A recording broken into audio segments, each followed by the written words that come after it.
Request you all to keep your mobile phone on silent mode.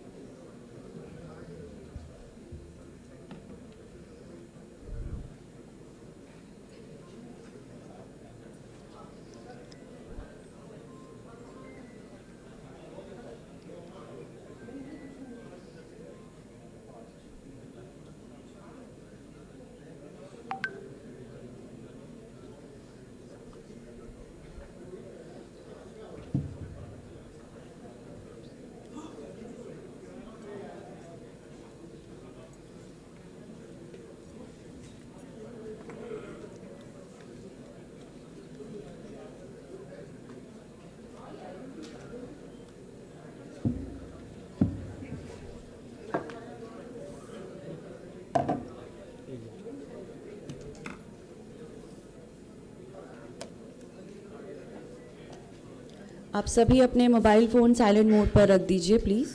Thank you for the cooperation.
Check.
Most of your dice पे जाएंगे, but we should be.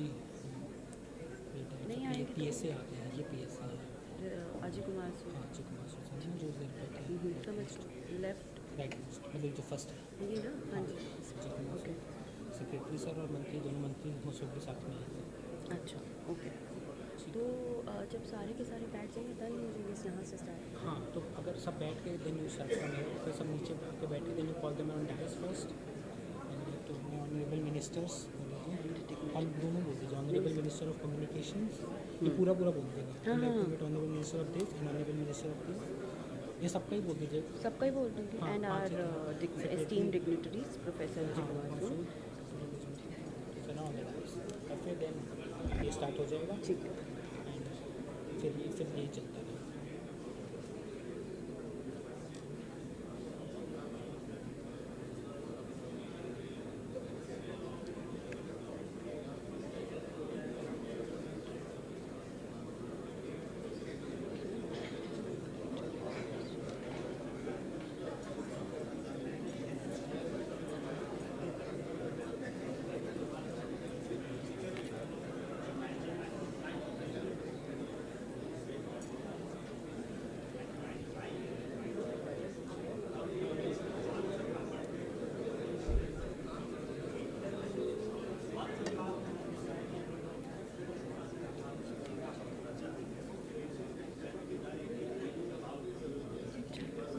Thank you.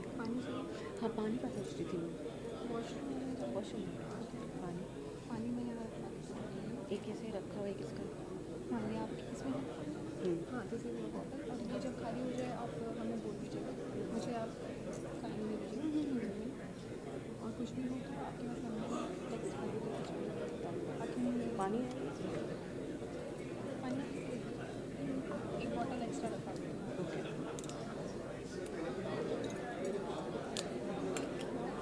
नहीं, nothing after वो tea break.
एक तो इनके लिए रख दीजिए यहाँ पे, एक ही हाँ नीचे मैंने अभी रखी है ना एक यहाँ पे। एंकर को अगर इन केस वो बीच में बात बोलेंगे ना, गिर नहीं जाएगा। नहीं गिरेगा। ग्लास बॉडी नहीं गिरेगा। तीन बोतल हो गई ना इधर के। ठीक है, इनको आप वहाँ रखिए।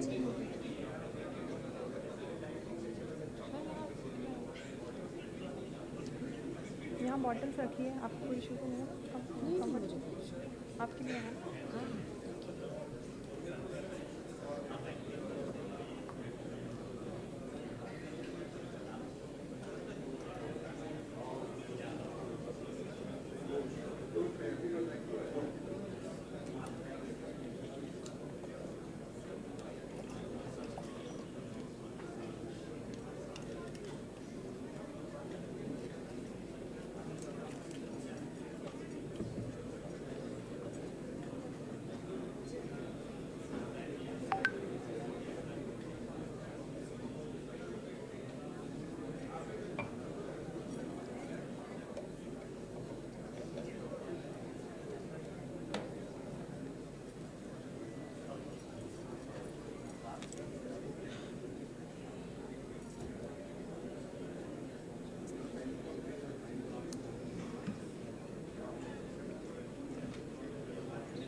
We kindly request all the guests and participants who have joined us for today's event to please take their respective seats.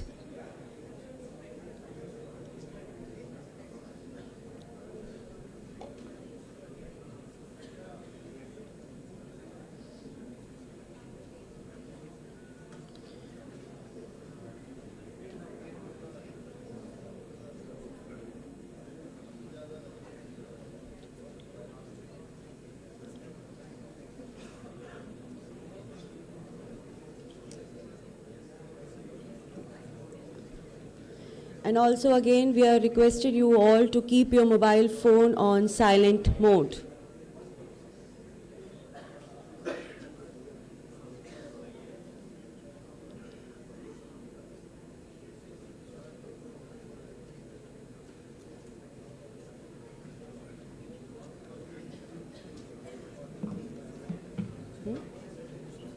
So he'll be there at any moment. So you can announce honorable ministers has arrived. Okay.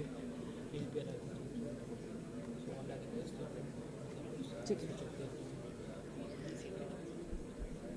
Honorable ministers have arrived, so you all are requested to be seated now. And please take your respective seats. Whomsoever is standing outside, all are requested to come inside and take your seats, please, and keep your mobile phone on the silent mode.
We warmly welcome Honorable Minister of State for Communication and Rural Development, Dr. Chandrasekhar Pemasani ji.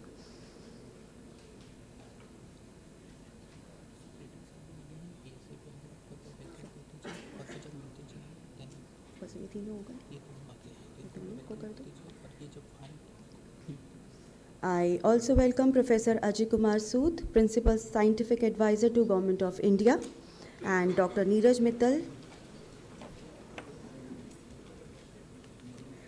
We extend our heartfelt welcome to the Honorable Minister of Communication and Development of North-Eastern Region, Shri Jyotiraditya M. Scindia ji.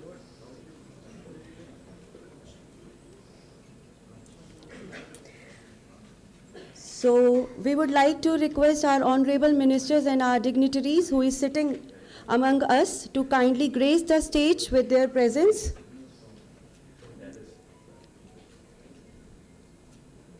So we extend our heartfelt welcome to the Honorable Minister of Communication and Development of North Eastern Region, Shri Jyotiraditya M. Scindia ji, to kindly grace the stage, please, sir. His presence today adds immense value and significance to the occasion. Also, we warmly welcome Honorable Minister of State for Communication and Rural Development, Dr. Chandrasekhar Pemasani ji. I also welcome Professor Ajay Kumar Sood, Principal Scientific Advisor to Government of India, Dr. Neeraj Mittal, Chairman Digital Communication Commission and Secretary Telecom, and Srimati Tripti Saxena ji, Senior Deputy Director General and Head of Telecommunication Engineering Center. We welcome you all. Ministry, you can such a premium a number yourself. Yeah.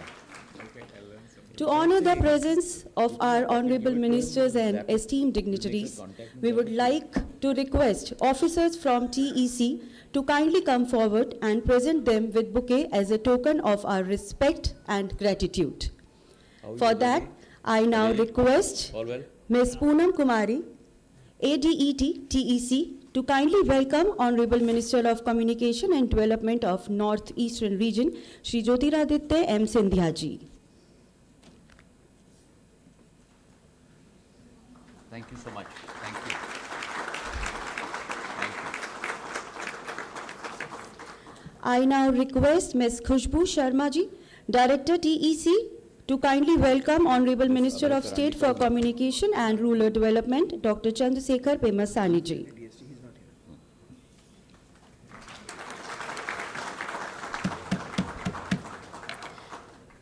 Now I request Ms. Namrata Singh, Director TEC, to kindly welcome Professor Ajay Kumar Sood, Principal Scientific Advisor to Government of India.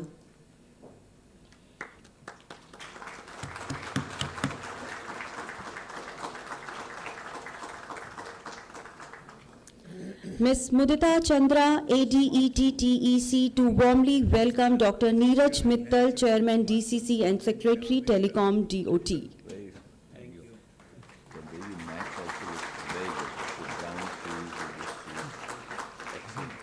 Further, I request Ms. Jyoti Roat, Assistant Director General TEC, to warmly welcome Srimati Tripti Saxena ji, Senior Deputy Director General and Head TEC. You have a range also, right? You have a range also. The same one that I have. Thank you so much, everyone. एक छोटी सी law हमें राह दिखाती है, हर मुश्किल आसान बन जाती है. According to our Indian tradition, we begin all good and important event by lighting a lamp. This small flame is a symbol of light, wisdom, and new beginnings. Now, I humbly request our honorable ministers and respected dignitaries on the stage to kindly come forward and join us for the lamp lighting ceremony. This will mark the official and auspicious beginning of today's program. Let us welcome this moment of positivity and hope with respect and joy.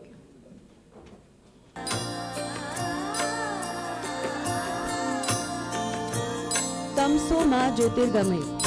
May this flame guide our paths, inspire us with new beginnings, and fill our life with success and peace. Arogyam dhanasampadah, shubham kurutvam kalyanam.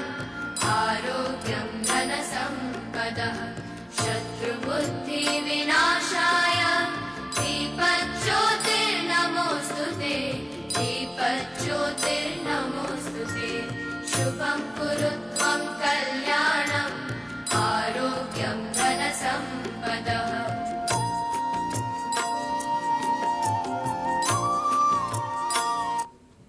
Thank you so much. Distinguished guests, esteemed expert, visionary leaders and delegates present here and joining online, it is with immense pleasure that I welcome you to the third edition of the International Quantum Communication Conclave, This event is being organized by the Telecommunication Engineering Center, which is the standard-setting organization for telecom and ICT technologies under the Department of Telecommunication, in association with the Center of Development of Telematics, which is a primary research and development center under the Department of Telecommunication. This conclave would provide a vital platform to connect, share insights, and discuss the current landscape and future of secure communication technologies. Now, with a great respect and warmth, I would like to invite Srimati Tripti Saxena ji, Senior Deputy Director General and Head of Telecommunication Engineering Center, DOT, to kindly come forward and deliver the welcome address.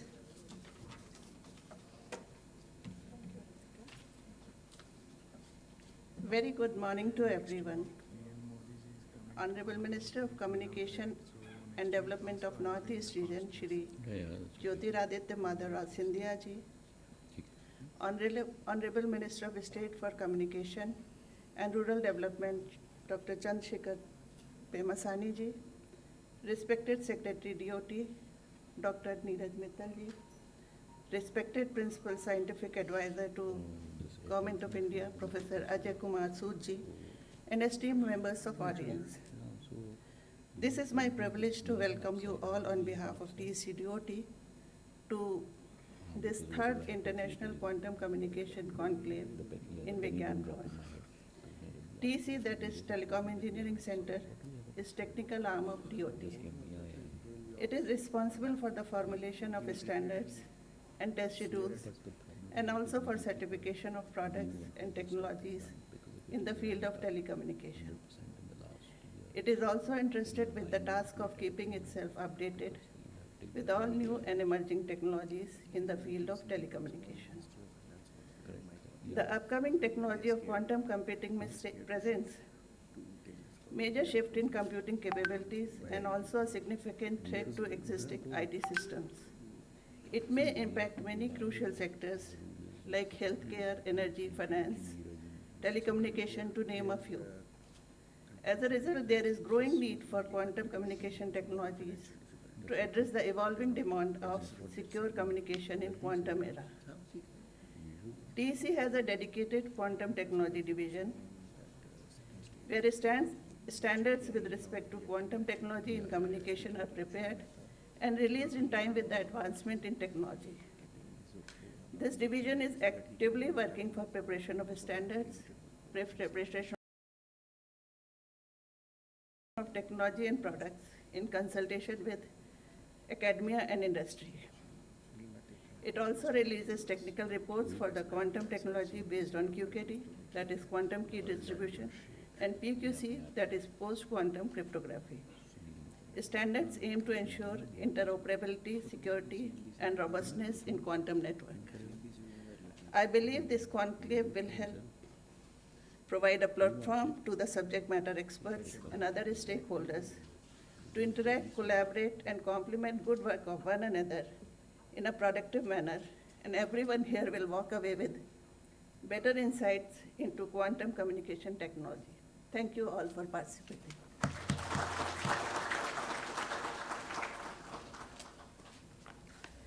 Thank you so much, ma'am, for your kind words. Now, with great honor, I would like to request Dr. Neeraj Mittal, Chairman TCC and Secretary Telecom, to kindly come forward for the opening address.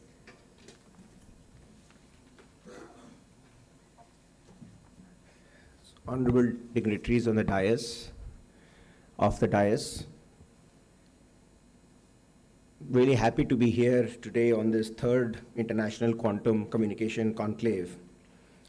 We held the first and the second in 23 and 24, and this is the third one in continuation of those two, merely because this technology is so rapidly evolving, and my speech will reflect my lack of understanding of the technology, so please forgive me for that. I would like to actually, remind that this year, the United Nations has declared 2025 as the International Year of Quantum Science and Technologies. It is only to remind all of us that as any other technology, quantum technology is also a technology which works as a double-edged sword. On the one hand, it breaks open whatever systems we have put in place, for example, security. On the other hand, it opens up opportunities to solve problems which are not solvable by normal digital computers. I really want to address, the parents of children who are in schools, students who are looking forward to select what they will do in IITs when they get there, because this technology is opening up a vast era of opportunities for across all disciplines, solving problems which were unsolved before, helping us do things which we could never do. Many things I still don't understand. I remember, reading the Feynman lectures in IIT in '89, and we did read what was quantum mechanics at that time. And concepts which I learned at that time, I could never unlearn because this technology was so different. Just as an example, we all know, most of us maybe would know that, momentum, traditionally we see as a multiplicand of two independent variables. But I think Sood sir will, correct me if I'm wrong, that momentum is an independent variable by itself in, quantum mechanics. This to think in my own head, to get around this is a problem in itself. So, but children who are in schools, when they see this as from first principles, they are not so handicapped and they are able to innovate. We have seen quantum, and in my last 10 to 15 years, we have heard that quantum mechanics was used in the nature. So, for example, birds were supposed to be using this to sense magnetic fields. Recent evidence is there that photosynthesis uses how energy should travel in the shortest path using quantum mechanics. When we smell something, there is a theory that, tunnels do quantum tunneling to identify which molecule we have and then, appropriately. So we have used quantum computing, mechanics, and now we are able to barely scratch and understand how it can help us. Drug discovery, climate modeling, logistics, all of these problems which we may not be able to ever solve have become solvable. Government of India and Department of Telecom has done its bit to enable this path. India can make a mark here because we don't have to really do a very significant amount of leapfrogging. It is one of the areas which are still evolving, and that is why we have Dr. Sood here. Government of India has launched the National Quantum Mission with 4 components, of which Dr. Sood will talk more, but quantum communication is one of them, which pertains to Department of Telecom.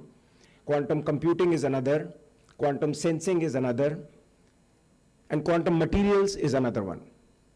And all these 4 pillars are equally important for us, and we are focusing on the communication aspect of it today. We have a lot of startups who are working feverishly. We were just talking before coming here, Honorable Minister of State and Dr. Sood were having an interesting conversation as to how we can hasten this process by appropriate model of funding, which is most efficient. Technologies which are relevant to communication, which is the quantum key distribution and PQC. Fortunately, we see green shoots in our own ecosystem with CDOT, with QNew, with many other startups who are working, who have been helped by DOT through various schemes. Some of them, maybe they are here outside, the QIPAI, Confluence, SkyTail, SuperQ, all the IITs, the Physical Research Lab, ISRO, all of them are working on actually ensuring that our communications remain secure. Only on 12th of March, we heard that a publication in the Nature magazine that the first OS which will connect different computers, quantum computers, may have laid the foundations for the quantum internet to come, which is the Keynote OS.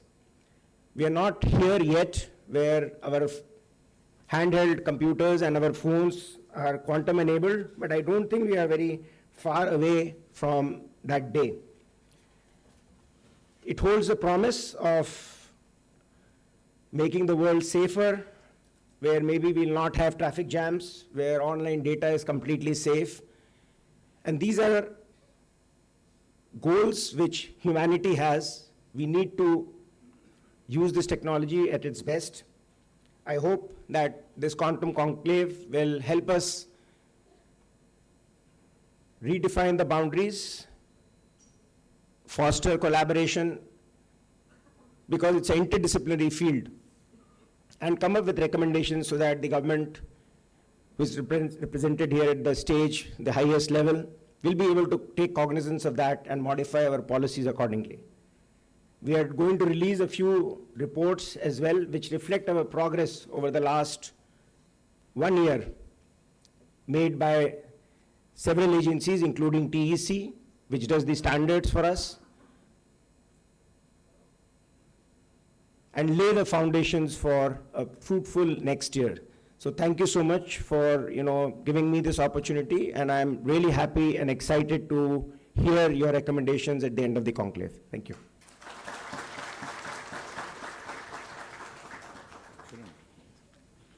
Thank you so much, sir, for your motivating and insightful words. Now, it's our privilege to invite Professor Ajay Kumar Sood, Principal Scientific Advisor to the Government of India, to kindly deliver the keynote address.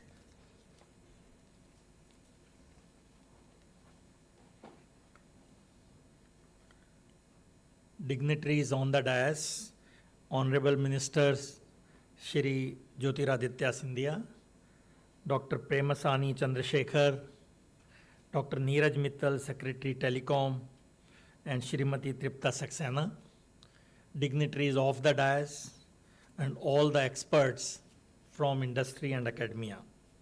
I am delighted to be here in this third edition of IQCC, particularly so because I was also here in the first two conclaves, which were probably done in a different room, but in the same building. So it looks, it sees a huge continuity in this effort, because it's only now, if you see this field, earlier it was warming up, but now it's getting hotter. And this is where we really need to see how we place India in this entire technology eco-map. I realize that the audience is very varied with experts and industry leaders and probably some press. So I'll restrict myself to make a few conceptual and policy issues related to quantum technologies. As mentioned by Neeraj ji, we are meeting in 2025. That has been declared as the International Year of the Quantum. And India is a signatory on that, because that was enabled by our office through the UN Connect of India. Now, this signifies two things. First, how important quantum technologies are. This is the newest technology frontier, and this is the newest disruptive technology frontier. And second, after 100 years of research on various facets of quantum mechanics and quantum field theory, quantum optics, condensed matter physics, materials, and nanoscience and technology, as well as low temperature physics, all of them have come together where we can really engineer quantum systems. So 1913 was the beginning of the quantum mechanics, when you know how we analyze the spectral lines of hydrogen, when you look at the discharge, then the wave-particle duality in 1925, and so on. And now we are in the second revolution of quantum, mechanics. This is where we get the handle on controlling the quantum system, not only understanding the quantum system. This is a big paradigm shift which has happened in the last few years. So the potential and promise, as was mentioned a few minutes back, of quantum technologies are enormous. It's not only from economic point of view, but also from the point of view of security of nations. For example, I'll just exemplify what Neeraj said. If you have this 128 AES crypting system, it cannot be decrypted in your lifetime because the number which is getting factorized is very large. But with quantum computers available, and Shor algorithm has already shown, this can be done in probably few minutes, provided we have enough qubits and the noise in those qubits is limited. And this is where the entire world is going. Imagine if that happens, none of the transactions will be safe, none. And this is where it is a strategic autonomy issue that quantum technologies have to be developed in our country. So it's not a choice, it is a must. So keeping that in mind, we already know that we started this quantum programs before the mission even came. And I must advertise that very recently on 14th April, we released International Technology Engagement Strategy. It is on our website. This is a report that our office released, which really looks at the readiness of quantum by other countries and by India. So we have put together all these data. I encourage you to look at that. This really tells what is the pathway we need to take. India, we know things are happening in NQM. We already have launched it, and four hubs have already been declared. And with each hub, we have technical groups. So the unique thing is that there are 170 or a large number of scientists, I don't have the right number, which are participating in this quantum mission. And it is spread across 17 states and 2 union territories. So it is a whole of India approach looking at these 4 verticals of this mission. Some startups have also been supported under this mission. 8 of them have been already funded, and there will be now a continuous process to evaluate the applications from startups for funding from the mission. Since I thought we should really acknowledge good startups which are doing, I'll just mention 2. It is not only to single them out, but just to give you example, because they are also the ones among 8 who received the funding from Quantum Mission.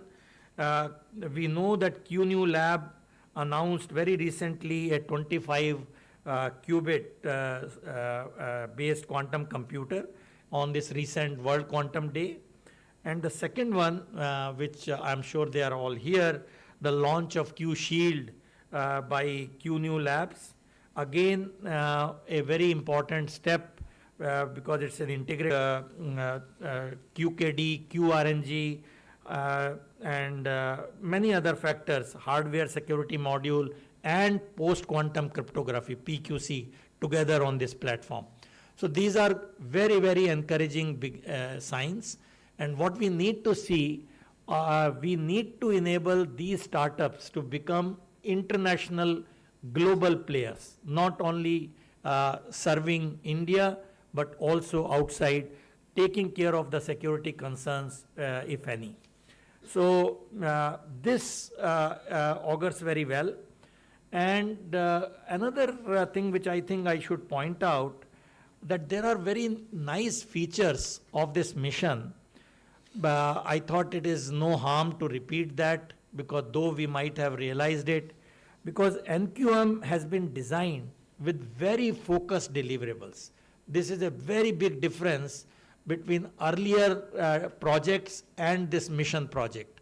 Here we will do right from R&D to the technology development and deployment. So it has all the TRL levels which are covered, and this is manifestly collaborative. As I mentioned, it has large number of 14 technical groups, 17 project teams, 152 researchers from 43 institutions. It's absolutely a whole of India approach, and this is where the collaborative efforts should bear fruits. And industry is consciously drawn into the efforts through hubs and through other startup mechanisms, and international collaboration will be encouraged where it is needed so that we don't have the gaps. So this is completely covering this, and all of you who are players in this really should see how you can contribute. Another thing which is again important here, it has many ministries together. It is being run by DST.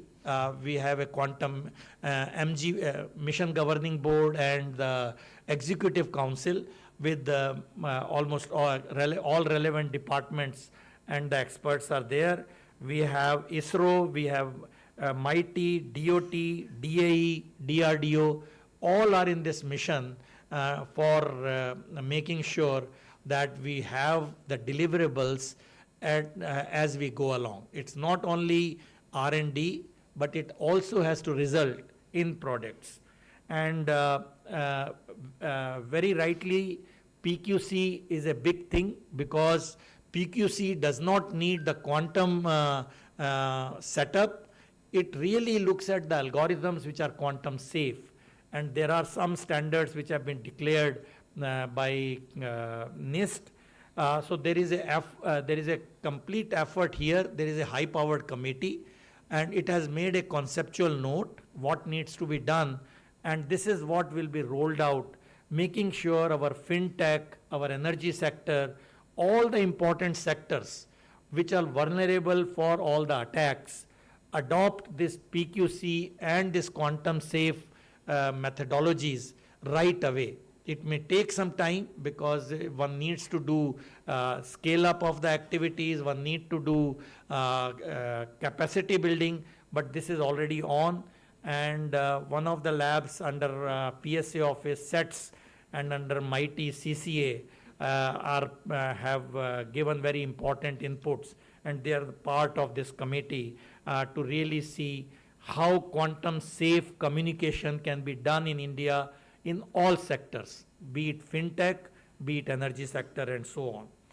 So I guess I will not take more time, but to say in quantum communication in particular, which is the theme of this meeting, again, many things are happening for both on ground as well as satellite based.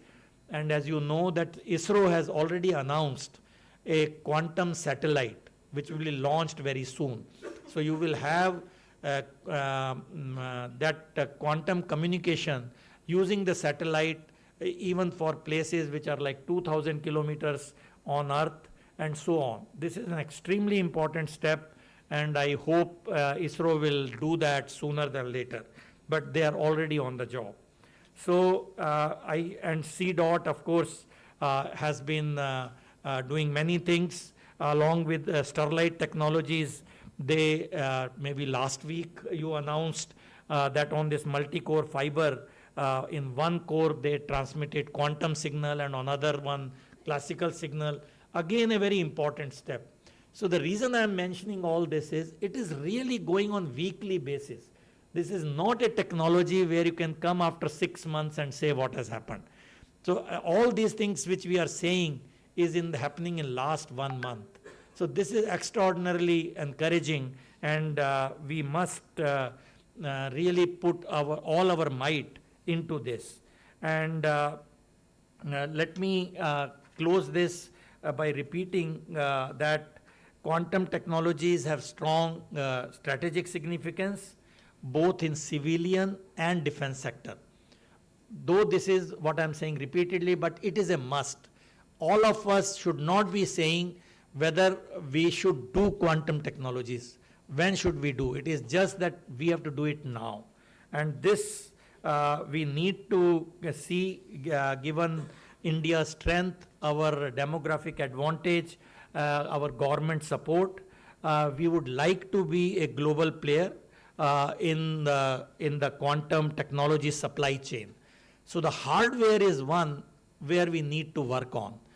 In the podcast which was done on 14th April, I did say that this is the weak point where we need to work, because a lot of hardware is still getting imported. And this is where we need to see how with CDOT and how with in other domains of quantum sensing and quantum computing, we need to enhance our indigenous strength. So let us keep our ambitions high and work hard towards that. So I cannot help but quote what Vivekanand once said: do not lower your goals to the level of your abilities. Instead, raise your abilities to the height of your goals. I think it's so very well said, and for quantum, it really, really true. So all the very best for this conclave. Congratulations to CDOT and the leadership of CDOT. And I'm sure you will play a very important role as we go along in our quantum race. Thank you very much.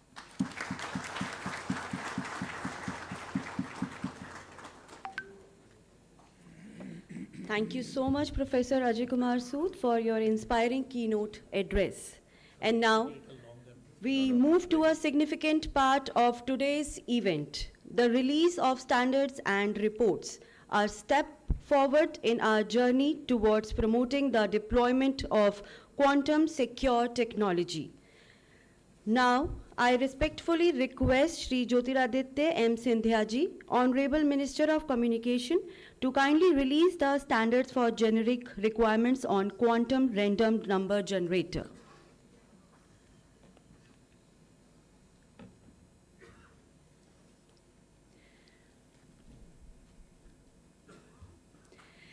In the digital age, where data security is paramount, cryptographic random numbers play a crucial role in cryptography for safeguarding our information. Unlike classical methods, we can exhibit patterns. Quantum random number generator offer a source of randomness rooted in the fundamental law of physics. The standards prepared by TEC provides a framework that can be used by the organization for the evaluation of quantum random number generator. May now I request Sir to kindly release the technical report on migration to post-quantum cryptography.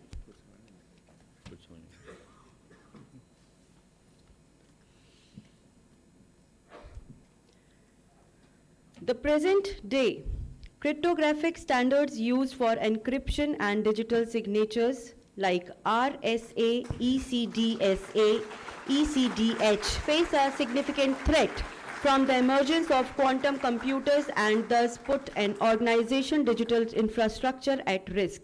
The purpose of this technical report prepared by Telecommunication Engineering Center is to sensitize the organization to identify their critical digital infrastructure, including data and applications, to be ready for smooth transition to quantum safe cryptography. Now, I would like to request Honorable Minister to release the technical report on quantum secure 5G beyond 5G core using post-quantum cryptography.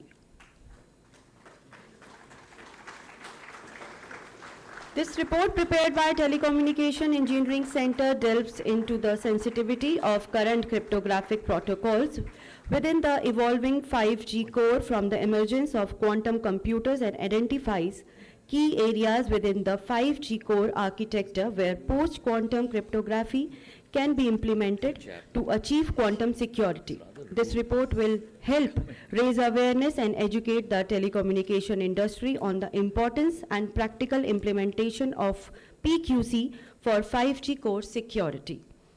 Thank you so much, Honorable Ministers and all the dignitaries.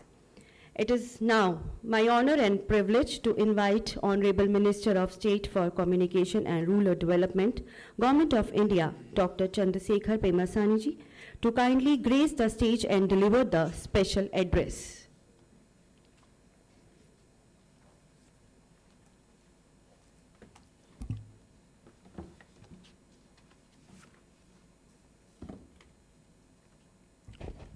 Thank you. Respected Sri Jyotiraditya Scindia ji, a relentless, hard-working Union Minister of Communications and Development of Northeastern Region, Professor Ajay Kumar Sood ji, passionate Principal Scientific Advisor to the Government of India on quantum technologies, Mr. Neeraj Mittal ji, another intelligent, hard-working Secretary, Department of Telecommunications, Srimati Tripti Saxena ji, and distinguished delegates, esteemed scientists, innovators, members from industry, academia, and international partners. It is a privilege to address you at the 3rd International Quantum Communication Conclave. In an age where data is the lifeblood of economies, societies, and governance, ensuring its secure transmission is paramount, as others have said. Therefore, this gathering marks a pivotal moment in our journey, signifying not just progress, but profound promise. Quantum technologies are no longer the theories of tomorrow, but are actively reshaping our world today, driven by major breakthroughs in quantum error reduction and error correction. And if you look at the recent developments of the chip designs done by Google, Microsoft, and Amazon, the error reduction have gone so low, now the threshold can be met. And there is an accelerating shift from physical to logical qubits. And there are advanced hardware developments scaling quantum systems, and most importantly, the rise of quantum as a service platforms making quantum computing accessible to both businesses and researchers. And as of today, there are more than 400,000 users across the world using quantum as a service. So with these innovations, quantum computing is unlocking possibilities that classical machines cannot match, accelerating drug discovery, optimizing our communication networks, our supply chains, and financial portfolios. At the same power, as Mittalji said, double-edged sword, that unlocks these possibilities also threatens to pierce the cryptographic armor, protecting our financial systems, healthcare records, and national communications, including defense systems. So if we do not act with urgency and foresight, today's unbreakable codes will become tomorrow's open books. So therefore, we must act now, developing quantum-resistant encryption and innovative security solutions that harness the power of quantum technology itself. With quantum-enabled solutions, every piece of data, whether it is a bank transaction, a medical record, or an official communication, can be safeguarded at a level once thought impossible. Under the transformative leadership of Honorable Prime Minister Sri Narendra Modi ji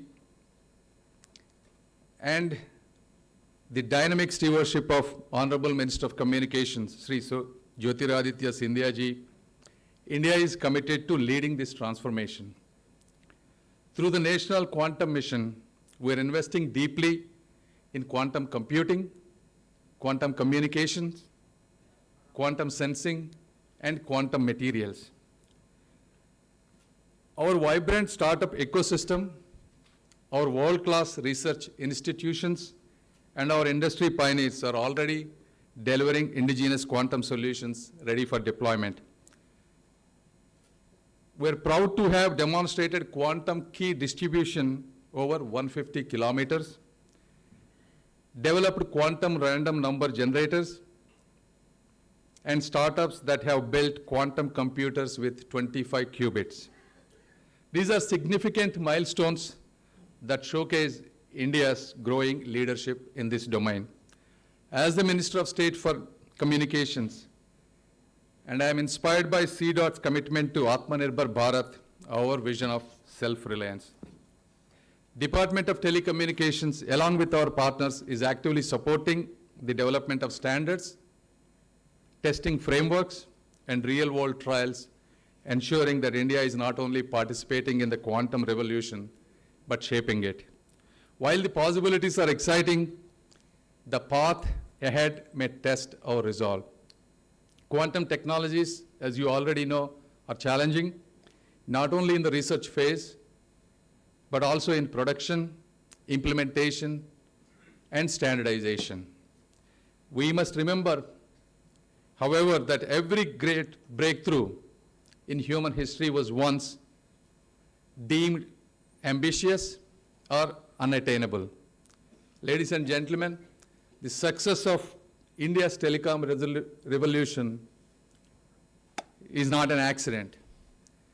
It is the result of strong leadership and hard work of people like Modi ji and Scindia ji, bold policy making, and a government, including all officers of my Department of Telecom, believing in empowering our people.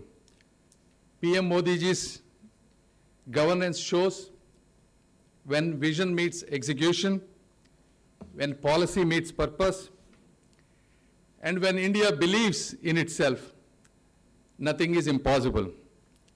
I request all researchers, engineers, and visionary entrepreneurs, ignite your curiosity, expand horizons, and challenge conventional thought. Collaborate fearlessly, innovate relentlessly, and together, let's build a quantum future that is secure, sustainable, and sovereign. Your innovations are a testament to human ingenuity and determination. Thank you, and I wish the conclave every success. Thank you.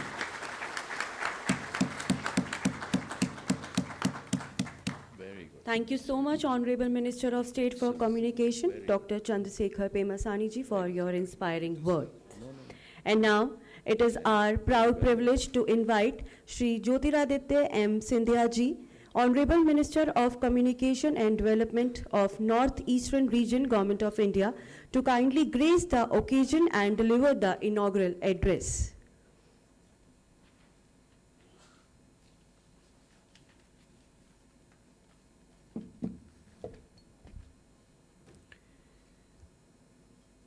May I first request all of us to stand for a minute's silence in the memory of the innocent blood brothers and sisters that have lost their lives in this dastardly attack.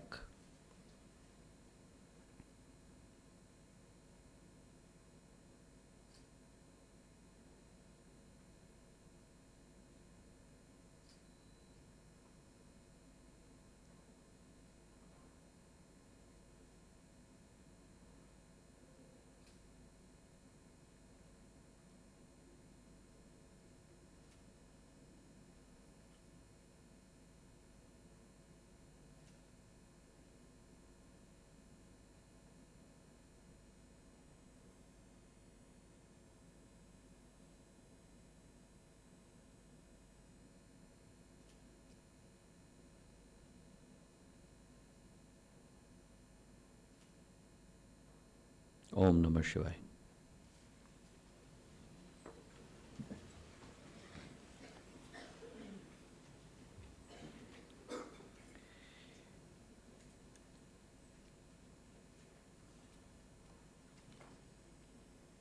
What happened in Pelgam was a cowardly, heinous attack by inhuman elements that claimed innocent lives.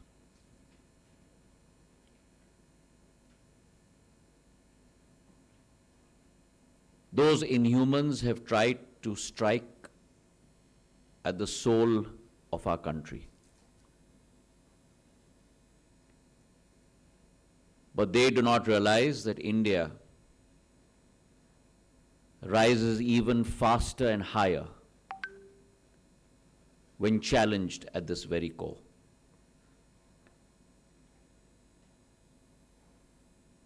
The Prime Minister in his statement yesterday said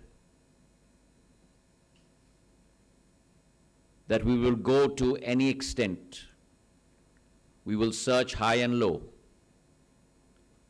We will ensure that we terminate such elements that even try and take innocent lives of our countrymen and women. India will rise, I am confident, and I think we all are confident that we, the people of India, stand united across every state, across every faith, and with one voice. And we will answer these elements with the leadership of Prime Minister Narendra Modi. My heart goes out to all those who have lost their loved ones, and each one of us extend our heartiest, from the bottom of our hearts, our deepest condolences to every single family member. Seated on the dais with me, my Minister of State, Pemasani ji, Sood Sahib, Mittal Sahib, Ms. Saxena ji, and innovators, scientists,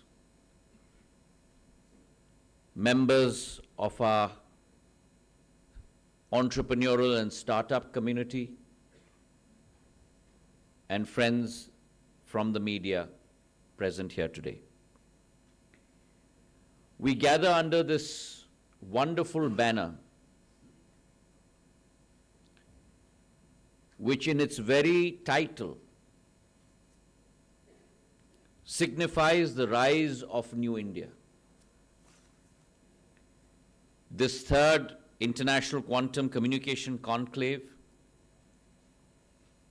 speaks to India's comparative strengths and advantages, speaks to her capabilities. And this IQCC symbolizes India's next giant leap in science and technology. I believe that we today gather here not only in our individual capacity, but we also gather here as trailblazers of a new frontier, a new era, the era of quantum communications. Now imagine a computer that first of all thinks, but also only doesn't think faster, but also thinks differently. And unlike classical computers that use binary bits, ones and zeros that we are used to. Quantum computers tap into the extraordinary world of quantum mechanics. So it's the sangam of physics and mathematics. And at their core are qubits. And through a phenomena called superpositioning, they can exist in multiple states at the same time. And what does that mean? To a layperson like me, that means that they have the ability to explore countless opportunities and countless problems in split seconds. And therefore, it unlocks what was conventionally the norm, multiple exponents of that in a matter of seconds.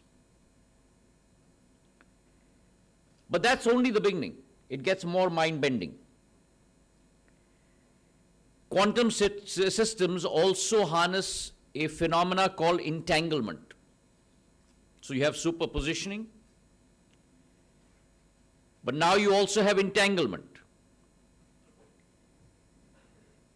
which is a very mysterious situation for us humans, where within qubits, the state of one can instantly influence another, no matter how apart they may be. And this allows machines to handle deeply complex, interconnected problems in ways that traditional computers can never even dream of. So when you put these two phenomena together, superpositioning and entanglement, it then implies a complete transformation in how we solve traditional problems. Quantum computers are not just faster. They can crack challenges that were originally thought insolvable. And quantum computing isn't just another step forward. It is a giant leap that will define innovation, accelerate scientific discovery, and unlock multiple solutions to human problems that were hitherto always thought of as insurmountable. And therefore, the future now is no longer just digital. The future now is quantum. And the ripple effects of quantum computing are already starting to touch not only scientific discovery, but are also starting to touch our lives. Now, for a second, imagine that it takes normally decades to have the next life-saving drug. And it takes years of trials and errors to pass all the FDA norms and so on and so forth. But if you precisely simulate molecular interactions, you can innovate and come up with discoveries in a matter of hours. And what that does is that it not only slashes time and cost, but it also boosts accuracy multiple times. Now, if you move from the area of drug discovery to material science and apply the same principle of quantum mechanics and computing, it's now unlocking atomic level modeling,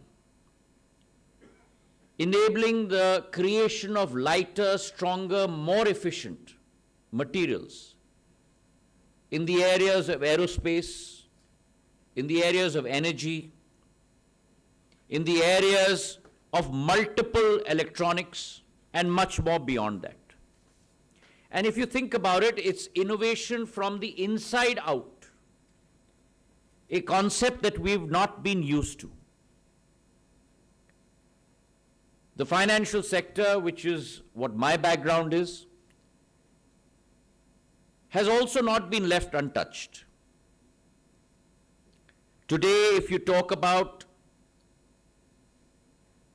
risk modeling, fraud detection, portfolio optimization,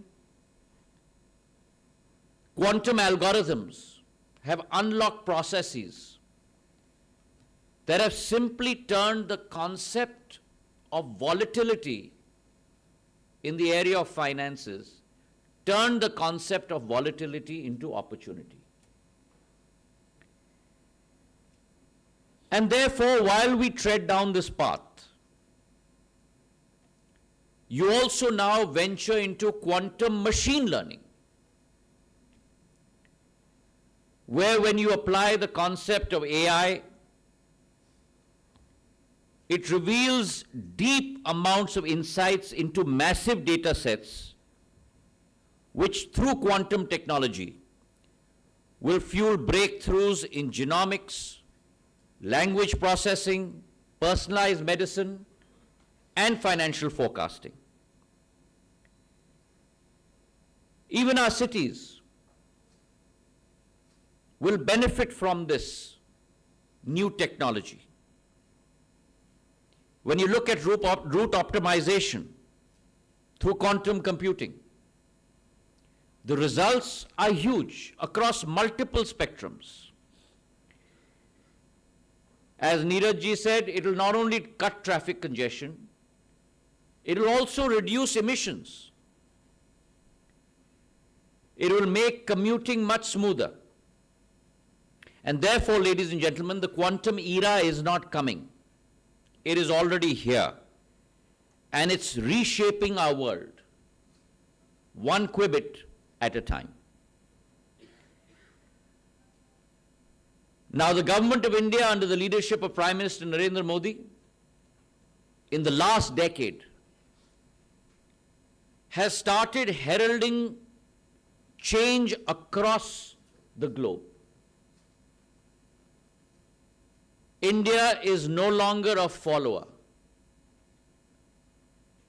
India is no longer one that walks with technology evolution. India today has become a leader in inspiring technology evolution. Whether you look at the area of quantum computing, the area of genomics, the area of space, the area of telecommunications, across the board. And similarly, the quantum frontier, one of the 9 national missions launched by the Prime Minister's Science, Technology and Innovation Advisory Council, is not just a scientific pursuit, but it's a bold declaration of our country's intent to lead in one of the most transformative fields for humankind in the days to come. And this no longer is confined to academic whispers, but quantum technology now stands poised to redefine computing, communication, and national security. And with the launch of the National Quantum Mission in April 2023, backed by a huge financial outlay, 6,000 crores of a financial outlay, India has committed to first developing quantum computers with 1,000 qubits, second, ensuring secure quantum communication over 2,000 kilometers, and third, ensuring that we create a thriving research to market ecosystem. Now, as Secretary pointed out, Neeraj Mittal ji, and my colleague, Minister of State, reiterated in his statement that this is a double-edged sword. Because in a hyper-connected world, information is power. And it is our responsibility to keep that information, individual, institutional, or national, to keep that information secure. And therefore, that chilling downside that this technology can shatter the very foundation of today's encryption technology. Our current security systems, which are RSA based, rely on factoring large prime numbers. But quantum computers, armed with algorithms like Shor's, can crack those codes not within minutes, but within seconds. And therefore, it's imperative that we stay ahead of the curve. We must ensure that we urgently shift to quantum-safe communication system technologies that can withstand the most powerful quantum attacks. And I'm very proud that CDOT, our own company today, has been at the forefront of developing quantum key distribution, which is a groundbreaking technology for secure communications that relies on the principle of a single photon, the tiniest particle of light, to transmit those encryption keys. And the quantum nature of these particles ensures that any interception attempt alters their state immediately, indicating that there has been a breach. Currently, this is effective over a distance of 100 kilometers, and the reach of QKD is being extended through the use of trusted relay nodes. I read this morning in the Wall Street Journal that institutions internationally have been able to transmit these QKDs over a distance today of 158 miles. And mind you that when you are transmitting the encryption key through photons, there needs to be cryogenically induced mechanisms to keep that system cool to be able to transmit over distances. But this technology, which I just read in the WSJ today, has been done using traditional OFC, traditional computers, without the cryogenically cooling systems over a distance of 158 miles. So innovation today in the world, ladies and gentlemen, is not happening in months or in years. Innovation today is not happening in days. Innovation today is not happening in hours. Innovation today in the world is happening in seconds. And therefore, for all of us, I still remember the words of my professor at Stanford University, at business school, the founder of Intel, Andy Grove, and he said to us two things. The only thing in the world that is constant is change. And the second, he said to us that only the paranoid survive. So we today have to live by both those principles. It's a very important day where the third edition of our conclave is being started today. I must congratulate TEC for always being on that path of discovery, for always bringing the new change in the world to India and to the rest of the world. And this forum, we're not just talking about the future. Please understand, we are building it. And therefore, through this conference, where on the one side we're developing standards by releasing these papers for quantum resilient 5G communications and technology. On the other hand, we're also empowering startups, because along with theory must come practicality. And our Telecom Technology Development Fund, DCIS programs, through these, India is laying the foundation of a telecom system that is secure, that is sovereign, and that is scalable. Now, the United Nations has declared this as the year of quantum, 2025. And India's leadership has been already displayed through the G20, through the WTSA that we hosted last year. And therefore, this conference itself is also a landmark moment where we are indicating that we are setting the pace, where we are indicating that ideas spark revolutions, where we are indicating that partnerships lay the groundwork for global impact, and where the future of communication is reimagined together. Let's envision a world where communication transcends distance. Networks are not just fast, but fortified. Data flows freely, yet remains protected from the threats of an increasingly complex digital landscape. And let's step into the quantum age with boldness, brilliance, and a clear sense of purpose. Thank you very much.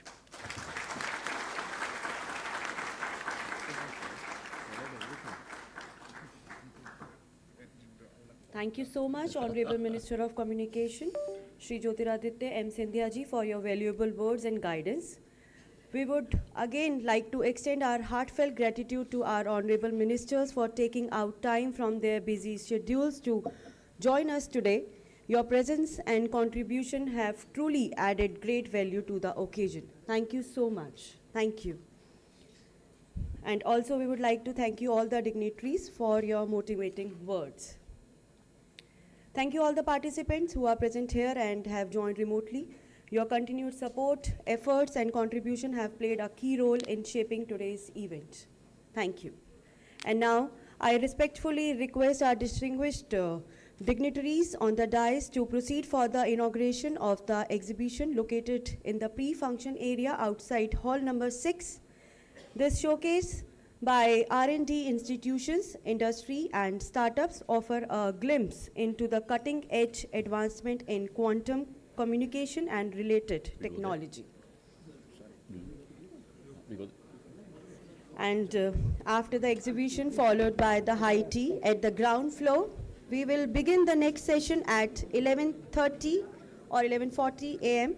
We kindly request everyone to be seated on time to ensure a smooth and timely start of the session.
connection here.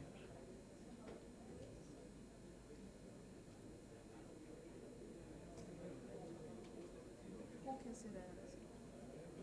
They said they'll give us a remote control. But where is the computer? That's why they wanted to get something. I didn't make it a boring presentation. I did the same. Even USB stick. But then, we can still say that they shouldn't put up the presentation without our consent. But then he's live stream. How long is it? 15 minutes.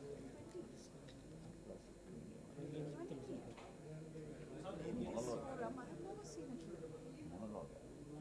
It is not based around, I do believe it's a monologue.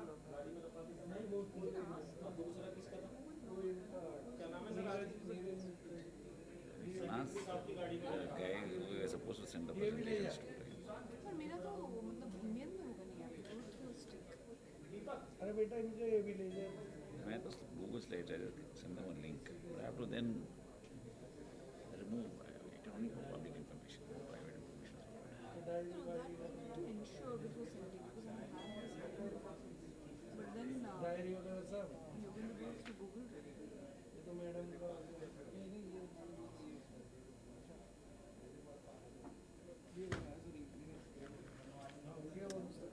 Wait, I know. They have a VC, right? So we can just keep our thing. We don't have Wi-Fi. We have to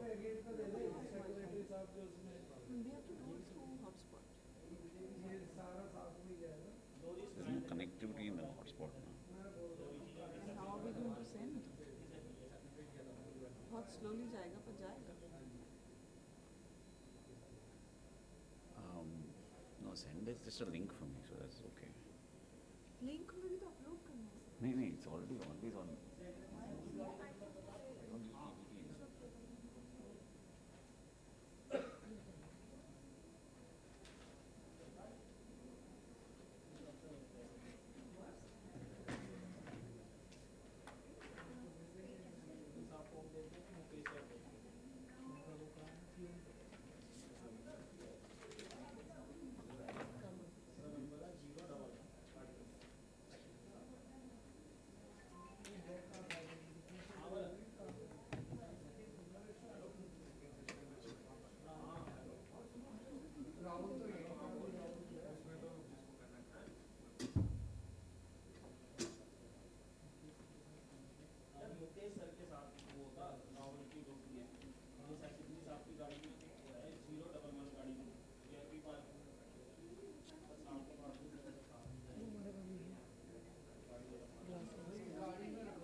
8 book थे यार नारियल पानी हटा दूँ ना सब नारियल पानी पिया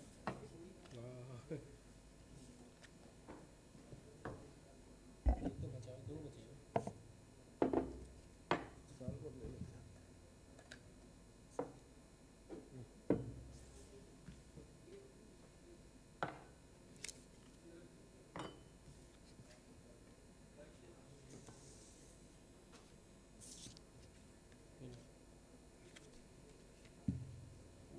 तो है गिलास यार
So as we now move forward to beginning of our first session, we kindly request everyone to be seated and please switch their mobile phone on silent mode.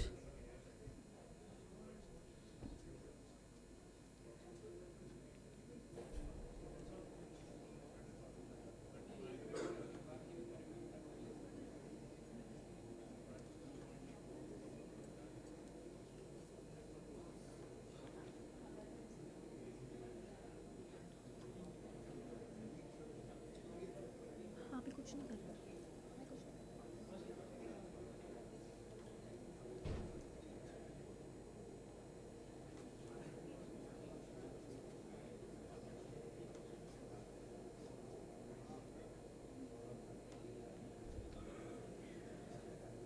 We request everyone to please settle down.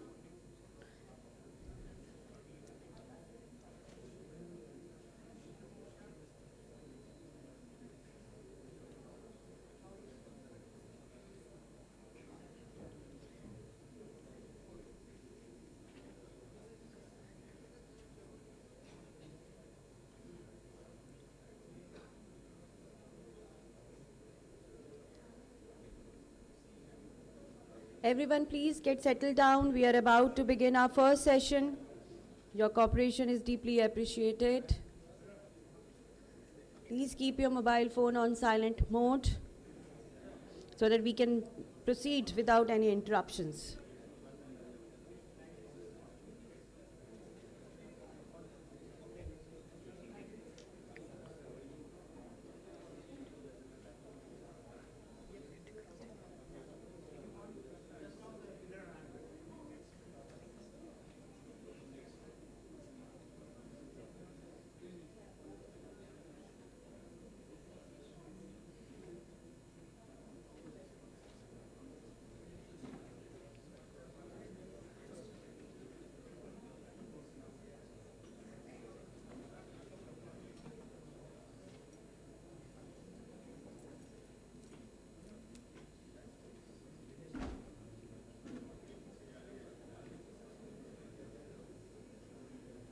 Everyone please settle down.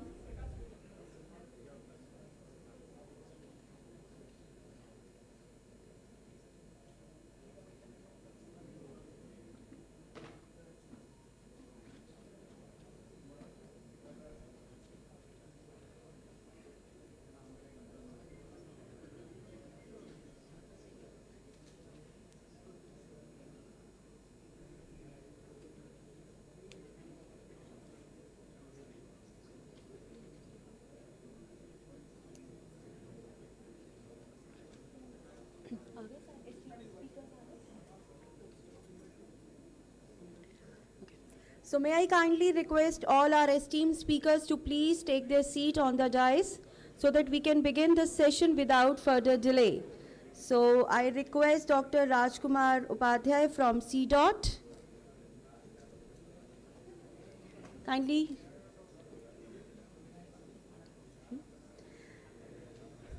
Dr. Ananda Raman Sanskran from Toshiba Quantum Technology. Dr. Ray Harishankar from IBM Quantum Safe.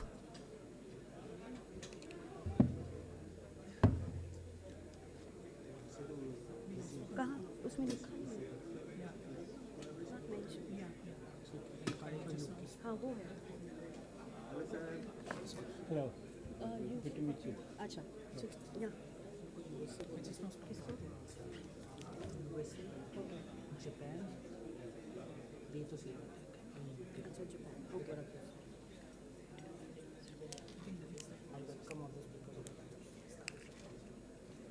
I welcome all the speakers on the dais. Dr. Rajkumar Upadhyay from CDOT, Dr. Ananda Raman Sanskaran from Toshiba Quantum Technology, Japan, Dr. Ray Harishankar from IBM Quantum Safe, USA, and Dr. Kaveh Delfinazi from University of Glasgow, UK. Nice to meet you. Right. Nice to I meet think we you. met you once in Singapore. Oh So again, welcome you all to the third International Quantum Communication Conclave. I'm bad with You all are requested to please kindly settle down and keep your mobile phone on silent mode. that guy should live in Singapore. So he comes like, at least every month he will be there.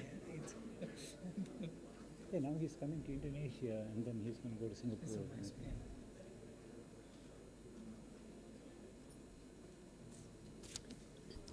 So before we begin, let me quickly share a brief overview of the session. As the digital landscape evolves, ensuring security in communication is becoming more critical than ever. Quantum communication stands at the forefront of this next generation innovation.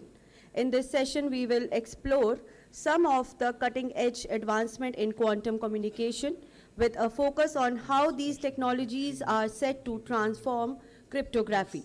Our speakers will offer unique insights into the challenges and opportunities ahead and how we can prepare for the quantum-driven era of secure digital communication. To open our first session, we would like to invite Dr. Rajkumar Upadhyay, CEO, CDOT. But before, I would like to share a brief introduction about him.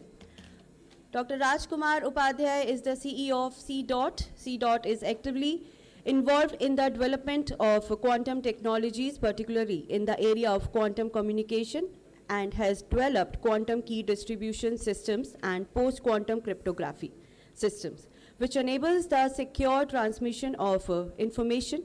He has a PhD in corporate strategies and policy from the Indian Institute of Management, Bangalore, and is also an alumnus of IIM Bangalore's postgraduate program in public policy and management.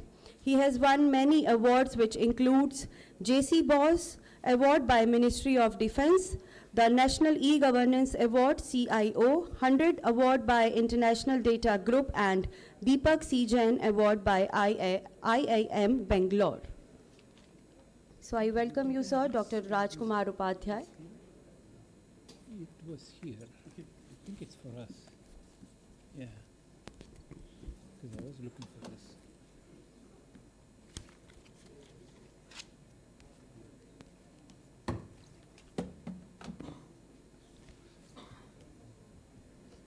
Good morning, everyone.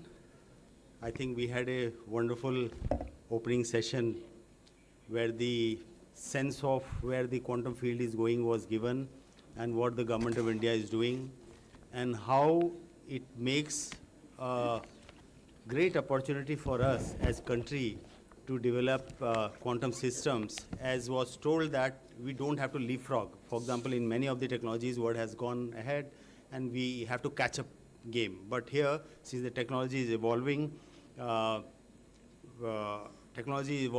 we are actually moving with the world. So here in my talk, I will talk about what all we have been doing in CDOT in the area of quantum communication. Because as was brought out in the morning, there are 4 verticals: quantum sensing, quantum computers, quantum materials, and quantum communication. So we, CDOT, in the guidance of the DOT, actually take care of quantum communication. Next slide, please. Next slide. So this is the structure of my talk, quantum migration, global trend, that why it is now important to move towards the quantum migration. What are the 2 dimensions of quantum communication? What have we done in QKD, what we have done in PQC, and finally I'll summarize the initiatives of CDOT. Next. If you look at this this slide, you see that many of the countries actually has already announced that quantum is immediate, quantum is required. For example, Canada has said start planning and inventory introduce by 25-26. USA has given a set date of 23 to 35, UK by 2035. So most of the, many countries, I have not listed all of them here, many of the countries have already set a sunset date that when you need to move to quantum, as was told in the morning in the financial sector, all the transactions what we do using current level of cryptography will be broken with the power of the quantum computers. And therefore, as a country, all the infrastructure, what we have in financial sector, defense sector, power sector, or the critical sectors need to move to quantum. So this slide actually shows that it is not that one country is taking initiative. Many countries have actually said in terms of moving towards the quantum. Next slide, please. So there is a global vision that we need to move to quantum. We need to migrate, all the major economies have shown their intent to migrate to quantum.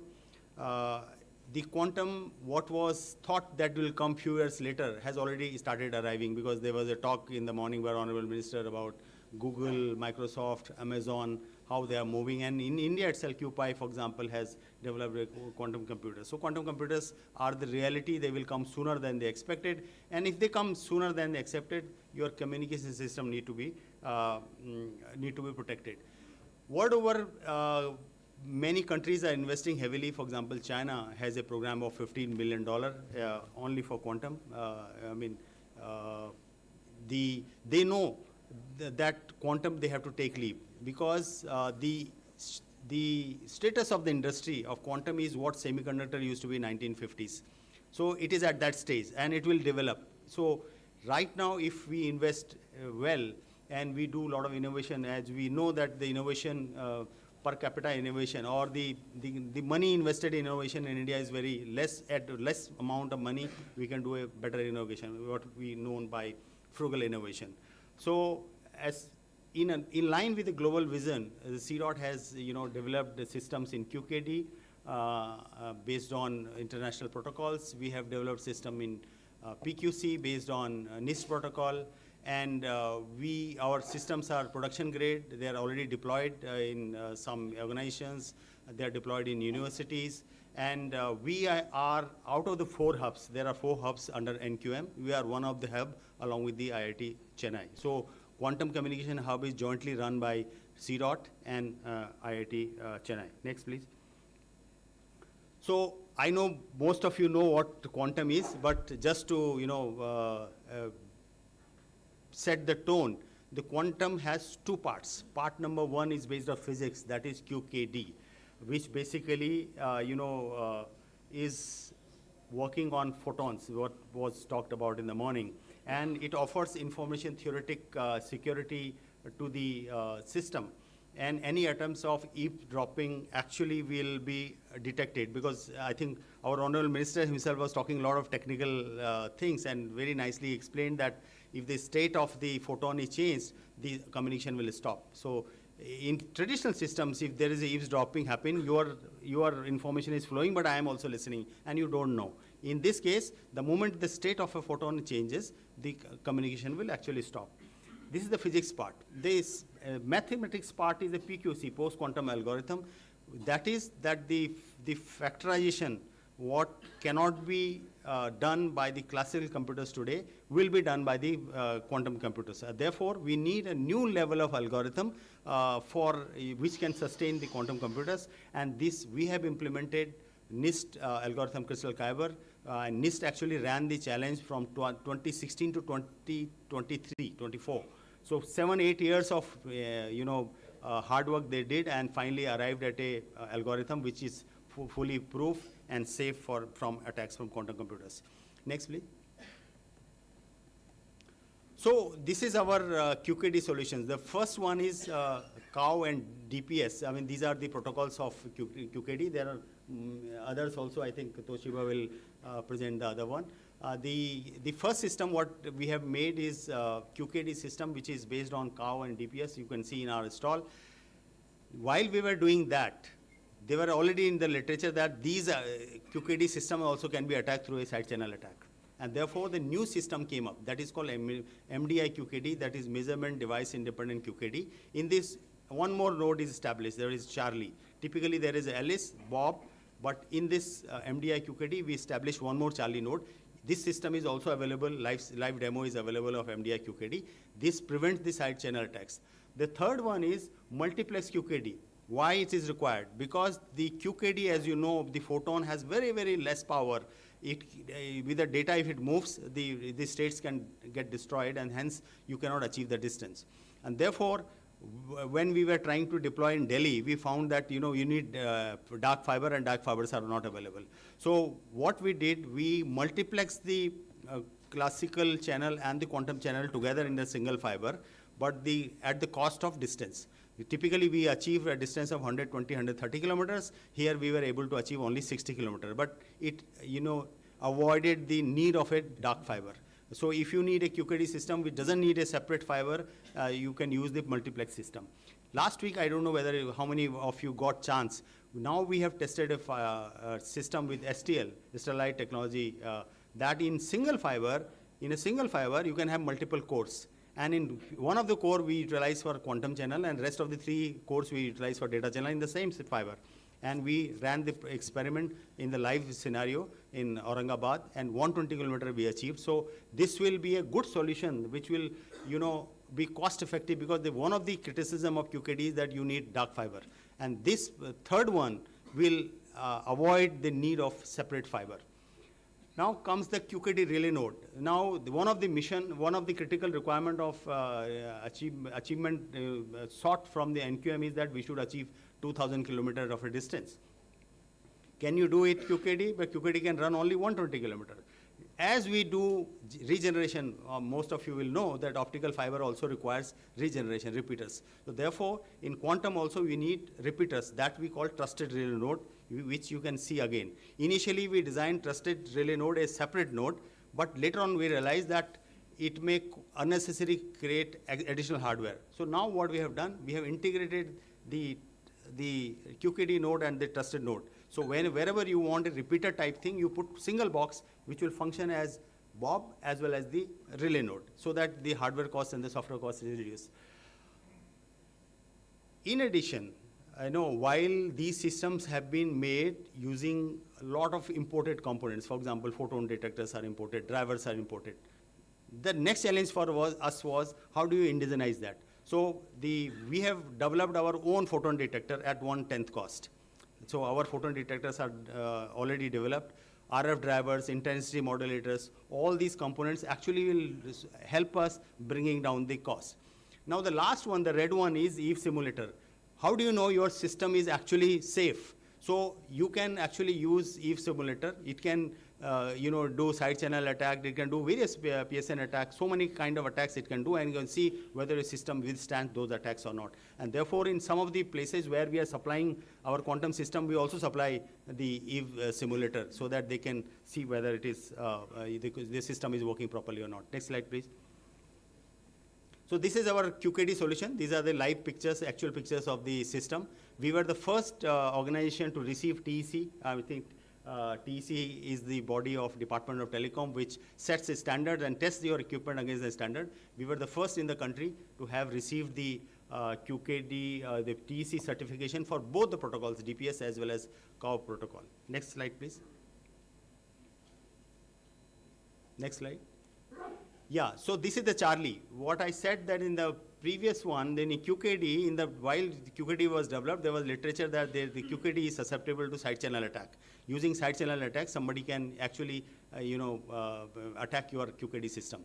Therefore, the concept came of putting a Charlie node, which can actually ensure that the side channel attacks are minimized. This system is also at display with a live demo in the exhibition. Please have a look, because and this has been certified by NSCS, National Cybersecurity Coordinator Office under PMO, because it was funded also by them. Next. This is the relay node. Relay node, basically, as I said, that if you want to increase the distance of your fiber quantum channel, you need repeaters. So initially we were designing a separate box. Now we have made a combined box which will actually function. Earlier, otherwise, for repeater, what people used to do, they will put one Alice, one Bob. So, now the whole hardware has been done into one, and this hardware is also available in the exhibition. Please have a look at it. So this will help you achieve any distance in the country. If you want me to achieve 4,000 kilometers, yes, we can do. In fact, we have given a proposal to DST that one of your requirement of 2,000 kilometer can be done in next 3 to 4 months using our QKD as well as the relay node. We can achieve in next 3 months if the order is given to us. Next. This was the problem what I said, that QKD requires a separate fiber, and therefore we worked first with the multiplex system wherein we transmitted in the same fiber the quantum channel as well as the classical channel, but the disadvantage was the distance got almost halved. Instead of 120, 130 kilometer, we were achieving only 60, 65 kilometer. So for small distance, that is good enough. But if you want for long distance, then we worked with STL. STL has come up with a single fiber with multiple cores in the same fiber. So this was again challenge, that how do you, optimize the power levels and noise levels in manner that in the same fiber your data goes as well as your quantum goes. So this we achieved, again 120 kilometer, 130 kilometer, this was reported in the press. This is the ET news as well as it came in PIB. So this is one of the very important achievement, because one of the drawback of QKD was the requirement of dark fiber, and which is very costly, and therefore many organizations will not be able to do. In fact, now we are doing work with BSNL to set up a quantum network wherein we give you the pipe which is quantum safe, and at your location you can have a PQC, so that you get you make your organization quantum safe without much of investment. In many countries these experiments are happening. Instead of having organization deploying the quantum system, the operators are deploying quantum system, and people are using as a quantum as a service. Next, please. As I said that while we develop system, we also have to be worried about the cost, and the cost can be reduced if you indigenize your systems. One, it will reduce your supply risk.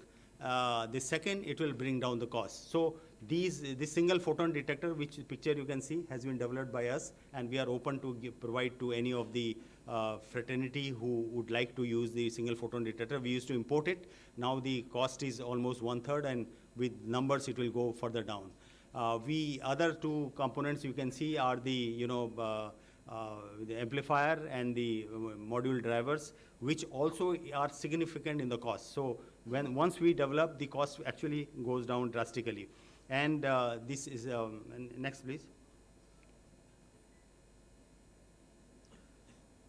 So Eve simulator I talked about. Eve simulator is basically an attacker, because whenever you are designing a system, you need to be safe. How do you know you are safe? And therefore we design a system. In fact, this Eve simulator can be used by any of the in the ecosystem. We'll provide it at our cost in terms for testing. Please test your systems using Eve simulator, whether it is able to withstand various kind of attacks that can be simulated by Eve simulator unit.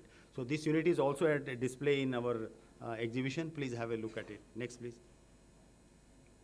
Now this is very important. 100G quantum safe layer 1 encryptor. So most of these QKD keys are at the layer 3, which actually reduce the bandwidth as well as the latency. So if you want to achieve a better latency and a higher bandwidth, instead of moving to layer 3, the whole encapsulation can be done at the layer 1, at the physical layer itself. So this box is also available in our exhibition. So we have developed 100G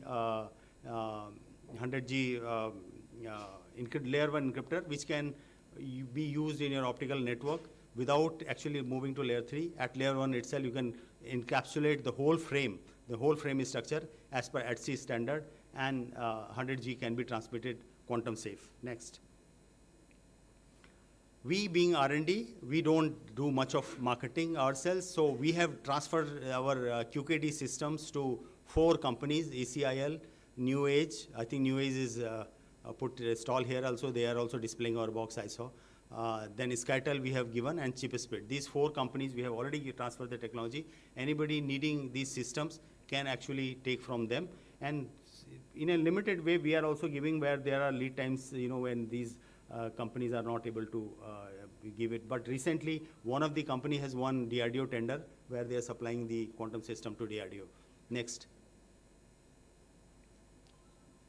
So this is our QKD deployments. We have done deployments in Army, we have done in NSUT, we have done in IIT Chennai, we have done in GIT Noida, Our system is handling traffic for 2.5 years between DOT and NIC. Live traffic it is happening. Because our previous secretary, Rajaraman sir, told me that I don't want to see in lab. You show me the live traffic. So the traffic between DOT and the NIC, complete DOT traffic moves on quantum from second floor to NIC.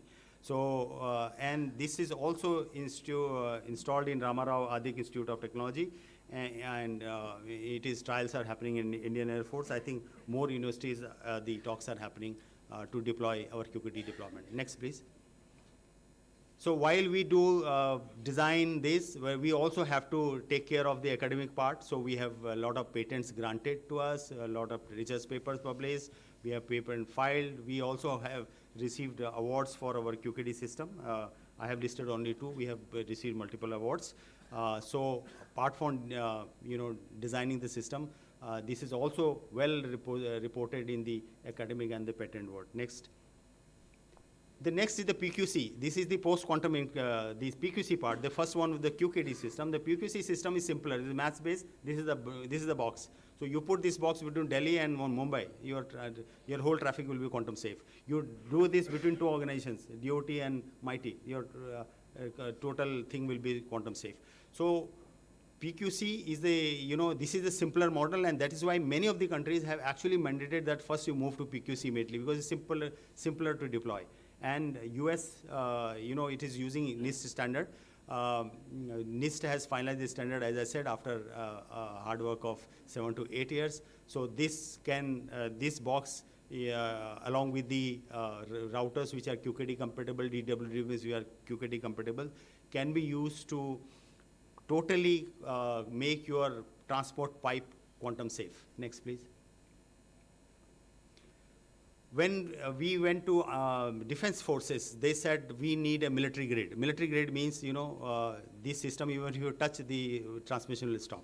If you little shake it, it is totally, it doesn't have any holes, it doesn't have any fan. So their systems are very, very different. So for military, we have designed this. This is also available in our install. You can have a look at it. This is military grade, layer 2 and layer 3 packets can be encrypted. And we again, this box can support AES algorithm as well as the proprietary algorithms. So if some organizations have their own algorithm, can also be put in that. This gives you flexibility of using multiple algorithms. Next. This is our quantum phone. Now, your, as an agency, if the encryptions are going away, it means what you are talking can be heard. So therefore, we have designed the quantum phone. This is also available. This has been deployed in Government of India. This quantum phone is along with the PQC box inside. So the PQC box, what I showed you, black one, the PCBs are in this. This is a video IP phone. It works with internet network as well as MPLS network, captive network. This is under deployment in various ministries as well as in trials are happening in defense. So this will solve the problem of when quantum computers come and your communication among yourself, especially for strategic agencies, need to be safe. You can have a look of this in our stall. Next, please. So PQC also, we have done the trials in Army, we have done in various other places, Sanchar Bhavan in TEC, and a lot of trials had happened in Army as well as in Cabinet Secretariat. I think we have received a certification for our PQC system also. Next. PQC system, again, we have given technology transfer to 2 companies, Core IP as well as Cattel, and in fact, Core IP will soon deploy in one of the organizations. The deployment is in progress. These phones will be deployed in one of the very reputed organizations very soon through Core IP. Next. Next, please. In PQC also, we have published many research papers, technical papers, and we have received multiple awards in PQC also. So these system, what I'm talking about, are the production grade. They are not lab system. They are productionized system. They are already working in the field. Next. In summary, CDOT has the portfolio of QKD, MDI QKD, multiplex QKD, multi-core fiber QKD, as well as the PQC systems. We are the hub for National Quantum Mission, one of the hub of quantum communication with IIT Madras. We'll be very happy. We'll love to work with the industry. We'll love to work with the startups. We'll love to work with the academia to jointly develop more system, because as I said, the field is still evolving. For example, for satellite communication, free space communication, we had done last quantum, second quantum conclave, we had demonstrated a system which is free space plus optical together. So we, with PRL system we had put here, and we had put a live demo of optical fiber plus satellite together. So at the to end, I'll say that India is progressing well, and under NQM, many new research will happen. I think we started much earlier, because that is why when the NQM was announced, we were already there in terms of products. We will be very happy to work with the startup. Any startup needing any help from CDOT in terms of testing, facility, knowing, we will be able to support you. And let us work together so that our country in the space of quantum emerges a top leader across the globe. Thank you so much.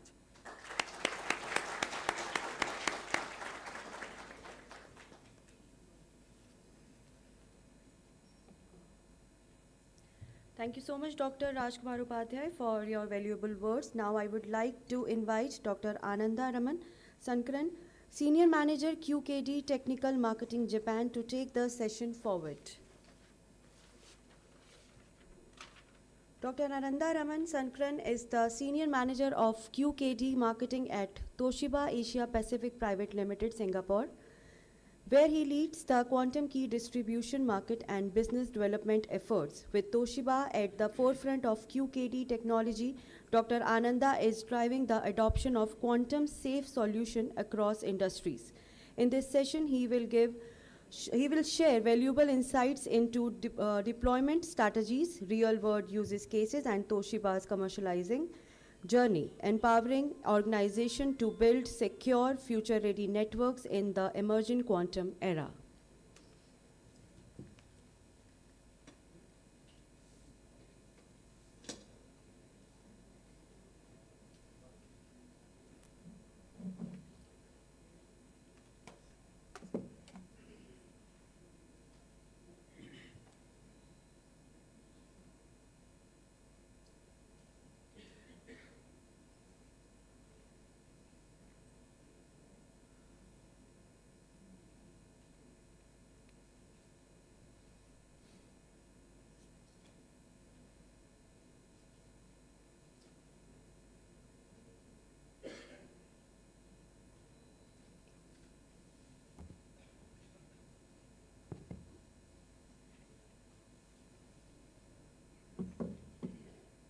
Good morning, distinguished guests. On behalf of Toshiba Corporation, we would like to sincerely appreciate Department of Telecoms, Telecom Engineering Committee, and CDOT for inviting Toshiba to the 3rd International Quantum Communication Conclave at Vigyan Bhavan, New Delhi. I will be talking about how Toshiba is helping organizations to prepare for the quantum era.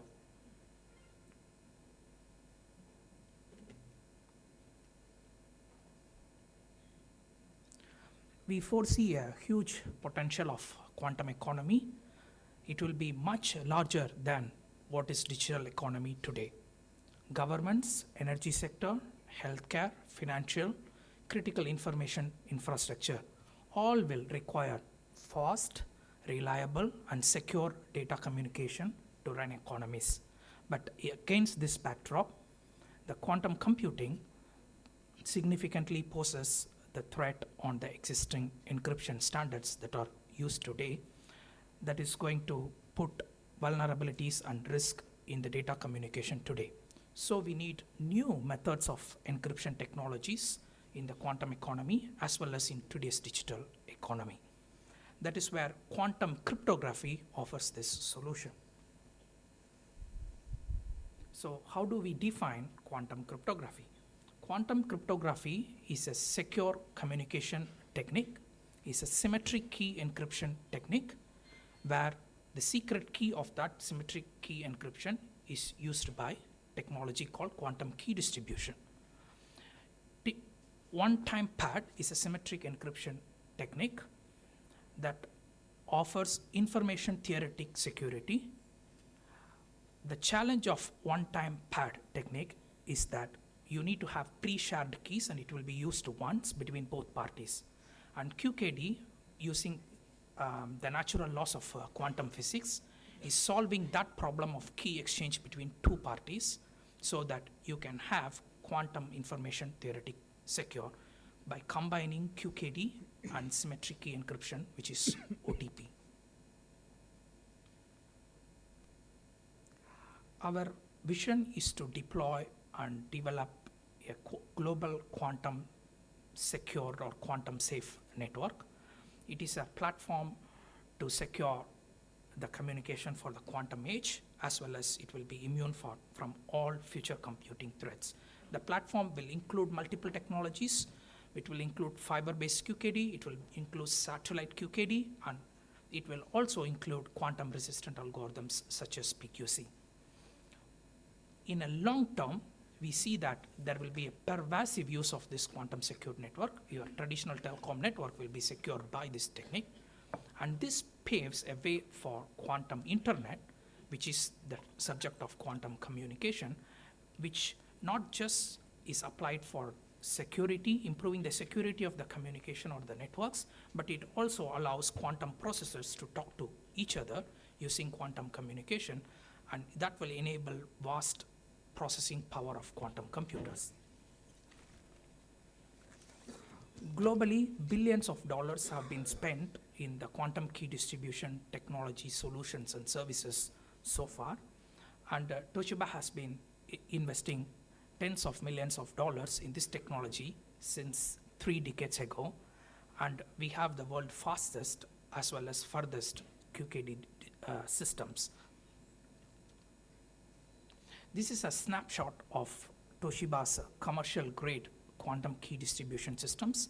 There are basically 2 different variants. One is long distance systems that is going to give you a very long distance of 150 kilometer distance at a very high key rate of 300 kilobits per second, as well as the another variant is a multiplexed QKD system that enables you to carry both your quantum communication as well as your traditional data communication on a same fiber that will not require you to install a dedicated fiber. On top of the hardware, you also need a software if you want to build a network, because QKD is a point-to-point or point-to-multipoint. But if you want to enable a network, you need a software layer that allows you to route the keys among multiple users in the network. That is why we developed a robust key management software system that also includes post-quantum cryptography to offer authentication as well as integrity, as well as to the nodes where QKD is not possible. QKD, as you hear globally, the distance is limited to 100 to 150 kilometers. And if you want to do QKD more than 150 kilometers, one way is using superconducting detectors instead of a standard avalanche phase diodes. You can use superconducting detectors, but that will be very bulky and you need cryogenic detectors. So those may be today suitable for cloud environments or research purposes, but for practical deployments, you may not have such an environment to put to those refrigerators and superconducting detectors. So how do we extend the distance with using standard detectors is Toshiba has proposed a new protocol called twin field QKD protocol. It is similar to the mission device independent QKD protocol. To explain in simple terms, in a normal quantum key distribution system, you have an Alice which is going to send 2 pulses to the Bob, and the Bob is going to measure the difference of these 2 pulses and is going to exchange the secret keys between 2 parties. But what in twin field QKD is going to happen, instead of the Alice sending 2 pulses, that Alice and Bob is going to send, each of them is going to send pulses, and there will be a Charlie at the end who is going to get these 2 pulses which are phase locked and which has the information encoded, and Charlie will then able to measure it and send the information back to Alice and Bob, and through the standard classical channel they will be able to obtain the keys. And what is going to happen here is that it technically extends the distance of the traditional QKD of 150 kilometer to 300 kilometers or more. And what you need is a two fiber. Between Alice, you have one fiber. Alice and Charlie, you have one fiber, and Charlie to Bob, you have another fiber. While we demonstrated this twin field QKD protocol in lab with a 96 dB loss, or about 600 kilometers, we recently, the paper has been published in Nature, we recently conducted a trial of this QKD protocol in European Giant network. In Germany, we selected 3 different cities, and these systems has been tested over a 254 kilometer link or 56 dB loss, and it can able to generate a key rate of about 100 bits per second. So this is the motivation for this is to enable really larger distance using the QKD, one using a standard telco network and using standard detectors, and instead of using superconducting detectors, I think, which is what being highlighted by the Honorable Minister this morning.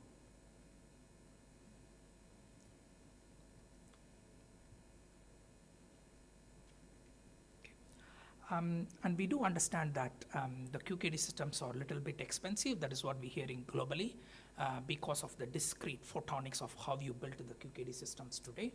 So we definitely need smaller, cheaper, and faster QKD systems to scale this technology for mass adoption. That is why I think our R&D is also working on photonic integrated circuits. I believe a lot of Indian research institutes are doing the same.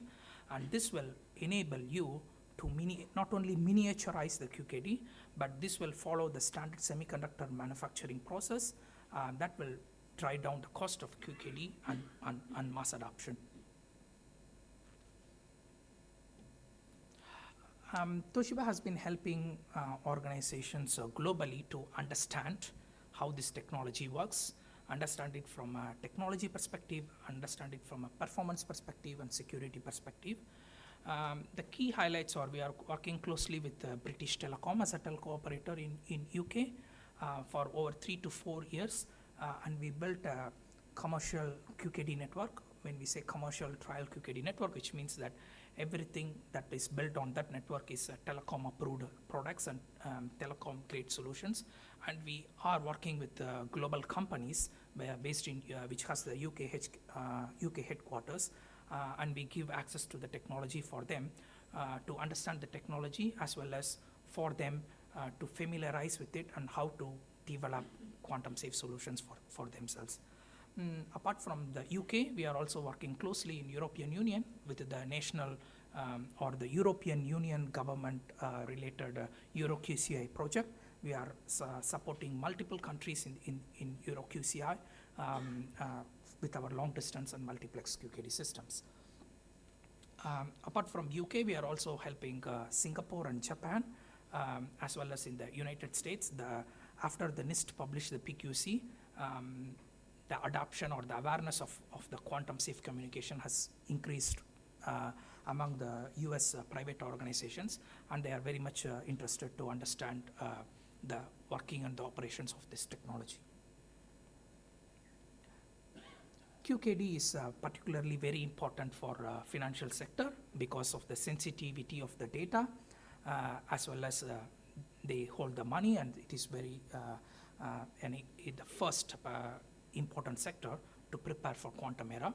So as you see here that the global banks based in United States or Singapore or United Kingdom, they have already finished understanding the technology, and now they are in a phase to take this technology and study how to make it operational in their operational environment. Apart from the private initiatives from the banks, there are also central banks as well as World Economic Forum are suggesting financial organizations to migrate to post-quantum solutions. Recently, Monetary Authority of Singapore has sent an advisory to all the financial institutions in Singapore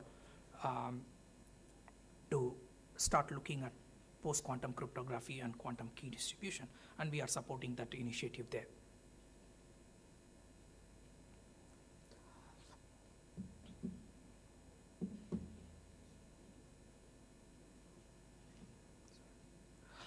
During a recent visit to India by Toshiba's president, Taro Shimada, he had an welcome opportunity to meet with our Honorable Prime Minister of India. They exchanged Toshiba's continuous contribution to critical India's infrastructure, such as Ganges water treatment, power generation. We have a local manufacturing for transmission and distribution systems, which is exporting transmission and distributions globally, as well as we have EV battery manufacturing, GV in Ahmedabad. So Toshiba has a very long history, not from the household point of view, but also from an infrastructure point of view. We are supporting social infrastructure in India for several decades. And this meeting also discussed about the potential of quantum technologies and quantum key distributions. So we at Toshiba remain committed to QKD technology, solutions and business, and we are open to collaborate with the leading partners in India to help you try and apply quantum secure communications to protect your organization in the quantum era. It comes to the end of my presentation. Thank you very much.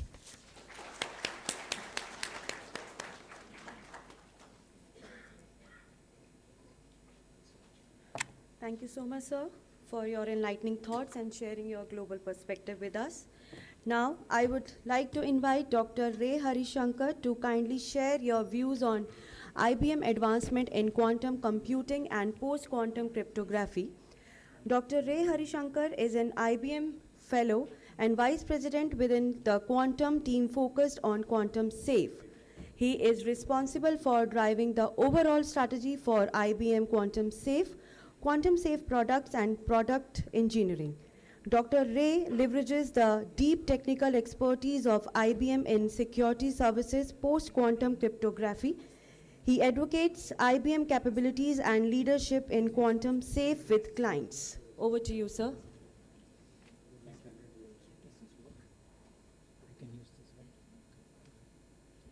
Good afternoon. Come on, guys. Perfect. All right, I am going to keep you engaged. That much I'll tell you, so watch out. So thank you for the great introduction, and on behalf of IBM and personally, I am thrilled to have an opportunity here to stand in front of you in this third conclave on quantum communication. And also, thanks for all the opportunity to interact and collaborate with many of the experts and scientists in this space. So I've been with IBM for about 26 years, and I have been focused on quantum safe aspect of it for the past 4 years or so. And what I'm going to walk you through is what we have accomplished and what we intend to do from an IBM standpoint, both in quantum computing itself, as well as where we are headed in terms of application of post-quantum cryptography, right? So what we do at IBM, what you see on the screen is the mission statement for IBM Quantum. Our mission is to bring useful quantum computing to the world and to make the world quantum safe. And jokingly, I say that I focus on the colorful part of the mission, which is making the world quantum safe. So what does making the world quantum safe really mean? Or how do we achieve the objective of bringing useful quantum computing to the world?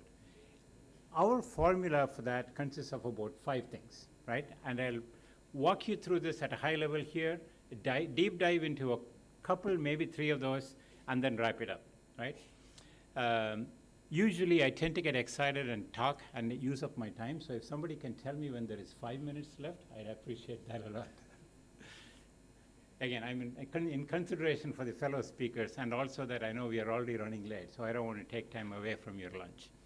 That said, what do we mean by bringing useful quantum computing to the world? As part of that, what we do is we publish a roadmap of where we intend to go, right? Very clear, very open. We publish that out and say, this is where we intend to go. It doesn't mean that that is cast in concrete. It means that we want to share with you what our direction is. Based on findings, we will pivot a little bit here and there, but directionally, that's where we want to go. Second, we want to make sure we build and make available what we call utility scale systems. Systems that you can use, systems that the community can use, systems that the industries can use to really solve business problems. That's what we mean by utility scale computing. We also then talk about how we can share that with the community around us. So we are very community oriented. And obviously we have toolkits that will enable everyone to access that. And finally, we focus on making sure that we are also supporting the quantum safe aspect of these, right? I know you cannot read this. That is by design, because you'll then start poking at every single aspect of this, but I will expand on the relevant parts. All that it means is, if you can see some green dots to the left of it, it says that between 2016 and 2024, for example, we have hit each of the milestone that we set ourselves to achieve. So we said we will produce 27 qubit machine, we achieved that. We said we'll produce 133 qubit machine, we achieved that. So we want to look forward and say, what does the future hold, right? Where are we headed with this? This is where, hopefully you're able to read this. We now have a 133 qubit machine. Now, one thing I do want to make sure, I'm sure you're aware of this, but I want to make sure it's very clear, is merely counting qubits isn't going to help you. Qubit is not going to be a number that will tell you the capability of the quantum computer. There is this notion of how deep can you execute? How many instructions, how many circuits can you execute with the 133 qubits or 1,000 qubits that you have? If you can only go 2 instruction deep, that doesn't help you. So it's a combination. I'll talk about this in a second, in a later slide as well. So don't be fooled by just the number of it. That is why you see the number 10K, 15K, 100 million, and 1 billion. Those are circuit operations that you can perform on that chip. What do I mean by that? It is a multiplication of the width, that is the qubit, and the depth, which is the number of deep instructions you can go. Because you need to execute instructions repeatedly before the qubits become, or they decohere, right? So there is that notion of coherence. In addition to entanglement and superpositioning, the coherence of these qubits is also important. That is, how long do they stay stable? Right now, they're in the nanosecond or sub-nanosecond range. We intend to take it to millisecond, 10 to the power of 6 more. And that means you can execute a heck of a lot more instructions in that in a period of time that you have. That is what you need to increase the depth, right?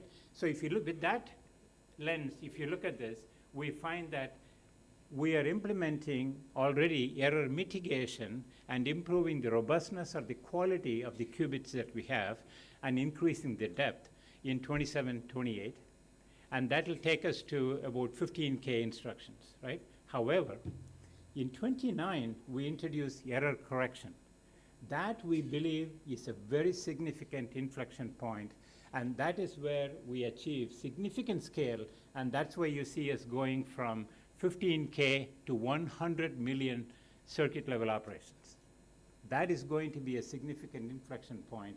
And the reason we are able to confidently say that is we have demonstrated that in the lab, and it also came out in the Nature paper, I believe, in 2024. So that is where we are headed. And then beyond that, we are saying that once you reach 2029, it's a matter of scaling beyond that, right? Fundamental technology problems that were preventing us from getting there, a la error correction, will be addressed, and then we can easily scale from 200 qubits to 2,000 qubits and get to 1 billion qubits. Now that's some number of qubits, right? You agree? Okay, some feedback. All right, now I talked about the roadmap. That's what our roadmap is. Let me touch a little bit on quantum utility. I said utility scale computing. What do I mean by utility scale computing? Simply put, quantum utility says that we can demonstrate that a quantum computer can, using quantum circuits, execute or solve problems that are beyond the ability of classical computers. And we have already achieved that. Again, Nature paper, called out how we were able to achieve that. The next thing we are looking for is quantum advantage. And quantum advantage is when an unsolvable classical problem is now solved by quantum computers. Now, you may say, when is this going to happen, right? While I say that this is 2020, 2029 onwards, we are beginning to solve that. Some of you may have seen an article posted by the quantum CTO, our IBM quantum CTO, where he called out that we now have a technique called gross surface modeling that actually gives us additional scale than we originally thought. In other words, we now have the ability to have 300 physical qubits yield about 12 logical qubits, right? Which means we have reduced the number of qubits needed to generate the logical qubits you need by a factor of 10. So we may achieve quantum advantage well before 2029. So that's where we are headed. So what does this all mean? Again, this is mostly for reference, so that this is not me making up something to impress you, but this is actually research that has been published in the Nature paper, or in Nature magazine. And what does this mean? This means that right now we have utility scale computers that are about 1,200 times more performant than the next available competitor, if you will. 1,200 times cheaper and 400 times more performant, right? And you may say, well, that's all fine. Where do you have it? We currently have about 15 of these deployed on the cloud, when Google has 2 of them deployed on the cloud. So I'm not dissing Google. I'm just saying there are 17 of them available to you if you want to ask right now. Overall, if you step back and look at it, we have so far, since 2019, deployed 70 quantum computers on the cloud. We have so far executed 3 trillion circuits on them. It is not IBM executing it. It is a community of 275 quantum network members, as well as the millions of users. I think several of them are from India. I meant to get a count of how many users of our quantum systems and computers are from India, but there is, trust me, a significantly large number is from this part of the world, right? So you are currently actually using Qiskit and our computers, quantum computers, to learn, to solve problems, to use the simulators as well as the quantum computers, and learning through the process. We welcome that, right? And we also have a couple of quantum data centers, and we also have, I think, 8 or so quantum computers, 5 on-premise quantum computers that we have deployed. Because usually people say, you only access it from the cloud. Not quite. For example, I'm from Columbus, Ohio, in the US, and there is a famous Cleveland Clinic that is in Cleveland, Ohio. They have a quantum computer that we have sold them, obviously, that they have installed, of all places, in their cafeteria.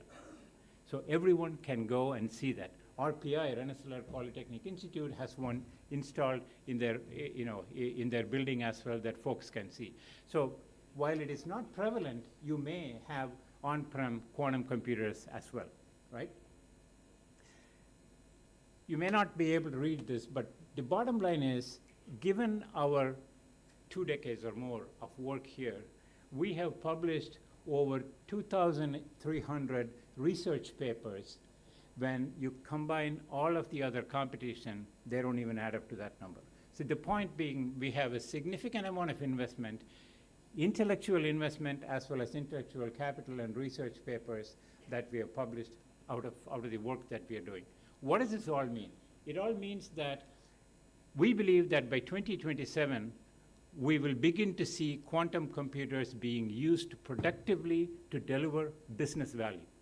And it's not just us saying that. We were also gratified to see that this notion of a quantum economic advantage is something that people are going to realize in that time frame. So it is much, much sooner than we had originally thought. And when you begin to explore the value of quantum in the business community, we obviously need to look at the number of network partners that we have.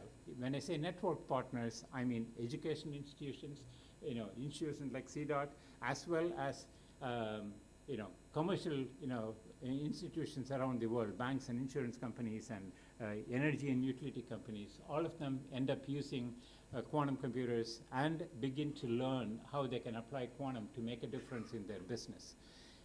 I know this is not readable, but hopefully you'll get a copy of this so you can read it. The point behind this slide is to say there are use cases across all of the industries that you can imagine. And earlier, the keynote speakers called out a number of areas where this can be applied. All of these are use cases that can be applied in specific industries, and we are working with clients in every single one of them to develop algorithms that are suitable for them. And this ties in with the point I made earlier about achieving quantum economic advantage. It is solving business problems using these algorithms in that time frame.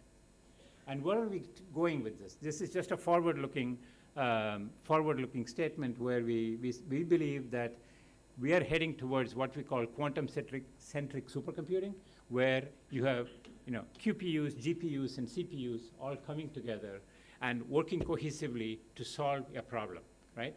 So this is the direction, higher level direction where we are headed. Now, that's about the first part of this mission statement, which is bringing useful quantum computing to the world. Now to switch into the specifics of post-quantum cryptography and making the world quantum safe. One of the use cases, as you very well know, of quantum is that it solves a problem that we believe or we thought would be unsolvable. In 1974, if I remember right, when the first Diffie-Hellman and RSA algorithm came up, they looked at factorization as a problem that could not be solved because there was no algorithm to crack it, so it couldn't be solved.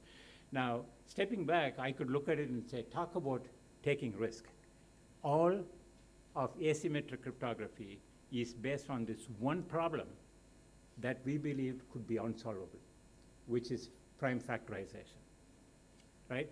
Diffie-Hellman that came after that, all the other derivatives of that, all dependent on this one problem. And guess what? Peter Shor in '94 came along and said, I think I can crack that with quantum computing. He didn't even have a quantum computer on hand to play with it at that time.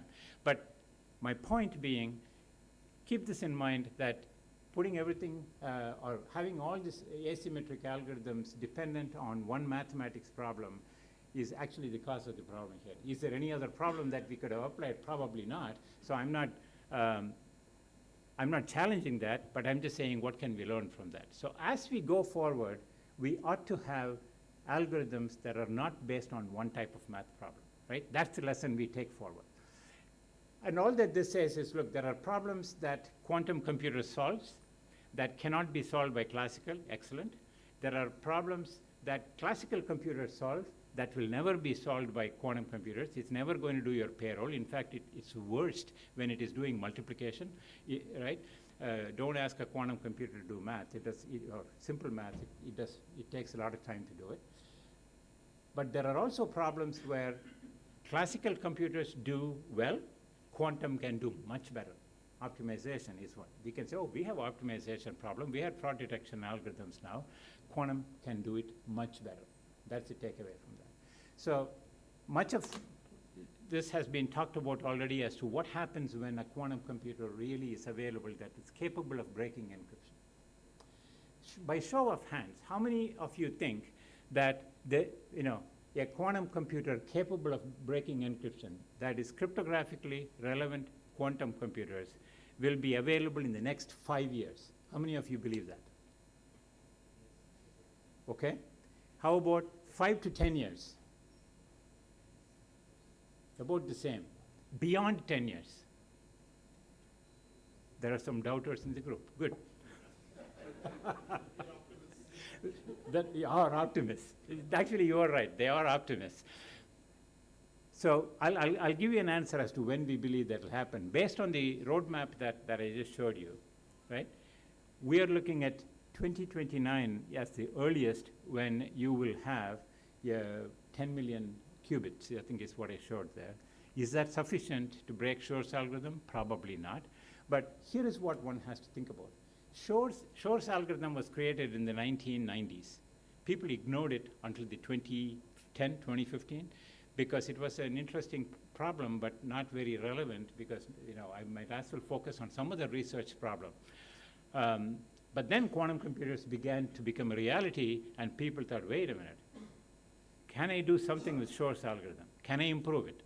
Are there other approaches I can take to break it down into pieces? And in other words, how can I make sure that I don't need 3,000 qubits, for example, to break RSA 2048? Can I do that with 2,000 qubits? Can I approximate some things and get to a general regime of the answer so that then I can apply classic techniques to do it? There are research papers that are appearing in this. A couple of them have appeared already. Interesting problem. So what I'm trying to say is, while people are trying to build quantum computers that are capable of solving or breaking Shor's algorithm, people are looking at improving Shor's algorithm as well. And all that you need is one inflection point with human ingenuity where you will find that somebody finds out something that's going to shorten the time. That's when the optimists who say that it's 10 years or later are going to say, oh, did I make a mistake, right? So my point is, we always talk about what happens when a quantum computer is available that's capable of breaking encryption and say, oh, we got to be ready for that. But one thing, how many of you know what harvest now, decrypt later means? Few hands. I would expect everybody to take both of their hands and show up, because that is a problem that exists today. That is a problem that is happening today, and we are not even aware of how it's happening and when it's happening. What do I mean by that? So a cryptographically relevant quantum computer, when available, can be used to break RSA 2048 or 1024. We all agree that's going to happen. What does that mean? It means that somebody can apply, who has access to a powerful quantum computer, can use that to break the encryption, apply Shor's algorithm, right? What's happening today is encrypted data is being exfiltrated.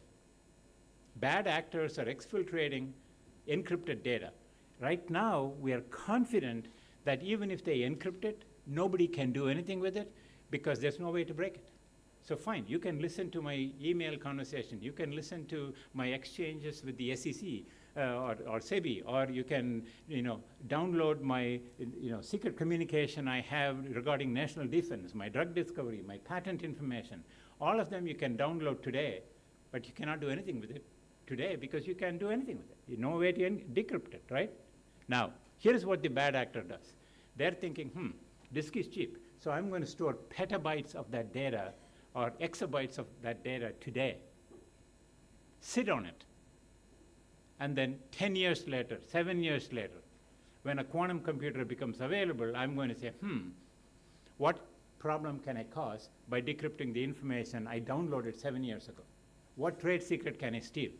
What patent can I break? What drug discovery can I sabotage? That is what we call harvest now, decrypt later.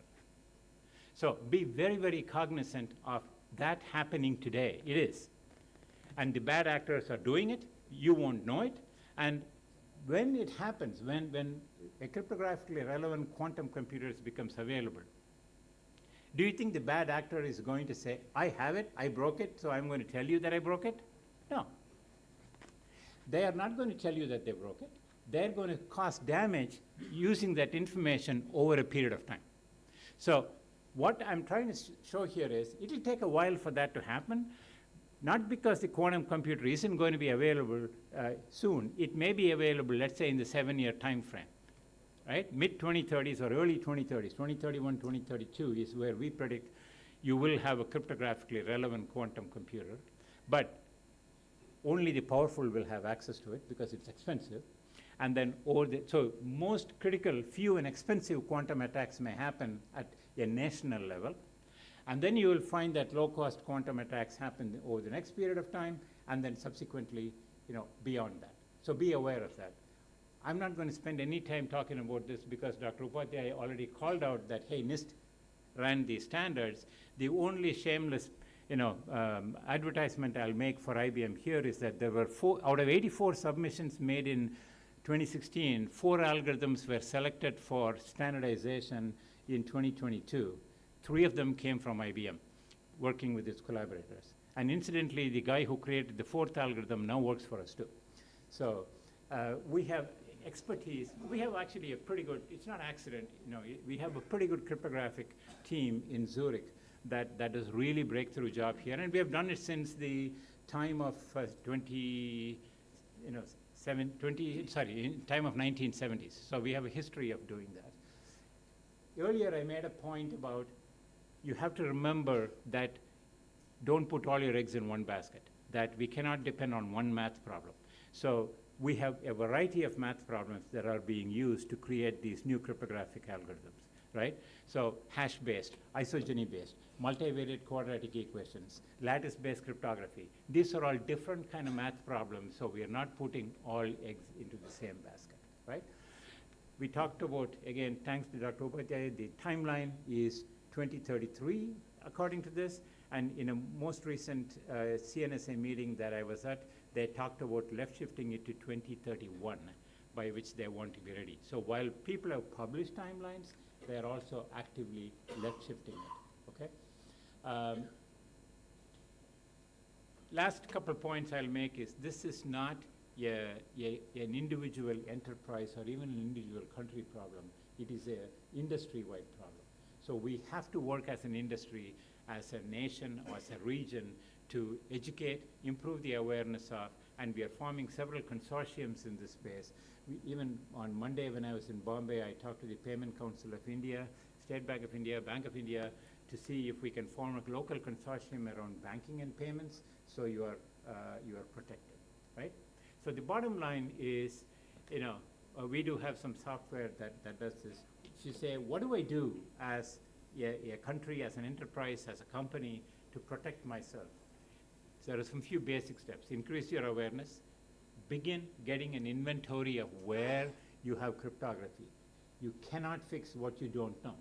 So if you don't know where cryptography exists, which nobody knows, trust me, we go find things for clients and they say, oh, I didn't even know we had cryptography there. Or they thought they had strong cryptography when it is weak. So this is a problem that exists universally. Find out where things are, then begin prioritizing what you need to attend, and then begin addressing them in that prioritized manner. That's the, if nothing else, you take that away from here, that will be a win for us.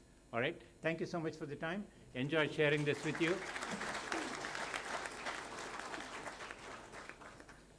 Well, thank you so much, Dr. Ray. So now I would like to invite Dr. Kaveh Delfinarzri, Senior Lecturer in Electronic and Nanoscale Engineering at the University of Glasgow, UK, to share his views on engineering large-scale quantum communication, the next leap. Dr. Kaveh is a research fellow of the Royal Academy of Engineering and an associate professor at the University of Glasgow, UK. His group develops hybrid superconducting semiconducting quantum circuits and integrated quantum systems for computing, communication, and sensing. Their work also extends to energy-efficient quantum technologies and green energy application. Over to you, sir.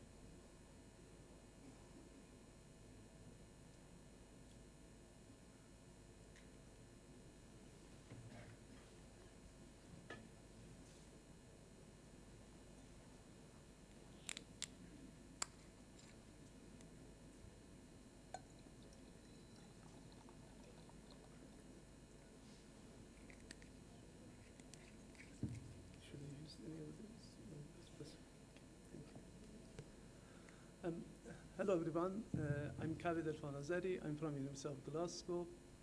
Also, I'm a quantum fellow at. Okay, sorry, is it better now? Okay. I'm also a quantum fellow in UK Office for Quantum, and which is basically belongs to, yeah, sure.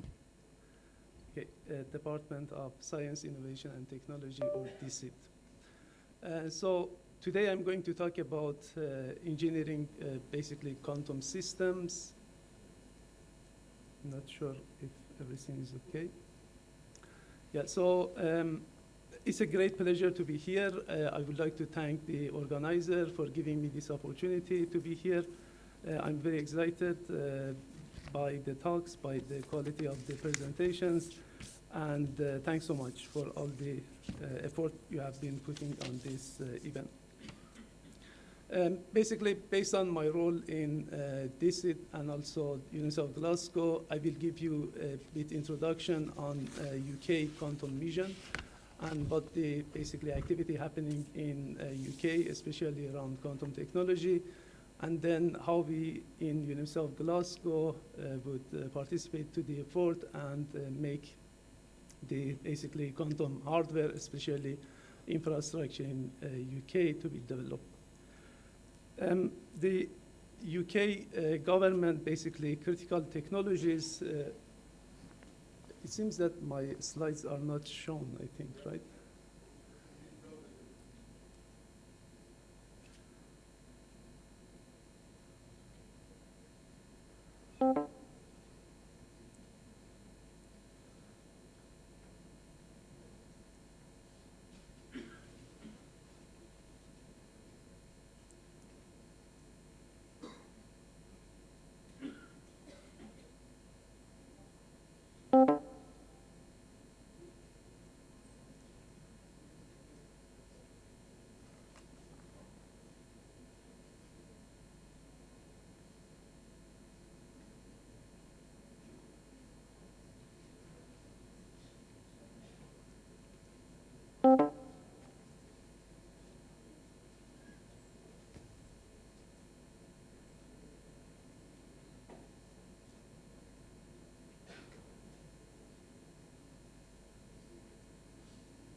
Yes, sorry for the technical issue. Yeah, here are the UK government critical technologies. So we have semiconductors, quantum technologies, telecom, mostly future telecom, AI, and medical technologies are on the top of the basically UK government attention at the moment. And looking at a global effort for quantum technology, as you see, there are huge investments happening around the world, be it China, US, Europe, even India are basically leading on the quantum technologies and investing basically heavily in this area. So in the UK, we have a UK National Quantum Strategy announced in 2023. So basically the effort there is for 10-year planning, which are basically mostly for building foundation for quantum technology in UK, and that is built on the quantum program, which was initiated in 2014, basically. And there are 4 key pillars for that. One is the aim is to make UK a home for world-leading quantum science and also for technologies. Then the aim is to drive the use of quantum technology in the UK to benefit the economy, society, and security. We aim to make UK to go to place for quantum businesses. So huge investment and attention is on attracting businesses around quantum technologies, and also to create a national and international regulatory and also standard frameworks that supports our innovation and also ethical use of quantum science and technology. So far, the story is for 1.1 billion pounds national program. So we invest on research, which is mainly around a Center for Excellence. So we aim to build regional strengths through the hubs network. So we unlock new applications. Basically, this is the goal, to target research program mostly. Then around innovation, we have acceleration commercialization. So we bring challenges, challenge program, which involves more than 180 UK companies. We drive public sector, basically solutions through the Catalyst Fund. In terms of infrastructure, there are huge investment for a National Quantum Computing Center. We have NQCC, where we basically host the industry as their test bed and hardware infrastructure there.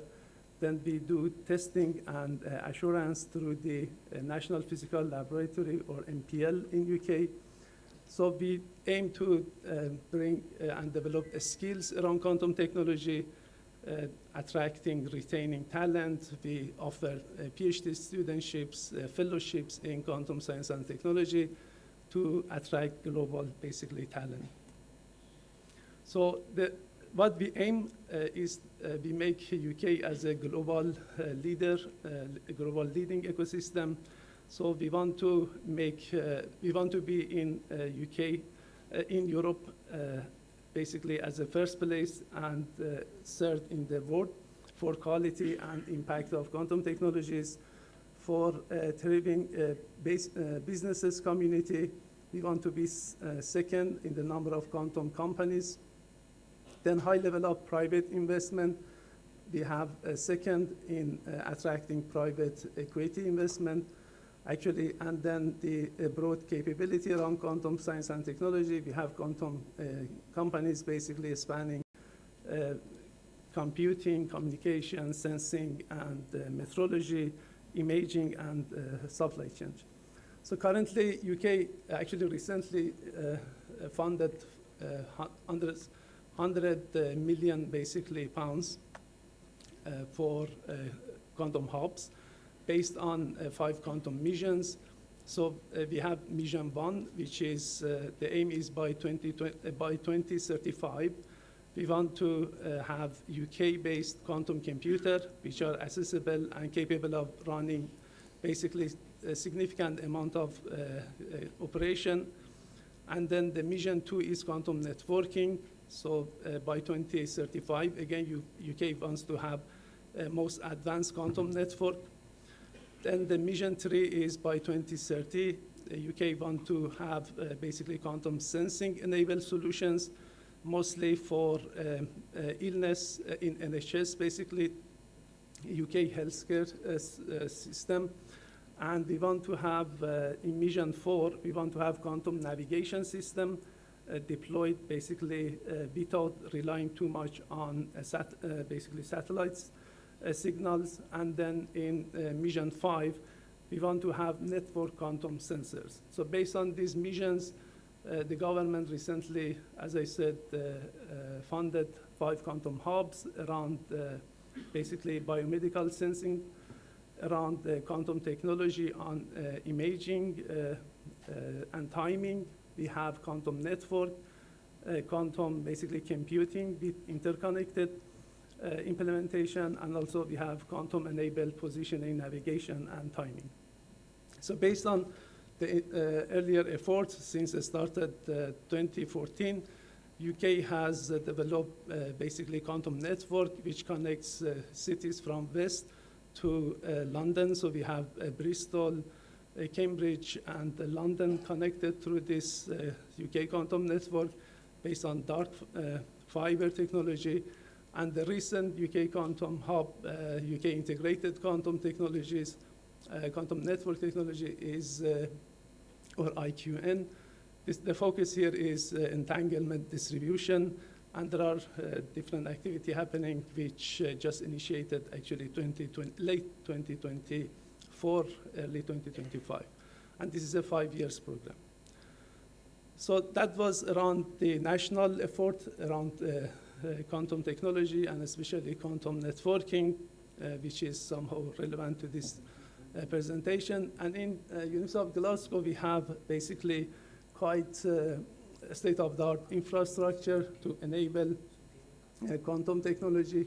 So Glasgow is quite a strong, Glasgow city and in general Scotland is a home for quantum science and technology. Lots of investment from the local government and also from UK government is there. And especially in University of Glasgow, we have different teams, so quantum and nanotechnology, we have photonics and electronics. So we try to train a student, postdoc, and basically we have a good number of academics also to develop that. We are backed by James Watt Nanofabrication Center, is 1,200 square meter of clean room with 35 million pounds basically industrial equipment, with a large number of research technologists and basically industrial involvement there. We target quantum technology, photonics, electronics, and basically bio through different hardware structure and building basically mostly hardware and infrastructure for quantum technology, because Glasgow actually leads one of the UK quantum hub with 20 million pounds investment. So Glasgow has funded the Center for Quantum Technology. In quantum technology, we focus on various aspects of quantum to basically address different challenges. We have quantum computing team, mostly focus on transmon and gatemon, so working on microwave side. Then we have quantum sensing, which we develop single photon detectors based on superconductors that are basically very useful for quantum networking. Then we have quantum enhanced imaging. So Glasgow used to lead the quantum enhanced imaging hub, one of the largest basically quantum initiative in UK. And now still Glasgow is involved in 4 of the 5 hubs funded in UK. We have quantum foundry through our JWNC. So we try to make basically nanofabrication and microfabrication of quantum devices and their integration in basically a standard and industry standard ways. We have quantum communication, so we develop hardware, semiconductor, superconductor-based system, and we have fundamental aspect of quantum science and technology through theory works. So recently, Glasgow City actually funded a couple of projects around critical technology accelerator. Again, quantum is one of the basically important aspect of this funding. So here we focus on gallium nitride lasers and mostly photonics and also superconducting-based quantum system to enable the quantum ecosystem. And that is also empowered by analog program where we have very advanced semiconducting hardware packaging technology, which allow us to basically fabricate and then package the quantum devices in-house, all in Glasgow University. So one of the most relevant projects we are running at the moment is EPIC, Empowering Practical Interface of Quantum Computing. So that's the collaboration between communication engineers and quantum engineers in order to make interfaces for mostly superconducting technology to be connected to optical telecom, a standard optical telecom network. So through this project, we have 3 different pillars where the pillar 1 focuses on optical interconnects. So where we try to replace the bulky superconducting wires. So for control and readout of the qubit with optical fibers and to make basically transductions from microwave to optics. Then in pillar 2, we develop wireless communication hardware. So rather than using coaxial RF cables for control and readout of superconducting qubit, the aim is to replace them with antennas. So we place antennas at millikelvin temperature and then wirelessly transmit the quantum signal from millikelvin temperature to outside the fridge. And the 3rd pillar is around cryoelectronics, and the idea is again to bring basically electronics close to quantum processors. So the focus So you know that the most advanced quantum platform at the moment are superconductor, trap ions, photonics, silicon-based, and topological. So topological has the lowest TRL, but superconducting is one of the basically mid-range TRL technology where we focus. And as I explained, this is the announcement of Google for 53 qubits. And as our colleague in IBM demonstrated, so millions of qubits is not possible probably with this type of hardware. So the solutions could be basically from wireless to optical and to cryoelectronics, where we can somehow integrate all quantum processor and quantum and classical electronics basically on a single chip to remove the bulky basically cryostat or cryogenic system. So not only for inside the dilution fridges, there are also interconnecting a quantum computer has a lot of different challenges, especially in data centers. Maybe we can't rely on the most mature optical quantum network technology, so there probably microwave communication or terahertz communication could be another solution. So we also focus on developing hardware to make basically superconducting qubit to operate in a bit higher frequency range. So we target millimeter wave and terahertz. So that allows scalability and also integration of superconducting qubits. So why terahertz? Because so from semiconductor side, which are the conventional technology for microwave and for lasers, normally up to 1 terahertz or 100 gigahertz frequency, semiconductor start to be basically laggy and inefficient. And from other side, laser are not good below 20 terahertz. So there is a gap in between, which basically there is a lack of technology. So semiconducting technology cannot answer this demand there. So here is basically a summary of the sources which we can generate terahertz signal with them. And mostly they are photonics, and some of them are based on semiconductor, like quantum cascade lasers or resonance tunneling diode. But again, they don't give tunability, and then they are not much efficient in room temperature. They need cooling anyway. So we introduce superconducting-based light sources, so they can be electrically tuned, electrically driven, and a source of coherent light based on Josephson junction. So then we can make them to operate in single photon or in basically entangled photon state.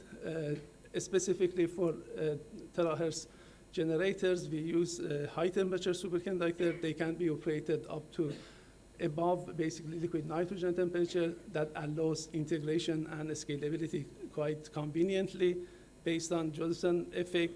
And then they are electrically tunable. Once they are phase synchronized in a very large number of arrays, then we can get coherent light out of them. And then cavity engineering is like a laser, so laser on chip that can operate efficiently in low temperature down to even millikelvin temperatures. And then we can basically somehow modulate the terahertz wave with the speed up to 40 gigahertz. So then we can make like on-chip lasers with COM signal for quantum communication or quantum basically even computing using as local oscillator for qubits and for quantum processors.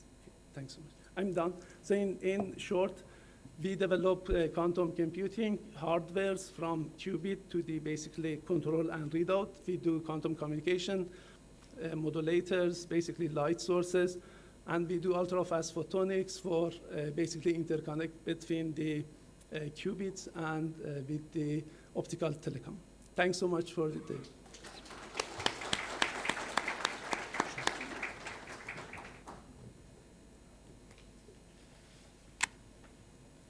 Thank you so much, sir. And once again, Thank you to all our esteemed speakers for their valuable insights and inspiring words. Your contribution has truly enriched today's session. Thank you. And now I would like to request Shri Shubhendu Tiwari ji, Advisor Technology, Department of Telecom, to kindly present the memento as a token of appreciation to all the speakers on the dais. So, kindly present the memento to Dr. Rajkumar Upadhyay, CEO, C. Dot.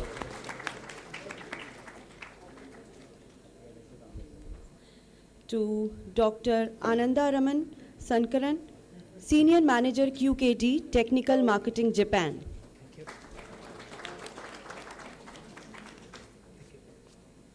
Memento to Dr. Ray Hari Shankar, IBM Quantum Safe, USA.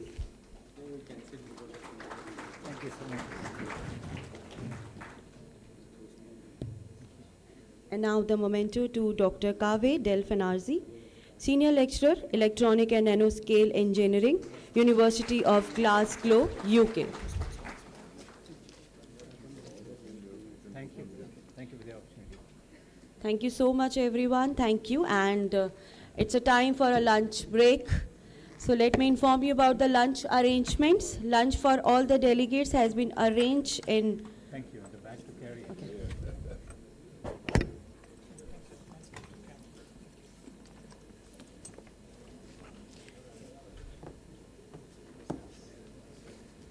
Thank you so much, sir. Thank you. So let's have a group photograph. So you please also join.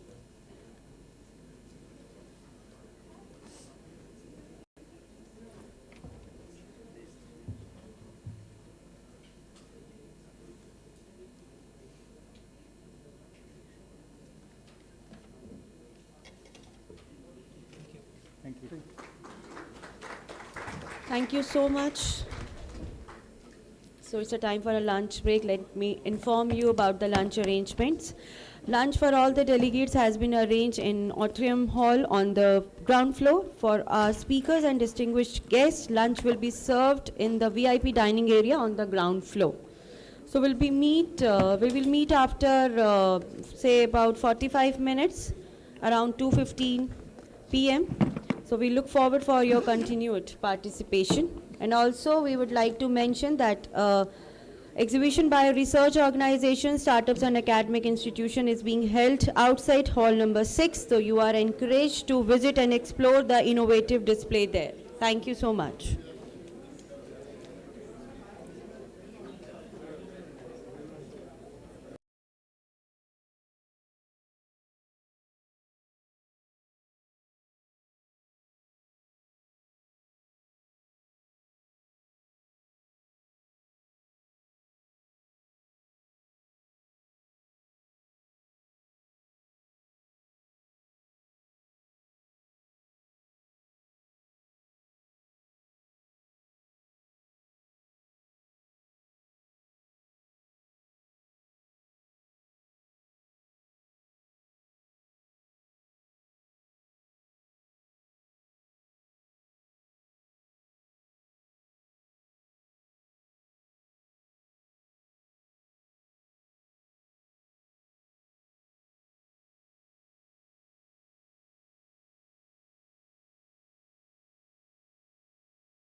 Currently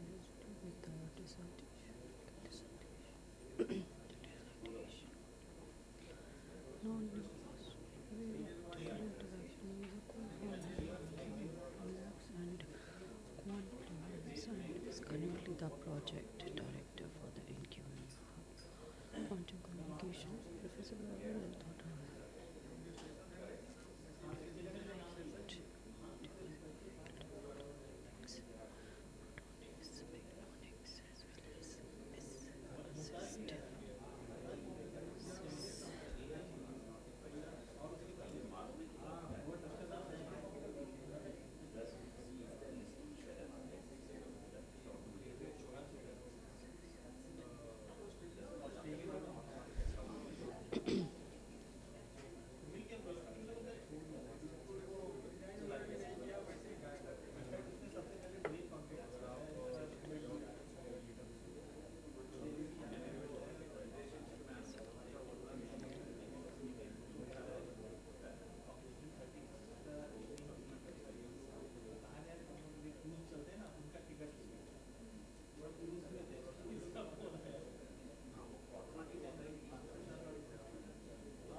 So we are about to begin the session in about 5 minutes.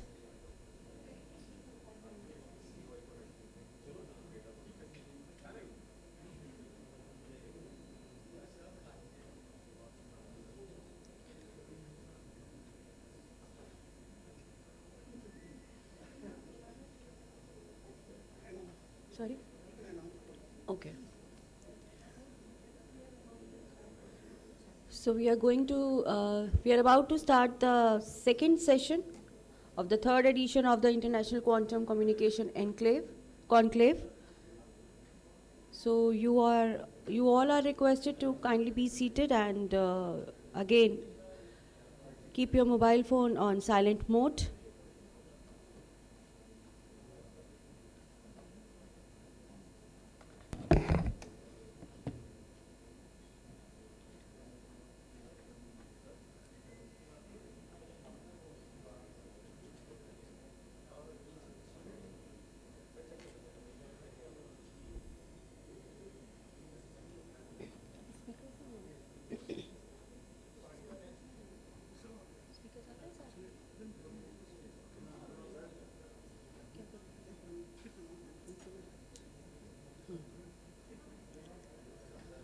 Whomsoever is outside, you are requested to come inside and take your seats. We are going to start the second session of third edition of the International Quantum Communication Conclave.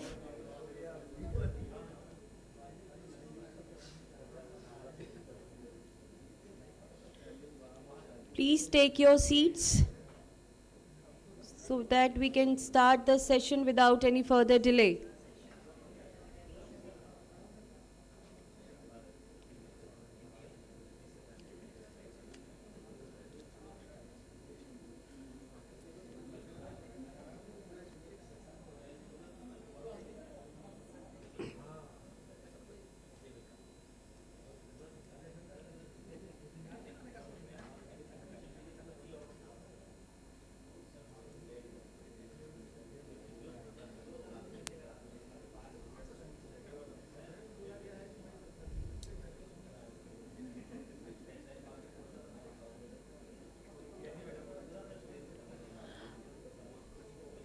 I request everyone to please take your seats.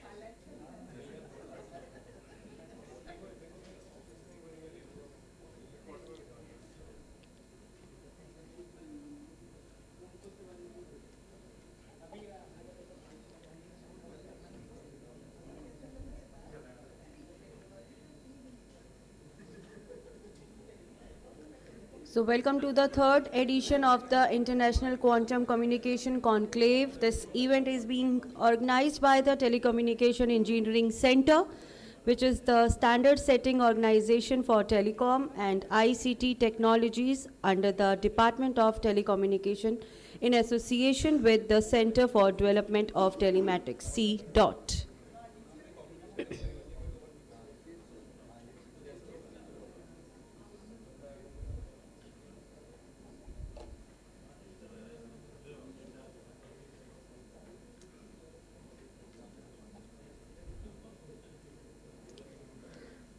For that, I would like to invite on the stage speakers of this session, Professor Anil Prabhakar from IIT Madras, Mr. Rowan Hogman from Mrs. Ericsson, Shri Kamal Kumar Agrawal ji from TEC DOT,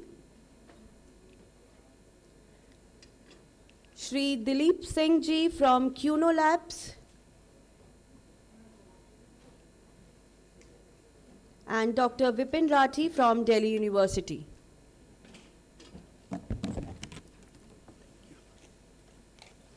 So now we begin with our second session. Before we move ahead, allow me to give you a brief overview of what this session entails.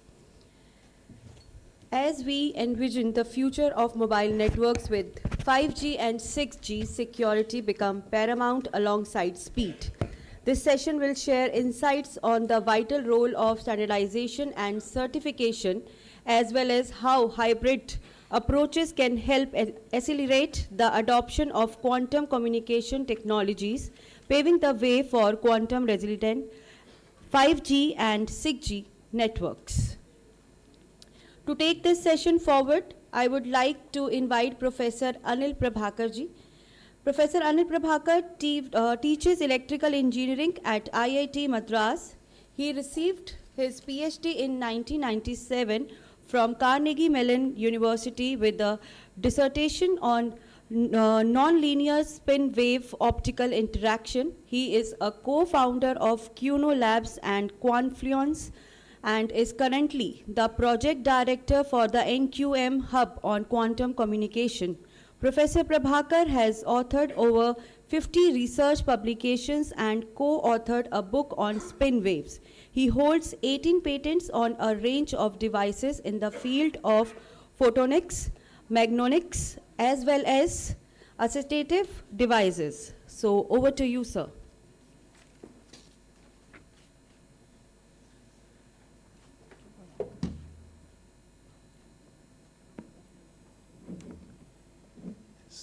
Going to be a challenge, but we shall figure this out. Okay. How audible am I? Not audible. Audible enough? Yes. All right. Okay, good afternoon, everyone, and thank you for coming back after lunch. I shall try to keep you awake. The morning session was very heavy. I felt it was rather heavy. And I'll try to lighten it up a little bit with some pictures and some actual technology also that we have developed. Right? I represent the National Quantum Mission's Hub for Quantum Communications. It's called the IITM C.DOT Samnya Technology Foundation. It took me a little while, and maybe I'm not saying it yet correctly. How do you say Samnya? Right? The Sanskrit word that means cognition. Right? The outline of the talk I will start by introducing you to the deliverables of our National Quantum Mission. And then we'll talk a little bit about technology and the validations. And then finally, I will tell you how we have built our first application that we call quantum money. Needless to say, we are in a competitive environment. There are lots of international networks that are being built. Some of these are fairly old now. Our goal is to actually hit the 2,000 kilometers, very similar to the one that was done by China. But that is already a fairly old demonstration, and even just yesterday there was a publication of demonstrations in Europe. I think he said it was 156 miles. I think it is about 250 kilometers. something like that. Italy is also building it up, and it's been running in various places for quite a while, right? In India too, it's been running for a while. At the top left, we have the Metro Area Quantum Access Network in Chennai. That's been running. IIT Delhi and DRDO did their demonstrations in the field over 100 kilometers a couple of years ago. And CDOT itself has been running a network in Delhi for more than a year now, right? I think what is important as we start building these networks is to stay interoperable. It cannot be that it's my network and his network and Toshiba says it's their network and somebody else says it's their network, right? If you look at telecom equipment today, it's not ruled by one company, although there could be a major player in some geographies. There is competition out there. And if you're going to have a quantum network, then everybody has to follow some standards and the equipment has to be interoperable.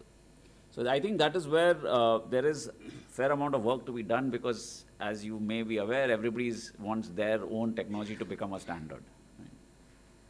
Right? The proposed activities are summarized in this slide.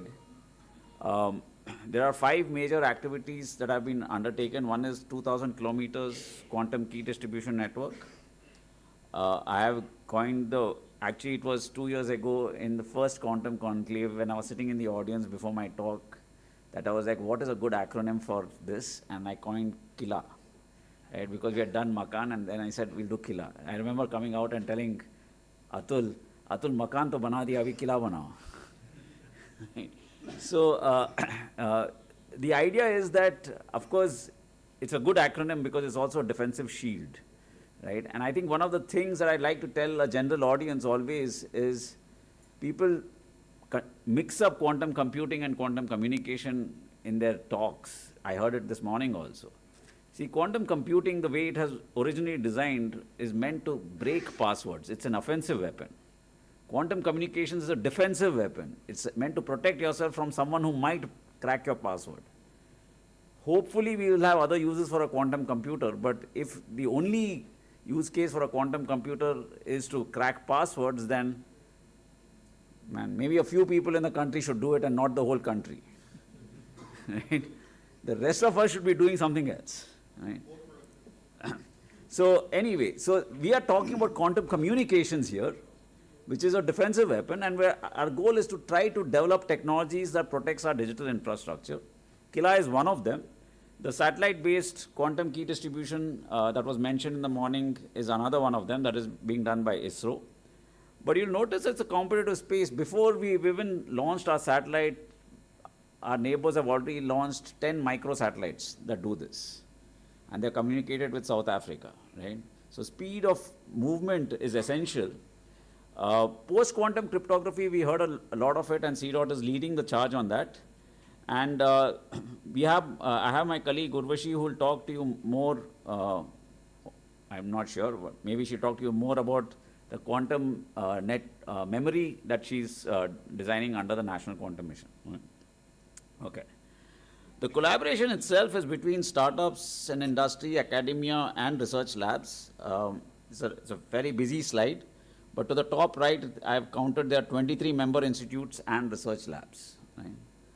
I stand here almost tired trying to coordinate with all these people. Each of these institutions have 3 or 4 PIs, so it's a full-time job just collaborating with all of them. Right? This is what our metro area quantum access network looks like. Right? It has 5 or 6 nodes. It's not very long. It's a metro area, so the longest link is about 15 kilometers.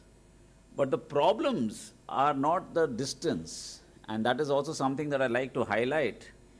It is the loss in the fiber.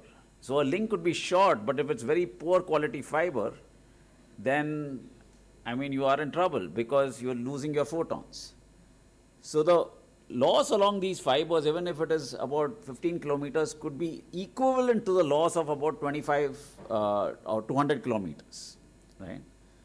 So the loss in the fiber plays a big role in our metro areas because, as you are well aware, there's digging going on everywhere. Over a distance of about 4 kilometers, I've counted something like 20 splices. And each splice will give me 0.5 kilometers of 0.5 dB of loss. If it's a poor splice, if you beat them up, they will bring it down to 0.1 dB, but you have to keep beating them up. Right? So our immediate challenge is to connect Chennai to Bangalore. All right? That's going to be our immediate work that we take up as soon as we get our sanctions, to say that how do we connect these two cities. And we'll be connecting them through secure nodes, because we do not yet have the quantum repeaters. And these secure nodes are secure to the extent that you have physical security. There's a person out there, there's a CCTV camera and so on. They're in preparation for when we have the quantum repeaters. As part of that is to also reduce the size, weight, power and cost. Today, a pair of boxes, the transmitter and receiver, cost anywhere, depending on who you talk to, above 70 lakhs. So it could go from about 70 lakhs to about 1.5 crore. And if you talk of that price and you say you want to do 2,000 kilometers and you're limited to putting such pairs of boxes every, if you're lucky, 100 kilometers, then you're spending a lot of money on that. If you want to connect metro area networks, then you also have to account for all those boxes, and it just will not be feasible at all to do this unless we can miniaturize everything into chips, right? So a lot of the work has already started, and hopefully later this year we will have some of our chips that can do some of this. So this is the quantum internet with local access that has been planned. It has 5 makans: Chennai, Bangalore, Hyderabad, Indore and Delhi, right? And the distance, as the crow flies or as Google Maps tells me, is 2,200 kilometers. On fiber, actually, it's a little longer. If you go back here, you'll see that the distance from Chennai to Bangalore, I'm sorry, I'm going to take a small break. I promised I'll get you some laughs. So if you listen carefully, they'll tell me that I can drive from Chennai to Bangalore in 2.5 hours. Every day that this time gets reduced because the highways are getting better and better. But every time I drive, it takes me 7 hours. The only way that you can drive from Chennai to Bangalore in less than 3 hours is if I extend Bangalore one side and extend Chennai on the other side. I don't see any other way of doing this. Similarly, on this fiber, as a Google Maps tells me it's only 300 kilometers, 350 kilometers, but the actual fiber is 550 kilometers. So when you're doing these things, you have to actually worry about the ground reality and not just what I can pull up on Google Maps, right? Okay. So those are the introductory parts. I'll get to the technology development now, and we'll do a few sort of more technical slides, right? So one of these ideas is how do you generate correlated photon sources, right? My colleague in Delhi, Joy, has been doing a lot of it. I think she's spoken at the last Quantum Conclave also. We've generated these pairs of photons at different wavelengths. In this particular experiment, I've sort of said I don't want to generate pairs of photons at different wavelengths. I want to generate pairs of photons on different channels of the ITU grid. So at different wavelengths is not good enough if they don't fall on the ITU grid and they are compatible with the rest of our network. So if you look at this picture, what it is it starts with a mode lock laser, goes through a Fabry-Perot filter and gets amplified, and what comes out is a comb, a frequency comb already, which is completely classical. And then it goes through a highly nonlinear fiber. And in that fiber, what happens is 2 of these photons will interact and generate 2 more in a process called 4-wave mixing. And then you can imagine if I started off with a comb and each of them starts interacting with each other, I'll get a comb coming out. And they're all correlated. And they're pairwise correlated, and that's what we'd like to see. So if you look at the results of this, it's a very nice little experiment that we managed to get going. To the right out there is the original comb, and to the left is the one pump laser, and at the base of the pump laser, you will see a lot of other peaks which have appeared because of the four-way mixing. And how do you test that they're correlated? Well, there is a measure. It's called a coincidence to accidental ratio, or the CAR. And you can see at the bottom right that we've got a CAR of about 17, which is one of the highest that we have measured so far, right? You can also do it systematically, go pairwise, and then you'll find that you're generating them in pairs. And you can imagine that these pairs are now very useful in a metro network, because any two parties can use a pair of photons, and any other two parties will use another pair. So +1, -1, +2, -2, +3, -3, and so on, right? So this is sort of what we are anticipating we will be able to do. The other thing that we don't spend enough time on is we tell you that QKD is secure. Actually, it's quite insecure, okay? It's quite insecure for many things, many reasons. One of the reasons is that although it is information theoretically secure, the people who are implementing it are all humans. In many cases, they may be students or their staff or so on, right? If you want to make it secure, you have to also address all the potential attacks that could be there. And here what I'm going to show you is possibility of attacking these links, right? So there's a very simple attack, and actually I have to thank my colleague from SAG who first asked me, said, why don't you do this? I said, okay, let's try. And it wasn't very difficult. It turns out that you put an eavesdropper between the transmitter Alice and the receiver Bob. Oh, I forgot. I'm supposed to stop calling them Alice and Bob. They're now called Akbar and Birbal. I haven't found the right word for Eve, but so I'm open to suggestions. Right, so Akbar and Birbal are sending something, and in the middle there's Eve. Come on, it has to start with E. Okay, so you put a circulator in the middle, and then you put a very sensitive photodetector there. So what happens is interesting. So Akbar sends a photon. It's going to take some getting used to. Akbar sends a photon, and it goes to Bob, and Bob detects it. Now, after Bob detects it, there is still some residual energy with Bob, and he emits another photon. So the eavesdropper sitting in the middle is measuring the photon that is emitted after Alice and Bob have done, Akbar and Birbal have done their communication. And if you ask that question, how much information can an eavesdropper extract by looking at what are called backflash photons, it turns out there is a significant amount of information, okay?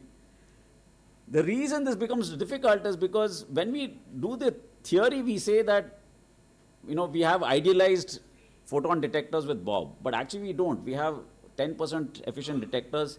If you want to use an idealized 90% efficiency detector, you're going to pay me not 1.5 crores, you're going to pay me 3 crores. And you're going to give me the environment to keep it all cool and everything, right?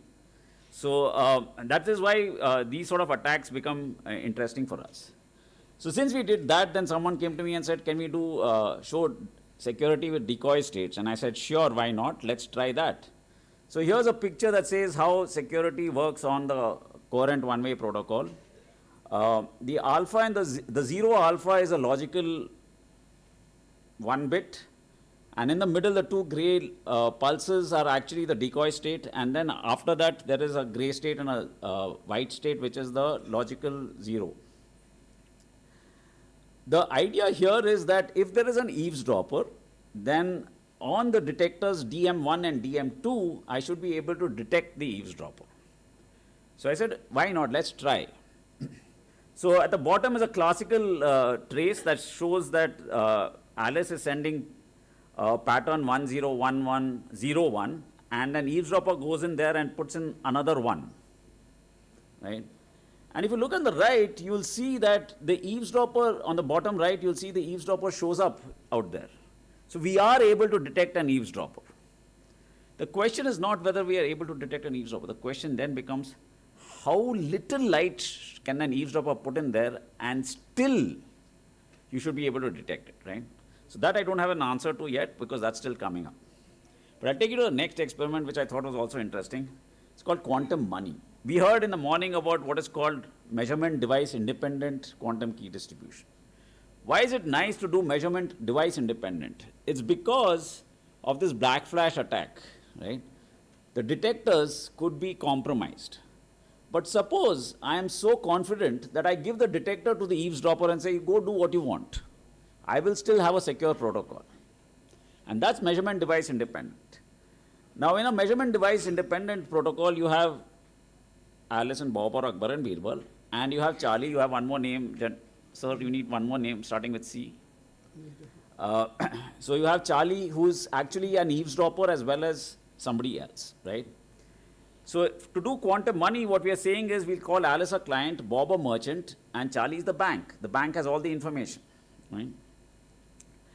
And so you start by creating new money. So that means the mint is trusted. The mint creates the money.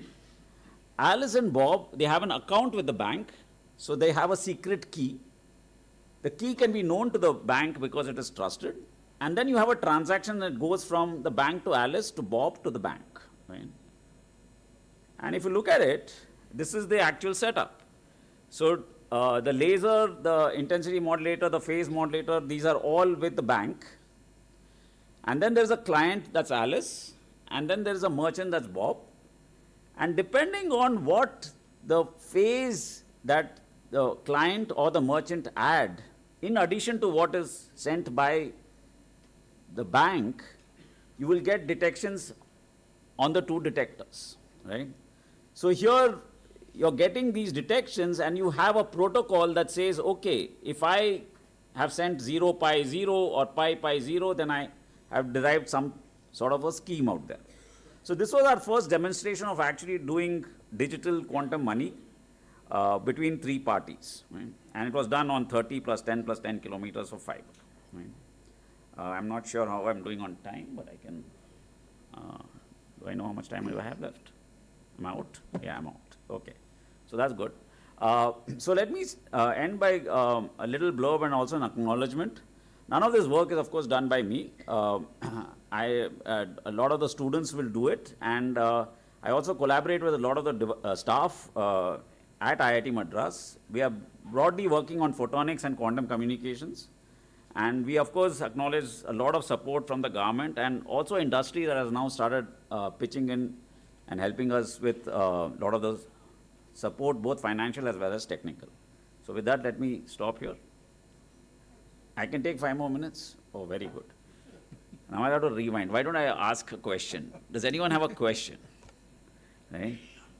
This is the first demonstration of quantum money. You should have a question. Right? So what is happening out here is very simple. Sorry? Please go ahead.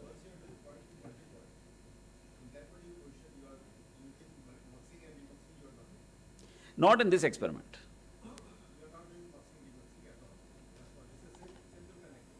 It's a simple connectivity in this experiment. The muxing and demuxing will come in the other experiment where we have all these different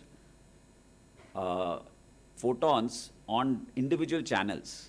So that's where you use your mux demux, right? Now you can run any of the other point-to-point experiments on any of the channels where you're muxing and demuxing. They're all working independently, right? So out here we have done it for about 6 channels. So that means I could have had 3 different client and merchant pairs, right? We've still not got into a protocol which is a secret sharing protocol where you can have 1 client and multiple merchants. I'm assuming you don't really have such a transaction, but that is also a protocol that is possible. But we are getting to that, right? Any other questions? Okay. So I wanted to.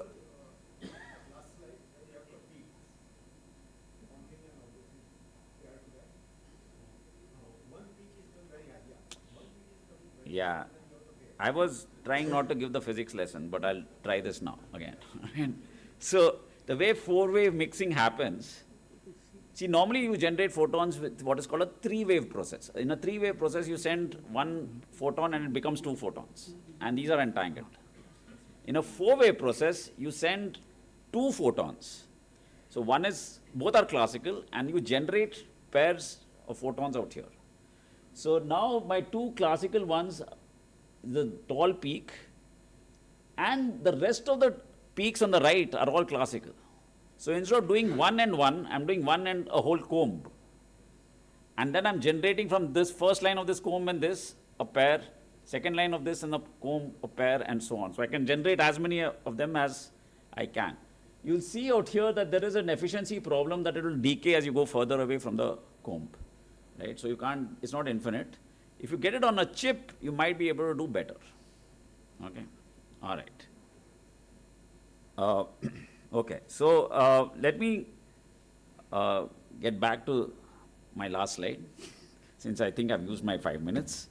The idea out here, again, is that photonics is the base plate that we work on. Quantum communication happens obviously with photonics, but you also will hear quantum computing happen with photonics. Now, one of the reasons that quantum communication is relevant to quantum computing is because you want to do what is called distributed quantum computing.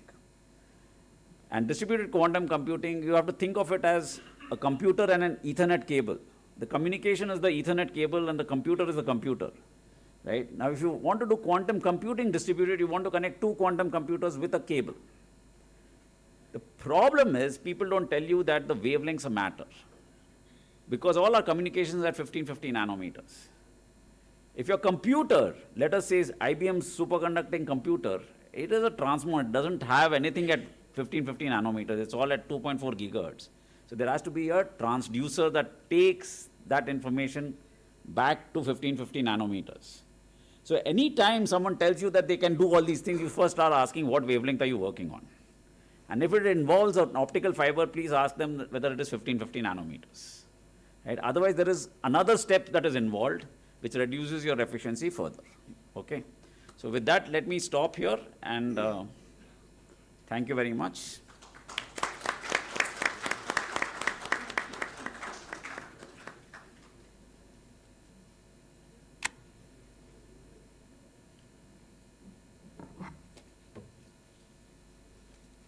Thank you so much, sir, for the interactive session.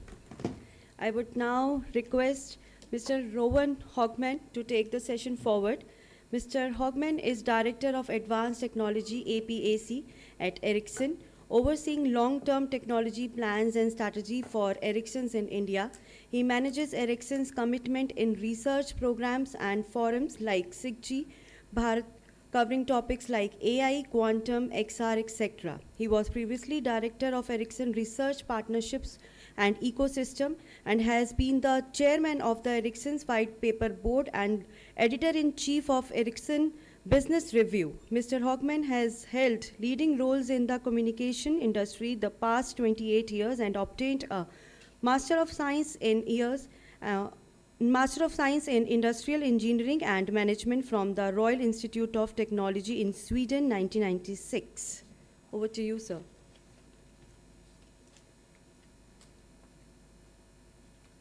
Thank you very much for that introduction, full introduction. Dear honorable panel, dear guests, good afternoon. I hope you're still awake. Yes, very good. So my name is Rowan Högman. I work at the Ericsson Group Function Technology out of Ericsson headquarters in Stockholm. I'm right now in India. I moved here to work with our long-term strategy and technology. I'm a long timer in Ericsson, 28 years in the industry. And yes, I started when I was 5. I'd like to start by saying that the objectives that the Indian government have set up in terms of digitalization and these technology topics like quantum, they are to us extremely insightful and forward-looking. If I just look back the past 2.5 years, what amazing rollout it's been of 5G. A world record breaking 450,000 sites in just 2 years. For us, we use that as an example all over the world when we talk about how well it can become when you work together, government, operators, suppliers. So fantastic that. Now, just A few words on Ericsson before I go into talking about quantum. So Ericsson is an ICT company. We've got technology development in our DNA. We reinvest 20% of our revenues every year back into R&D. To us, India is a super interesting market, super important, not least if you think about all the young, tech-savvy, smart, brilliant people that India has, and that we are sure of will be part of really developing the future of communication. That's why we have our largest workforce in Ericsson here in India, larger than in Sweden, I should say. We also have a really large R&D contingent here in India. And it is within R&D that we look at quantum technologies. And in fact, here in India, we have some of our leading quantum researchers. So straight into quantum. And we've heard a lot about quantum today. Some companies might be using quantum for developing fiber optic cables. Others use it for satellite. Companies are looking at it for new drugs, new materials. We have one purpose with it, and that is to develop the next generation super powerful communication networks. And when doing so, it's super important for us, this term that was mentioned earlier, I think it was the IBM gentleman that mentioned economic advantage. This is a term that was coined by MIT Sloan. And the meaning is really that quantum computing has to have the capability of solving complex problems quicker than classical computing, but at a comparable price point. And for us in the telecom industry, this is super important because we are in the business of delivering advanced but yet affordable communication to enterprises and to consumers all over. And we introduce a lot of new advanced technology, but if it doesn't have this aspect of really bringing down cost and most efficient, it's not useful to us because we are hunting cost all the time in order to be able to be affordable. Secondly, quantum solutions have to have the right, have to be addressed at the right business cases. And what do I mean with the right business cases? Well, to us, it is very complex problems and very time-consuming computations. And finally, we talk about seamless integration. We don't believe really that you can place a quantum processor in an external central place of the network and feed it with requests and it will solve them in a batch processing kind of way. No, we believe in seamless integration of quantum into the full network where it needs to be distributed. Another thing I'd like to mention here is also, we think it's really preferable if quantum has a symbiotic relationship with other technologies that come. And here, for instance, AI, there's a lot of very positive interworking between AI and quantum that really will speed up the adoption of quantum in mobile networks. So, what are we looking, well, where in the network would it make sense, really, to implement quantum? I'm sure some people will raise their hand here and say security, of course, and I've heard a lot of talk about security here in the morning. And sure, security is super interesting for quantum, and hopefully it will safeguard a lot of things going into the future. But if you look at the mobile network, there's so much more. There's so much computation in a mobile network. There's computation on the access side where active antennas and basebands are looking at the best possible way to connect each user, each device. There's computation in the routers, shuffling large amounts of traffic. There's computation in the servers, looking at the management and control and the provisioning of services, the billing and so on. There is so much computation everywhere. If we look at the requirements for computation in the network, and I won't go through the full list, but let me mention two things at least. the network needs to cater for a massive amount of computations in order to enable real-time services with extreme reliability, security, resilience, and so on. You know, if you think about it, today, 5G services, they not only serve person-to-person communication, this precious person-to-person communication, but think about payment, financial payment, energy infrastructure communication, automated factories, crisis or emergency communication. I mean, the list just goes on and on and on with things that just cannot go down. Another aspect, if you look into the future and look at computations, they're just bound to go up in the network. If you think about more visual communication, AR, VR, if you think about massive twinning, digital twins, all this will need a lot of computation. If you think about AI, there's AI now coming in every device, in a lot of processors, a lot of machines. This AI, a lot of it will be offloaded into the network, because that's the only way really to start creating devices and machines where you take out the battery, where you can make them slimmer, where glasses can be really thin. You can have AR glasses that look like normal glasses, but you need to move out the computation because then you can take out the batteries. So for this reason, we believe that quantum processors will be implemented in mobile networks in the form of in-network co-processors. And just as today FPGAs or GPUs or even neuromorphic processors are offloading the network with specialized tasks, we believe that quantum processors will handle the most computationally difficult and time-consuming computations in mobile networks. And if we paint a picture of the future of mobile networks, we believe it would be like a sea of classical computing with a lot of islands of compute in it. So what are we looking at when it comes to quantum? Well, of course, we've looked at quantum algorithms. I mean, we started doing that when we started back in 2017, 2018.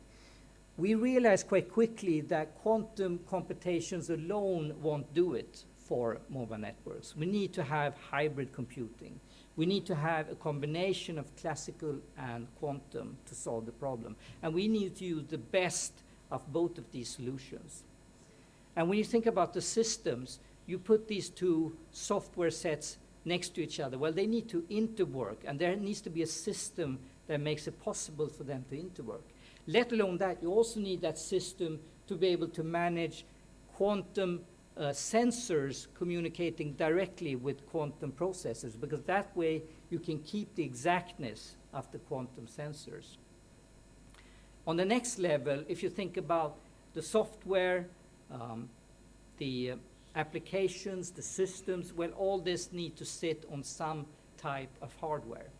And although we are not in the process, or we are not in the business of making processors, we still have tried and researched a lot of different hardware solutions in order to find what will suit this hybrid computing that we so much believe in. And then finally, quantum communication. And I see a lot of talk about quantum communication being security. We have a wider definition of quantum communication. We think about the different processors have to being able to talk to each other, different kinds of processors, sensors, on short distances, but also on longer distances. And here QKD and QRNG are just pieces of the overall puzzle, the way that we see it. So, does quantum interconnect work? I mean, considering then that we're placing such a big bet on hybrid computing, does it work in reality? Well, we just concluded last year some very interesting research on quantum interconnect, where we placed two QPUs with a short distance between each other in the same fridge. We connected them with the microwave waveguide running at 6 gigahertz, and we actually managed to send qubits between them and entangle qubits. So this proved to us, and Claire, who was driving this work on the picture, she was awarded a PhD for this work. It proves to us that it works. We also earlier have tried quantum interconnect on longer distances when we connected our labs in Kista in Stockholm with the Royal Institute of Technology in Stockholm, a distance of about 30 kilometers in terms of the dark fiber then. The real distance is just 10 kilometers, but fiber distance about 30 kilometers. And we tried to recreate the Ericsson logo by sending photons across. And we managed to do that. In fact, it required less than 20 photons to get that done. And on the picture here, you see the Swedish king as he got a demonstration for this at KTH. So, doing this kind of work is just super important that we have a good collaboration between academy and between the industry. And we have been looking at the countries where the quantum research is the most advanced. And in our opinion, it is today, if you think about the regions and the countries, North America, UK, EU, Israel, India, China, South Korea, Japan, and Australia. So we are keeping a very close watch on the research that is coming out of these countries. And then we are ourselves engaging in 3 places mainly, but also in some other places, but mainly in Sweden, where we're looking at hybrid computing. We're also looking at deterministic quantum computing, quantum infrastructure, also quantum interconnect that I showed. In Canada, we're focusing a lot on quantum-inspired communication, but also addressing schemes for hybrid computing. And then in Hungary, we are focusing a lot on AI and quantum machine learning and different distributive methods for machine learning. But the million-dollar question is, of course, does quantum give positive effects already today? Do we have cases where we can use quantum in the mobile network? And we have tried some interesting stuff here. Are you familiar with antenna tilting? Probably not. Antenna tilting is something that's used in a mobile network, in the radio network, really to optimize the radio coverage. And basically, the way it works is, if you have a large antenna tilt downwards like this, you get very good coverage close to the antenna, but you might get some spotty coverage on the cell border. If you, on the other hand, have a lower antenna tilt, it's almost straight like this, then you would probably cover those spots on the cell border. But on the other hand, you get an overshoot. You might get interference in cells that are further away and even neighboring cells.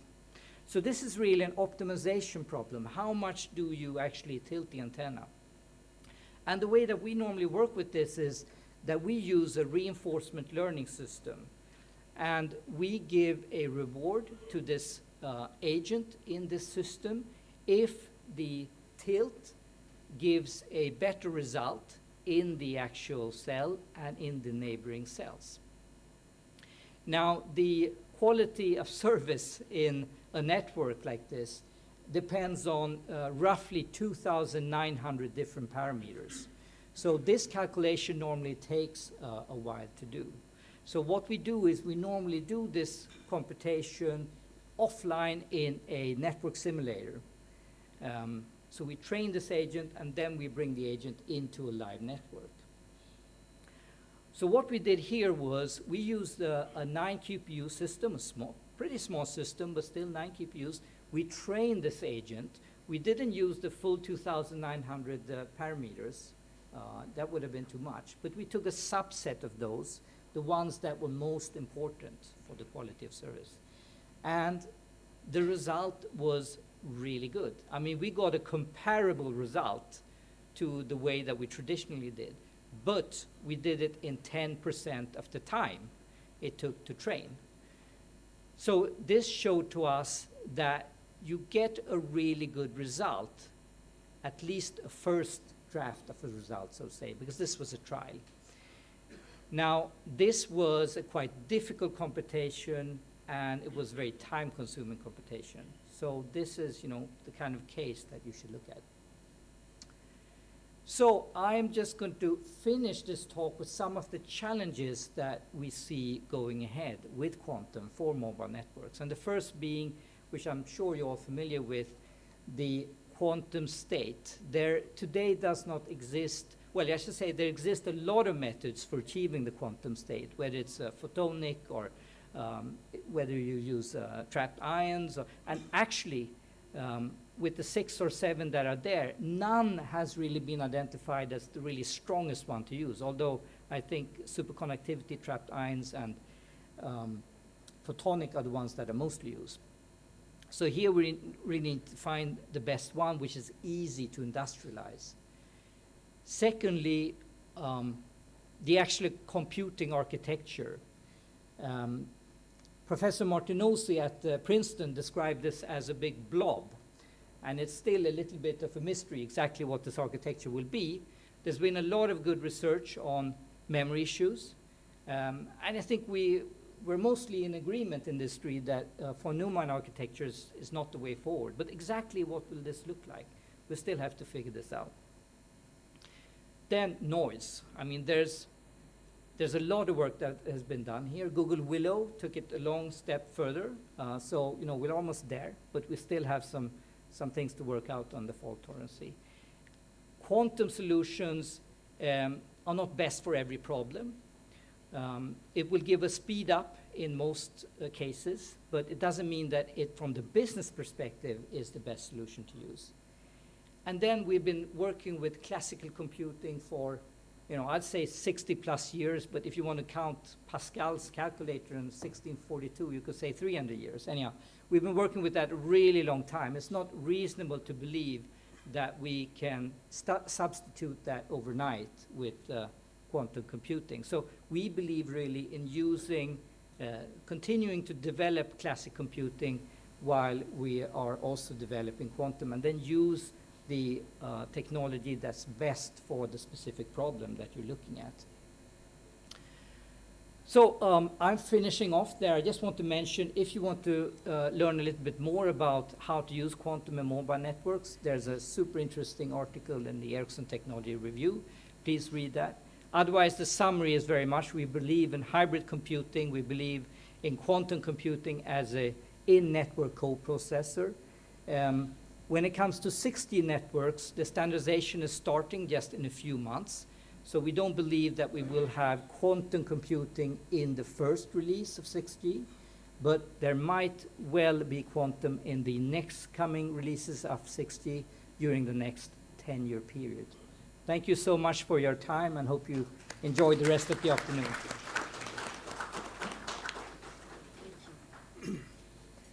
Thank you so much, sir, for sharing your thoughts on navigating the quantum frontier, Ericsson's vision and insights. Now, I would like to invite our next speaker, Shri Kamal Kumar Agrawal ji, Deputy Director General, Quantum Technology, TEC, DOT. Shri Kamal Kumar Agrawal ji is currently leads the Quantum Technology Division at the Telecom Engineering Center, New Delhi, focusing on standard testing and certification in quantum communications.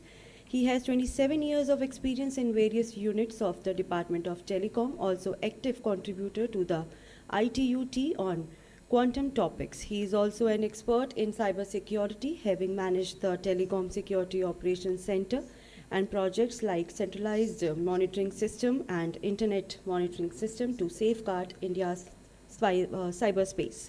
He served as Chief Information Security Officer at the Election Commission of India and played a key role in establishing and operating BSNL billing data center in Kolkata for over a decade. Over to you, sir.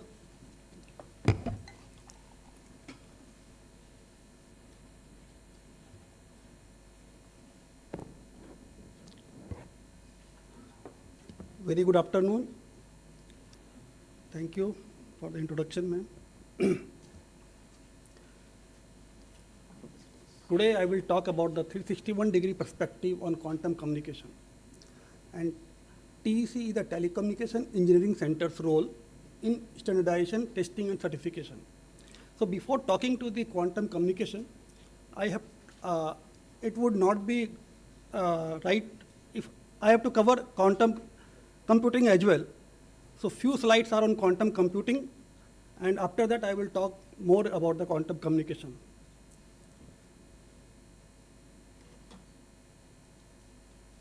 I need just 15 to 20 minutes. Please pay attention. All the basics of quantum will be cleared.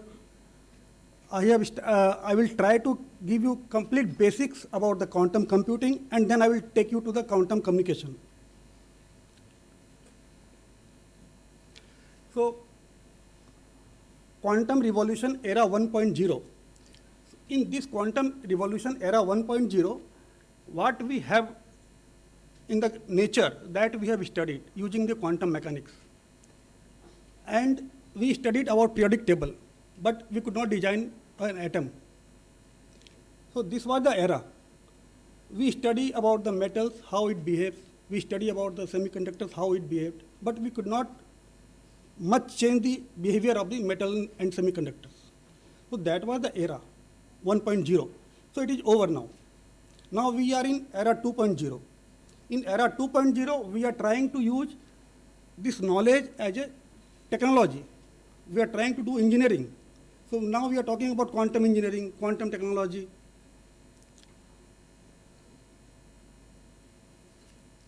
So this year we are celebrating quantum year because era 1.0 is over and it's the beginning of era 2.0.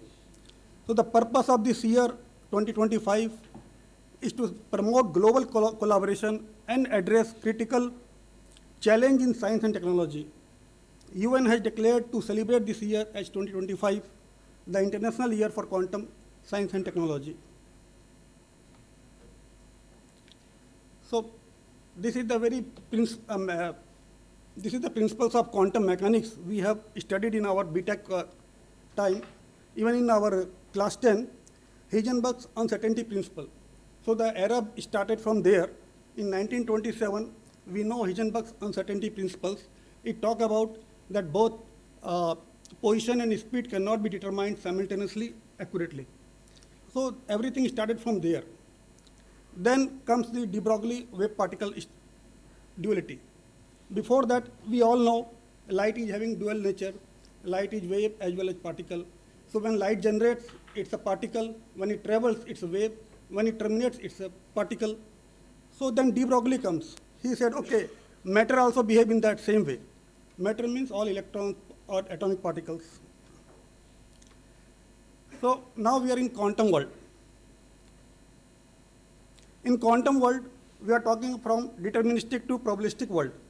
So today we are in deterministic world. We have bits which is either 0 or 1.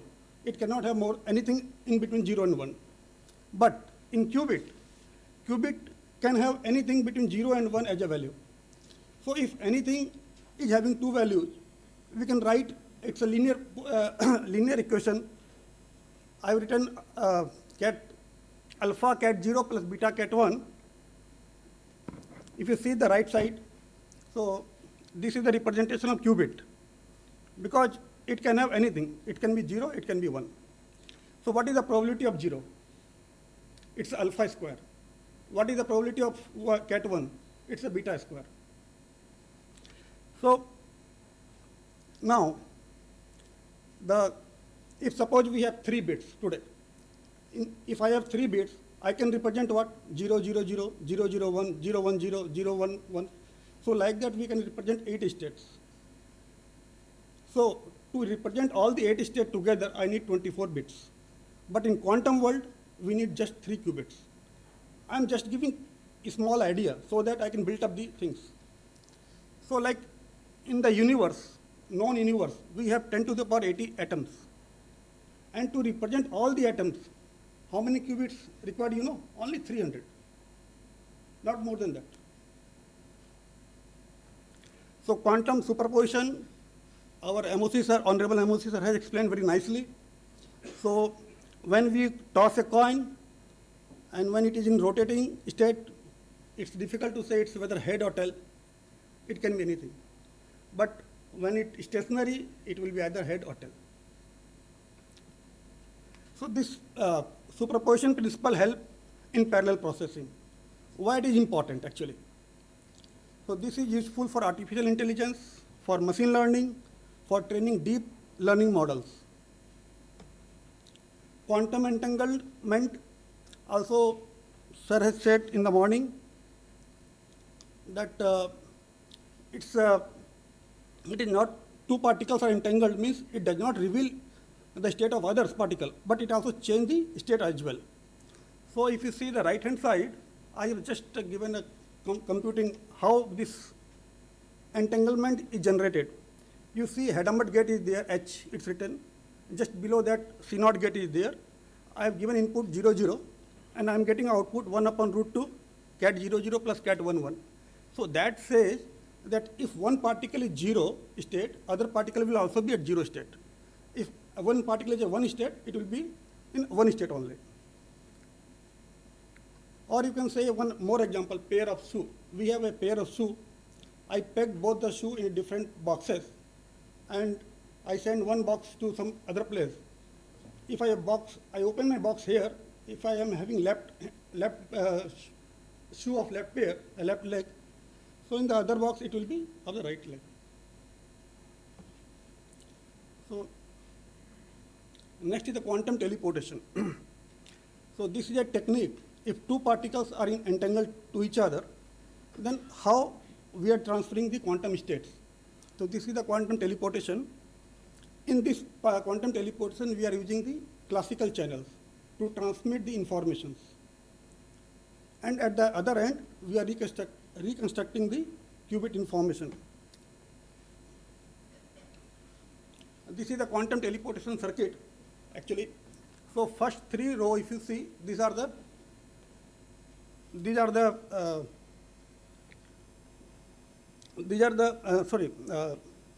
last 2 is the classical channels, and first 3 is the quantum channels. So in the quantum channels, Alice will try to send the information Q3 bit, and Bob is there at the 3rd row. So this information will be shared through the classical channel. It may be OFC, optical fiber. And at the other end, Bob end, it will be reconstructed. So just I'm trying to give you basic idea. After that, I will talk more about the communication part. So logical versus physical qubits. Since morning, speaker has told about the logical qubits. So this is the desirable qubits. So good quality qubits is required actually. Physical qubits are noisy qubits. So error corrections is required to make it logical qubit. So another term I will use in my subsequent slide is the coherence time. Coherence time is the lifespan of the logical qubit. So in the morning also, our speaker said we are in the noisy intermediate scale quantum era, and we have to move to the fault tolerant. We have to move to the fault tolerant quantum computing era. So now I will come to some myth versus reality. People are saying quantum computers are going to replace classical computers. So both will coexist. No one kill each other. Quantum computers can solve problems which are impossible for classical computers. This is also a myth. Quantum computers can solve certain problems efficiently. One can use quantum parallelism to do parallel computing. It's correct. Quantum parallelism is possible, but at the end, we will see one result only. One can't create multiple copies of the qubits as per the no cloning theorem. So if unknown qubit is there, we cannot clone. But if known qubit is there, we can have multiple copies. But what is the utility if you know the qubit? So coming to the different ways to generate qubits, these are the different ways. Superconducting qubits, we are talking more about this. Trapped ion qubits, photonic qubits, nitrogen vacancy center qubits, topological qubits, quantum dot qubit, neutral atom qubits. So many companies are working on different technology. Which technology will win? Nobody knows. It depends. Sir, I'm covering that part also. So still I am talking about the computing part. I have not come to my actual presentation. So that's why I'm rushing. So I'm trying to give you a holistic view how these are working actually. So these are superconducting qubits. So company like IBM, Google, they are working on in this area. Recently, QPI AI in Bangalore, they launched 25 qubit quantum computers. So here coherence time is microsecond to milliseconds. And see the temperature requirement. It's a few millikelvin. Trapped ion qubits, here company like Quantinum is working in this area. So then photonic qubits, photons is, you can say, it's a natural choice for the communication. We worked in photons, we worked in the fibers. So photon can be transmitted over long distance without decoher. Psi computer, quantum, USA is working in this area. Another is the nitrogen vacancy center. So here, one of the carbon atoms from the diamond is removed replaced by the nitrogen atoms and creating a vacancy over there. So this is also very good for quantum sensing, quantum computing, and nanoscale measurement. Topological qubit, recently Microsoft has launched this chip, Majorana-based superconducting nanowire device. So this is having a coherence time very high. This is the plus point with this topological qubit. Then another is the quantum dots qubit. It is an artificial atoms, what I was talking about.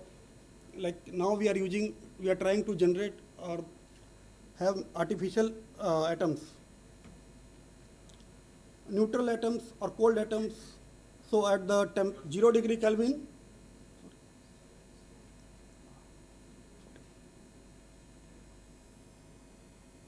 I miss it. So coming to exchange of information between two dissimilar type of qubit-based quantum computers. So as Professor Anil Prabhakar sir said, if we have two qubits-based system, one superconducting qubit-based computer, another is a trapped ion based computers, how this will talk? So we need optical transducers. So using the optical transducers, the superconducting qubits will convert it to photons.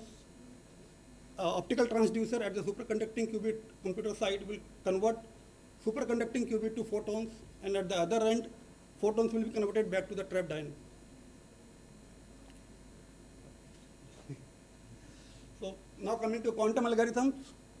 So like classical algorithm, quantum algorithms will be run on the quantum computers. We know source algorithms, Grover search algorithms. So these are the few famous quantum algorithms. So this quantum algorithm uses the quantum parallelism and entanglement to do a lot of tasks which are difficult for the classical algorithms. So what is quantum parallelism? Quantum parallelism allows a function fx to be evaluated for various value of x. Say one function is given, say x square plus 3x plus 1 equal to 0.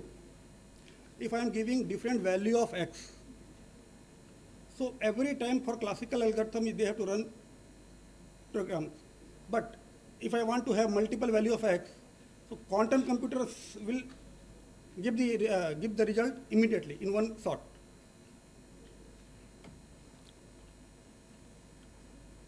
So we have so many quantum products. We have magnetometers which detects weak magnetic field. So these magnetometers are used to have to find out these minerals, to find out the defects in the semiconductor fabrications. We have SQUID. It's a superconducting quantum interference devices. These are used for imaging of the brain, imaging of the heart. We have another atomic clocks. This will give the precise timing due to this atomic clock is the first product where quantum mechanics was used. Then another is the OPM MEG, optically pumped magnetometer. So here, tiny magnetic field generated by the brain is measured. It's a non-invasive method. Without injecting anything in the body, we can measure the brain activity.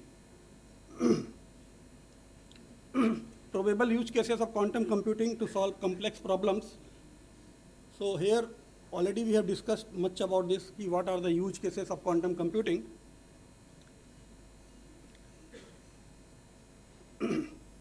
Coming to the harvest now, decrypt later. We all know about the harvest now, decrypt later. But is there any solution is there?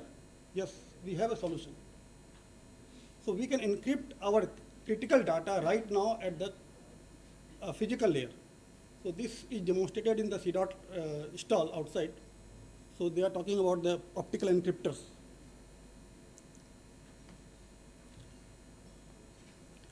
Coming to the threats by the quantum computers. So today morning, we are talking about the double-edged sword.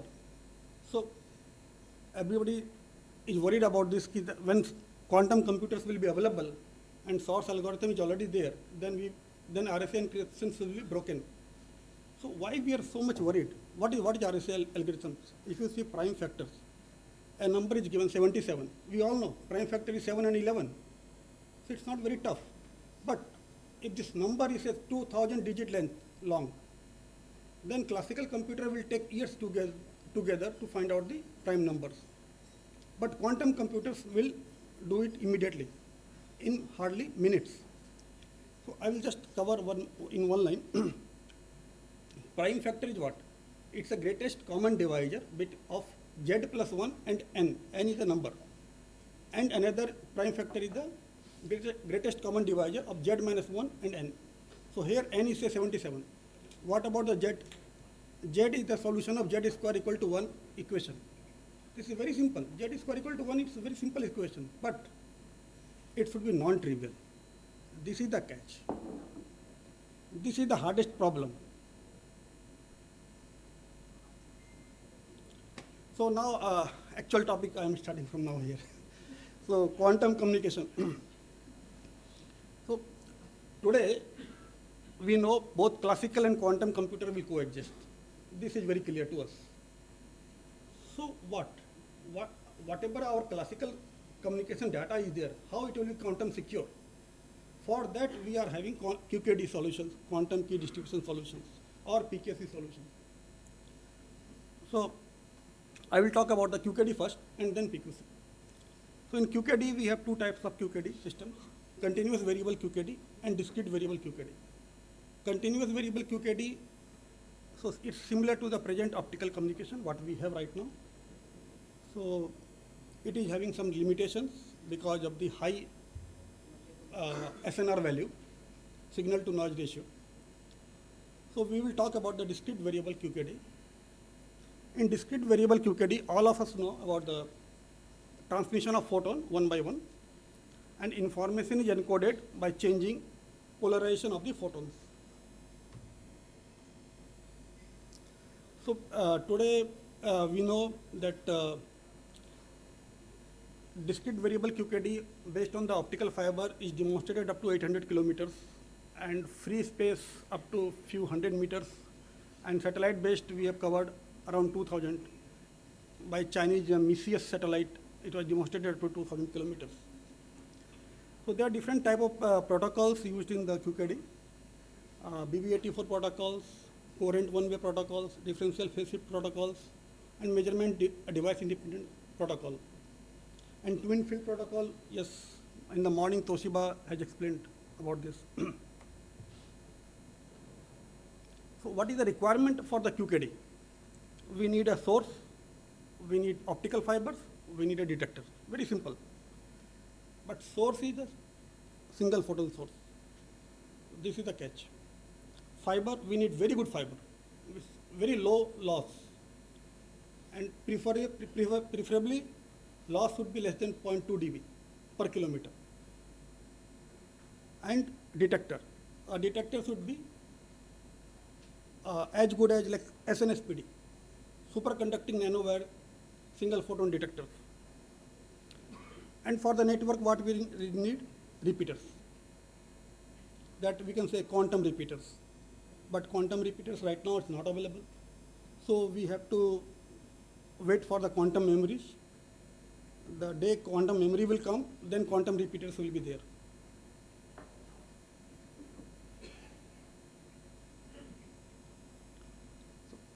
So,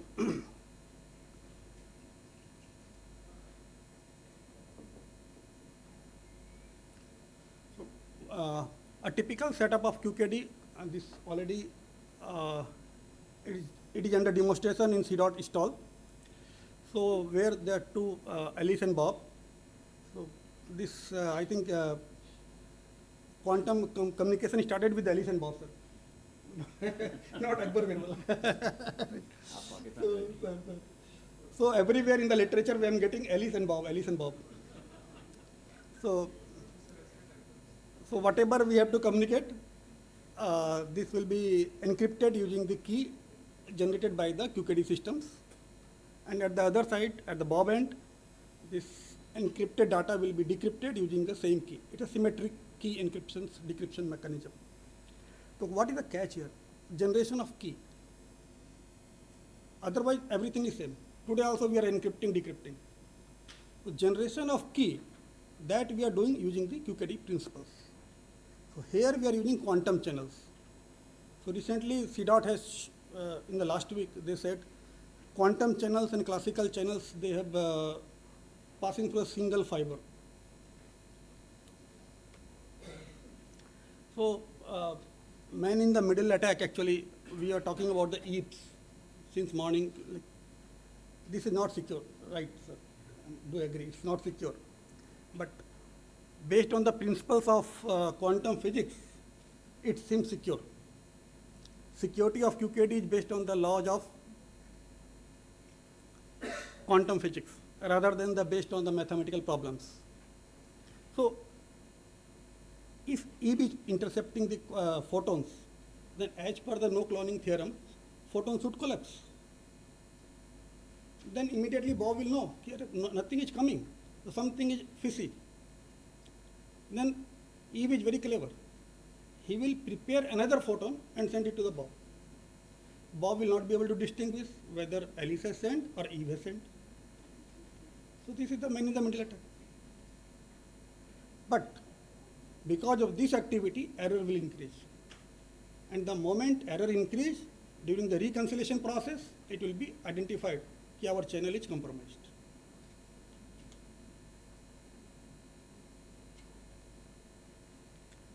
So here I will try to show like how BB84 protocol works.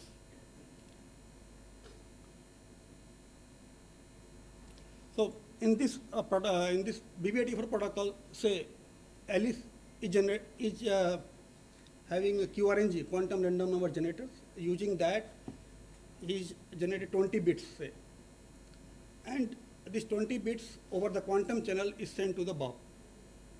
So say 20 bits, time slot 1 to 20. So they are sending it to Bob. Bob, in return, what he will confirm, at which time slot, what he has received.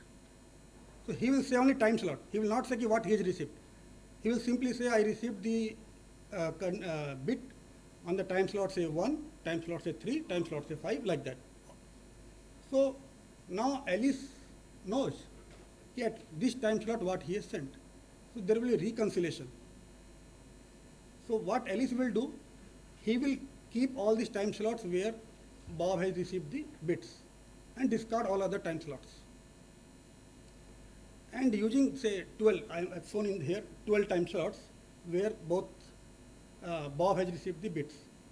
So after that, from the 12 bits, he will use few of the bits or few of the time slots to generate a key and send it to the Bob. And this rest of the bits that will be used for the, he will send few of the bits to the Bob. Bob will reconcile and say it's okay, fine. Our error rate is within the permissible range. Then he will again discard these bits and use the rest of the bits for the key. So say if out of 12, 5 bits was used for the reconciliation process, so he will not use these 5 bits for the key. He will use other 7 key bits.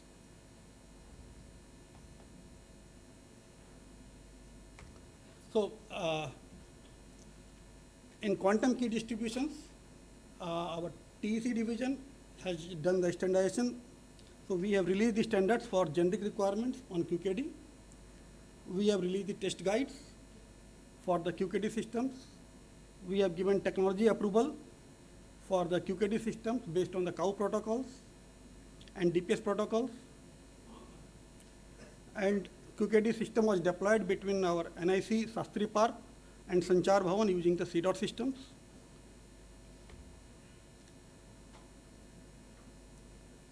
Measurement device independent QKD, this is live in CDOT stall.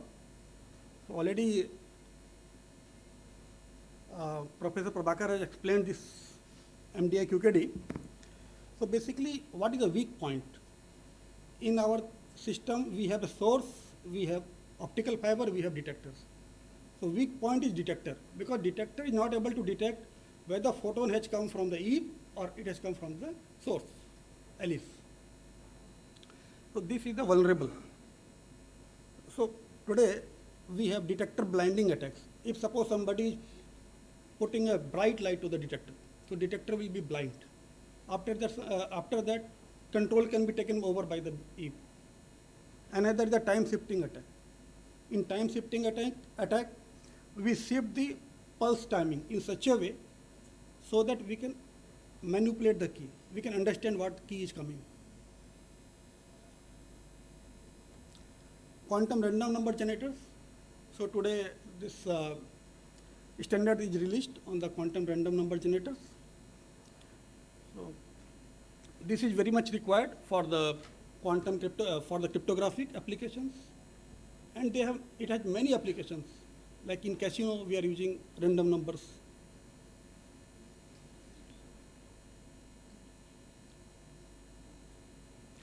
So any cryptographic system requires good quality random numbers.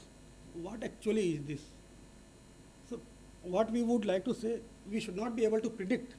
If suppose we should not be able to predict what will be the next outcome. Or by seeing the current outcome, we should not be able to predict what was the last outcome.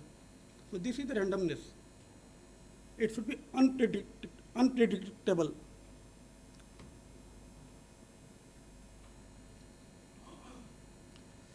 So in QRNG, we have a quantum source and we have a detection.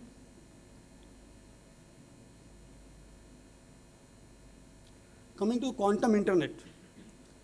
So quantum internet, it is not a replacement for the current internet, but rather a complementary technology. So it needs quantum repeaters, and quantum repeaters is not available. It depends upon the quantum memories to be there. So coming to the PQC. So as we all know, we don't know when quantum computers will be available in the network. So we should be having safeguard systems. So PQC is the solution. So all the company, all the organization, they should adopt some PQC algorithms to safeguard their data. So what is PQC? PQC is here we are generating key using the hard mathematical problems.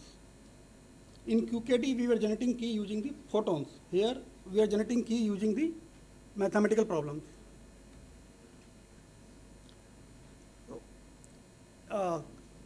In Kirchhoff's law, if you see a fundamental principle of cryptography, it says that a crypto system security should be based on the secrecy of the key and not on the secrecy of algorithms. This is the fundamental principle. Secrecy of key is very important, not secrecy of algorithms. So based on this principle, I believe NIST has announced 3 algorithms, FIPS 203, 204, 205. So one is the Crystal Kyber. Earlier it's an old name.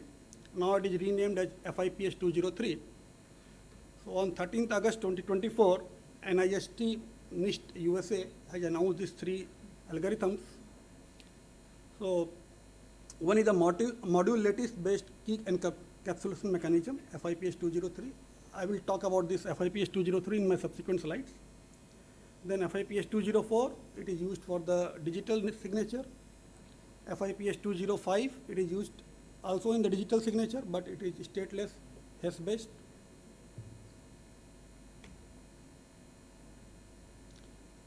Yeah, 206 is not announced yet. What are the different type of PQC? So we all know about the lattice-based cryptography. Another is the code-based cryptography, multivariate cryptography, hash-based cryptography. So lattice-based cryptography is one of the most secure PQC encryption methods. Another is the code-based. So we are using error-correcting codes to generate cryptography. Multivariate cryptography is the quickest method, but it is not very secure. It's the least secure. Another is the hash-based cryptography. We use hash functions to create digital signatures. So what is lattice-based cryptography? In lattice-based cryptography, we are using lattices. Lattices are grids of points in multidimensional spaces. So if you see in the right side, there are good bases and bad bases. So lattice is described by a pair of basis vectors. Bad basis is the vectors which are in parallel, and good basis are vectors in orthogonal. So it is difficult to solve closest vector problem using the bad basis. It is even more difficult in multidimensional lattices.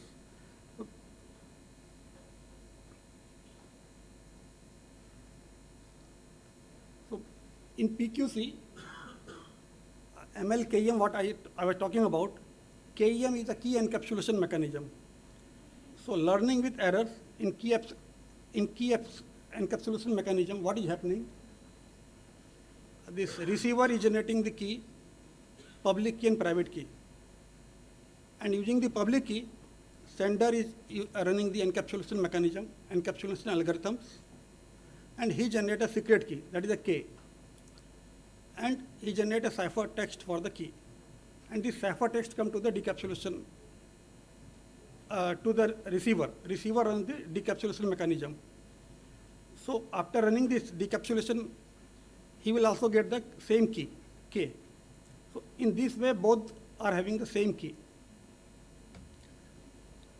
So coming to the PQC, so we have released standards for PQC, and we did POC for the quantum secure video phone designed by the CDOT.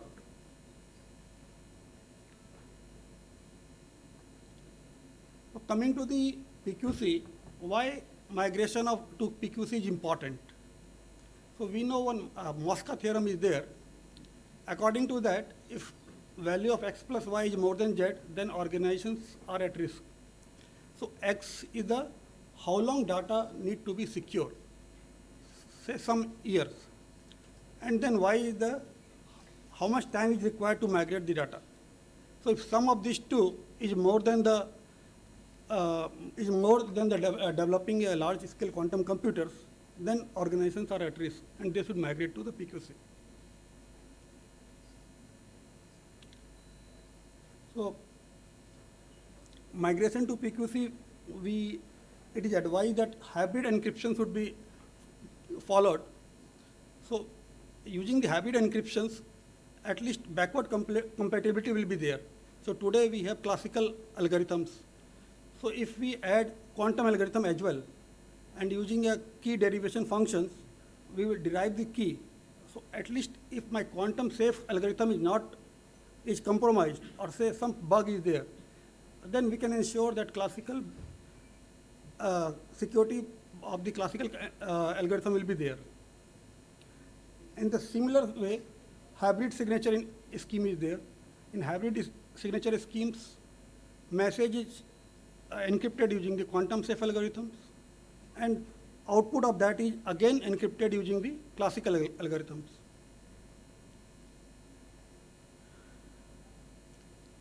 Now coming to the quantum secure 5G core using the PQC. So in this 5G core, I have shown different subsystems of the 5G cores. So this interfaces today is secured using the classical cryptography, say like IPsec, TLS, ECC, AES 128 we are using.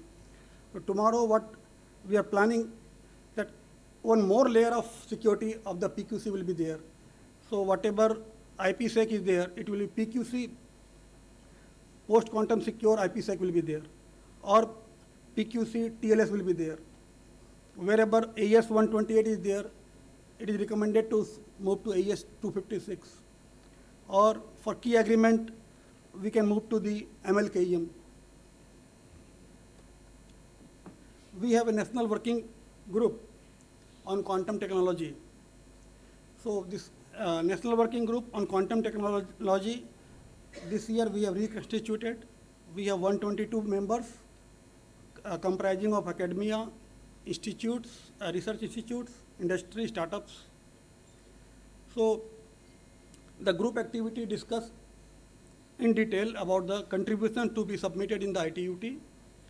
So we are getting questions in study group 11, 13 and 17 on quantum technology, and we hold frequent meetings with the NWG members, and they also help us in preparing standards, test guides, technical reports. So I would like to extend my thanks to all the NWG QT members for giving support. So far we have contributed in ITUT in the year 2025. In study group 11, we have contributed 5 contributions and 3 were accepted. Under study group 13, 9 contributions were submitted and 6 were accepted. And in study group 17, we have submitted 7 and 5 were accepted. Not only that, in WTSA 2024, this one action item was approved in the WTSA 2024, that is promoting implementation of and migration to PQC. So this is the one, just last slide. This is all about the AI versus quantum. Who will win, we don't know.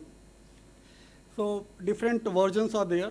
I have just noted. Google is saying AI systems for quantum error suppression and scaling quantum computing. So Google says ki AI systems for quantum error suppression. Okay. IBM says focus on leveraging quantum algorithms to accelerate AI tasks. In other way around. Microsoft enables AI and quantum hybrid solutions, focusing on optimization and advanced AI applications.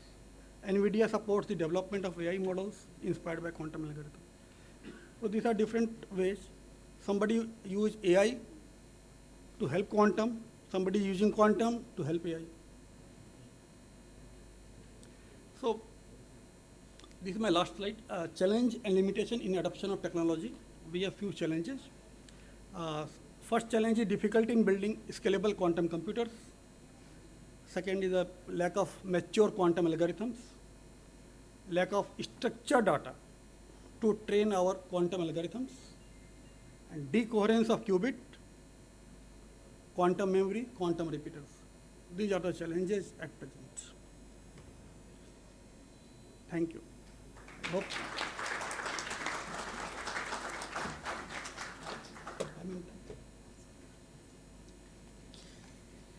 Thank you so much, sir, for sharing your perspective on quantum communication and its role in standardization, testing, and certification. And now, to take the session ahead, I would like to warmly invite Shri Dilip Singh Ji, CTO, Keynote Labs. Shri Dilip Singh Ji is the Chief Product and Technology Officer in Keynote Labs. He is a pioneer in innovating, developing, and commercializing quantum communication products. He has over 30 years of experience in the digital product engineering space across telecom, media platform, industrial IoT, datacom, and defense electronics. Over to you, sir.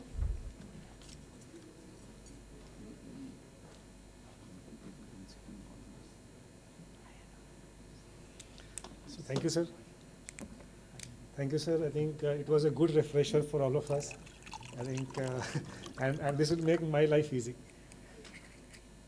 So, good afternoon, everyone. And I see Professor Venkat sir also. Hi, sir. Venkataji, hello. See, I come from the industry, from Keynote Labs, and we have been working in this space for around 8.5 years now. And I will try to make it less technical because I think we already went through the technology multiple times. So what I am trying to go and focus on is what are the key problems, right, in a nutshell, what are the solutions available, and how do we deploy an intelligent solution, right, which basically meets the requirement, is cost effective, is scalable, and so on. So that's a big picture thing I will try to cover.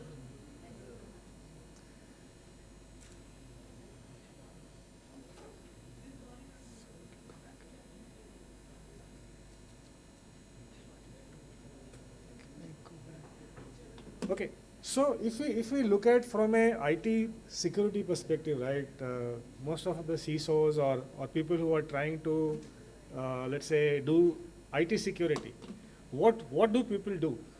They actually try to ensure that no unauthorized software or person is able to enter the network or is able to access the application. So you see malwares, you see viruses, you see phishing emails and all sorts of things, right? And 90% plus of the bandwidth for the IT department is actually focusing to ensure that this doesn't happen. All along, people have been using encryption. So people have been using, let's say, VPN solutions or IPsec-based solutions, doing backups for their data, and everywhere it was assumed that it is safe. Now what is happening is that that is where two actors are working, let's say, for the last few years. One is AI. So typically we all talk about quantum computers, but we basically forget AI, which is actually the biggest problem today for secure communications. So what is happening is that I think, as Sir also told, that when we talk about crypto algorithms, right, crypto algorithms have two facets. One is the hardness of the algorithm, and the second one is the randomness which goes to the algorithm. So if, let's say, I can't break the hardness, I try to say, okay, can I break the randomness itself? So AI actually is trying to do that. Even with classical computers, in certain cases, AI has been able to predict the poor randomness used by, let's say, the algorithms today and has broken them. So forget about the future. Forget about that quantum computers will come 2030 or 2040. Today, AI is already creating havoc. So this is one actor. The second one we all know is quantum computers, wherein it will break the hardness itself of the problem. So these are the two actors. And now I think, as Sir also said, AI, people are now trying to migrate the logic to quantum computers so that they can actually even try to do faster breaking even with unstable quantum computers. So that's the threat. So two threats. One, the randomness itself. The second one is the hardness of the algorithm. So now trying to decode it further, right? I think I'll just read it out. So if you say, okay, this is a high level, right? It will break, but what will break? What exactly is going to break, right? So what do we do today? Let's say there are two software endpoints and they have to communicate. What do? They first authenticate themselves, right? That yes, I am this, I am so and so. For example, let's say you are using a banking application, right? You log into a bank. So what does the application do? It will validate that, let's say if it is ICICI Bank, that you have reached the correct ICICI Bank server, right? What happens if, let's say, somebody else is able to impersonate as ICICI? So that's the first threat, that the authentication itself is broken. Authentication happens using X.Pfizer certificates, which is based on RSA. RSA's algorithm is broken. Or if the randomness can be predicted, again it can be broken. So it basically means using the public certificate or the communication, I can actually break authentication and then I can start impersonating. So that will create an havoc. That's the first thing which happens. The second thing is that, of course, which everybody talks about is, let's say, when you're actually trying to exchange keys to actually do symmetric encryption, and if the keys are found, it can be broken. There again the same thing, you break the hardness of the algorithm or you break the randomness, both will create problems. The third thing is that we talk about, let's say, the integrity of data. So for example, let's say there is an examination paper, right? And this is distributed, let's say, to hundreds and thousands of centers. How do you know that there's no modification done to the paper? So typically what we do is that we sign the document. We sign the document. Again, how do we sign currently? We sign using RSA, right? So as we know, RSA is a problem, so the data integrity in lots of documents is at risk. So that's the third risk area. The fourth one is that typically when we do, let's say, data backup, or we try to, let's say, use a key to encrypt a database, or let's say when we try to take a key and put it into a laptop and so when we use fixed keys, right, to encrypt something, if that is not of good quality, of that can be predicted, and again that can be broken. So eventually, if you look at it from an enterprise perspective, the enterprise or government's internal communication is at risk, right? So if you are doing interlocation communication or you're trying to access remotely, that is at risk. If, let's say, you have storage, for example, you have stored files, then the storage itself is at risk of getting encrypted. Also, the integrity of that data is at risk. If you are actually having customer applications, let's say there is a bank, right? And bank is allowing customers to interact and get access to the service, then that is at risk. And any other application also. So eventually the entire data ecosystem of enterprise, of government, of critical infrastructure is at risk from two critical actors. One is the quantum computers, which will come, let's say, some time frame, but the other one is already there, which is AI. So if we look at it, then people say, what are the options you have, right? So you say, let's say you have classical algorithm. We use, somebody will say, I use AES. What does AES mean, right? So they say, okay, AES 64, 128, 256, what, right? And then somebody says, I am using a TRNG or a PRNG. So eventually there are three core components in the classical system. One is the asymmetric algorithm, which we talk about RSA and Diffie element and equivalent. The second one is symmetric. You use 64, 128 or 256 bits. And the third thing is the randomness, which typically gets used. So today, invariably, we use systems randomness, which is actually a pseudo-randomness generator. Now, if you look at it, RSA is broken. Diffie element, all of the same class, they are broken. AES, if you are using 64-bit or 128-bit, that is unsafe. AES 256 is safe. But AES 256 becomes unsafe because the RSA is broken or because the PRNG can be predicted. So what are the options? The people say, okay, use QKD, right? Then scientists will say QKD, there is no real QKD. It will come, let's say, in 2028 when the entanglement source is of the best quality, right? And somebody will say, okay, you use QRNG for randomness. But then, is the QRNG really quantum? Somebody will say, okay, this is not quantum because qubits use Nikkei, right? And there is a debate around that, right? Then somebody says, okay, use post-quantum cryptography. Then other people will say, okay, post-quantum cryptography is not, let's say, validated in the actual field because it's all theory, right? It's all theory that even if it is like this, but what happens if tomorrow quantum computers are there, right? So how do we solve this, right? So see, the solution is simple. Any problem statement. So for example, let's say I am a remote user. Suppose I am a remote user. I basically access a data center. Now, when I access a data center, there is a firewall, there is, let's say, a VPN. Probably today we have zero trust based VPN. So that will allow me to access a specific data segment, right? So it means when I am accessing, I'm actually accessing a specific data segment. For that, do I need a QKD? No, I don't need a QKD, right? Do I need a QRNG? Probably, but not essentially. But am I safe with, let's say, a simple post-quantum cryptography today? Yes, because in 1 minute I can actually upgrade the app tomorrow if there is a known vulnerability and then take care of it. So, but then let's say if you have a data center and the data center actually is having a DR, and you're actually replicating the entire data there, right? Do you want for the best QKD to come? No. Probably you should use a QKD because it's costly, but because your entire data is there, so it doesn't make sense to basically not spend money, because if it lost, everything is lost. So then somebody says, why PQC? You use classical plus PQC. So those are the permutations and combinations that are there.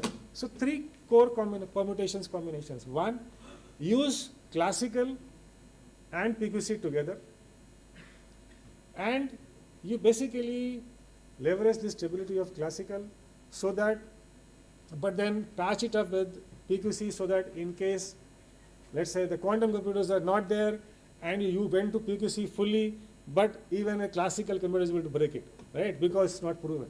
So that is why to start with, we recommend that you actually go for a hybrid, which is classical plus post-quantum cryptography at one level. Then the second thing which we always, at least from our side, I always recommend is that the easiest way of actually becoming more safe is to basically replace the PRNG. So we have seen lots of moles in laptops and devices where basically the randomness can be predicted by some state actors and your data is actually stolen. So the suggestion here is that now this is a different type of hybrid. It's not just an algorithm hybrid, it is basically a hybrid of the algorithm and a quantum device. So you try to replace PRNG with algorithms. The third plane, right? The third plane is where we talk about QKDs, right? So what do you do? Because we say, sir also told that QKD, there is a distance limitation, and then how do you do 2000 kilometers? How do you cover worldwide and all of that, right? So what is the most pragmatic solution today? See, because we can't wait for the best QKD to come, right? So what's the most pragmatic solution? You basically integrate the metro area network QKD and connect different metros, not by using a terrestrial QKD or a physical QKD, but using a digital QKD, which would basically be, let's say, PQC plus classical plus QRNG and some more. So what happens? You become safe today. Tomorrow, let's say you have a different better algorithm on digital QKD, you do that. Day after tomorrow, let's say you have a satellite QKD, you simply replace that with the satellite QKD stuff.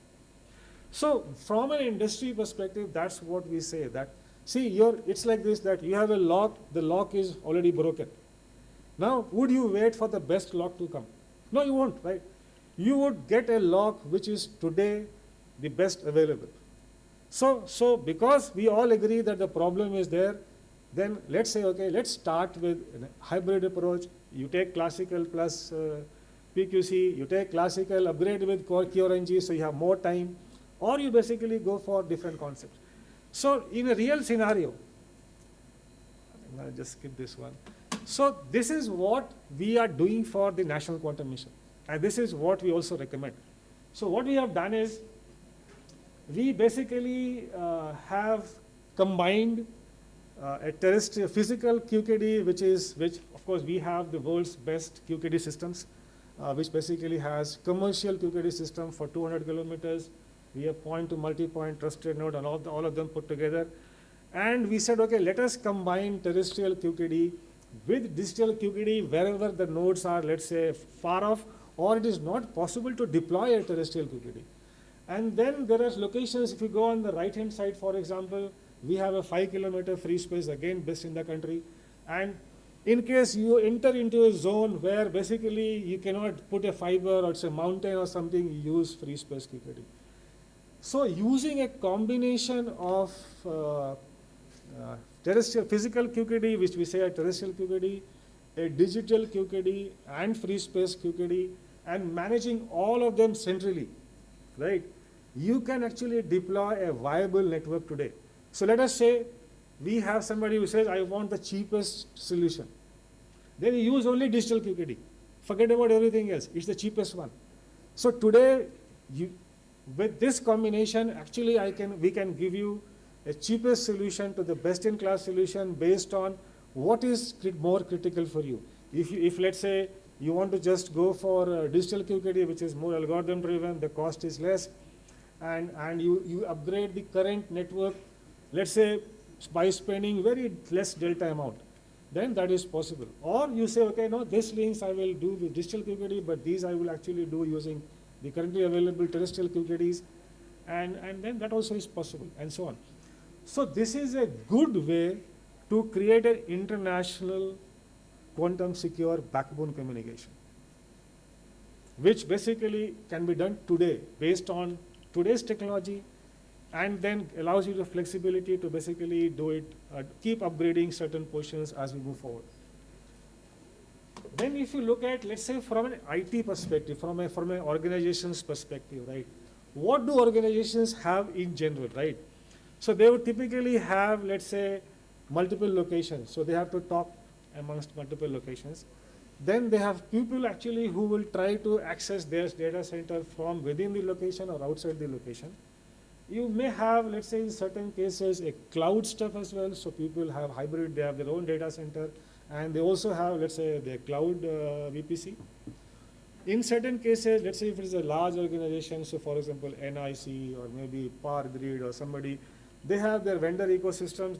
They also have the vendors actually interacting with them and accessing their network in some way, and so on. Now, if you look at it today, rather than say, okay, everywhere I am going to deploy the same technology, I'll actually pick and choose. I can in fact pick and choose.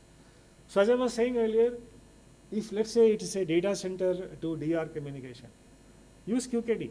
Who stops you from doing that? In case you can't use QKD, use digital QKD. How does it help? In fact, the existing network itself can be upgraded. So if you look at most of the networks today, right, whether it's an optical network or an MPLS network, they have the capability to take symmetry keys externally. So rather than doing any change in the network equipment, we can just add a patch on the, let's say a small device or a VM equivalent, and basically upgrade the entire current network itself to quantum secure network. So in that scenarios, use for, let's say, MPLS links that you have, you use digital QKD, which is just a patch on. In case it's a remote access, it's a software upgrade. You can just switch to PQC and do that. In case, let's say it's a partner access, you can't basically change their software. So you give a small encryptor, which is PQC based. We have one, I think we also saw CDOT actually showing one there. So you do that. So using a combination of PQC in physical encryptors, using a combination of classical plus PQC software encryption, using a combination of QKD or digital QKD, and putting and selecting the relevant one in their own network, right? Today, we have the capability to actually completely do a quantum secure enterprise solution. So rather than saying, I'll do everywhere the same thing, this is what we suggest.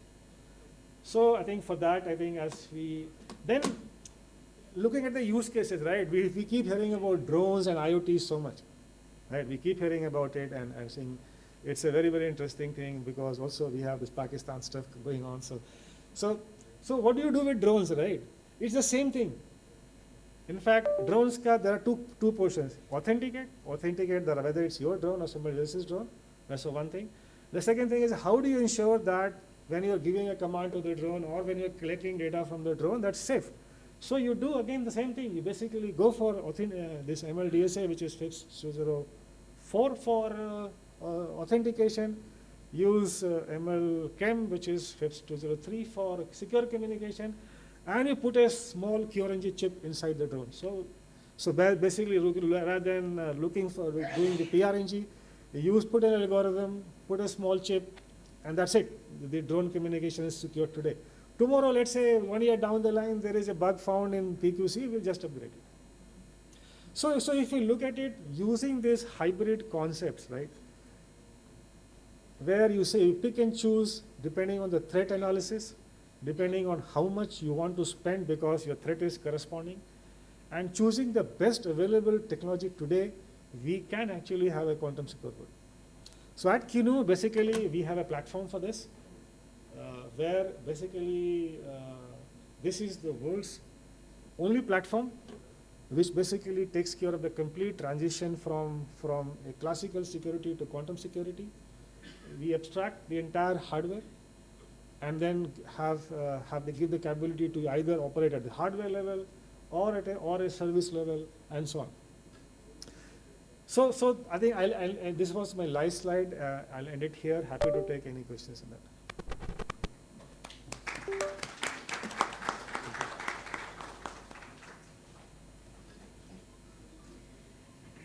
Thank you so much, Shri Dilip Singh ji, for sharing your valuable thoughts on quantum communication.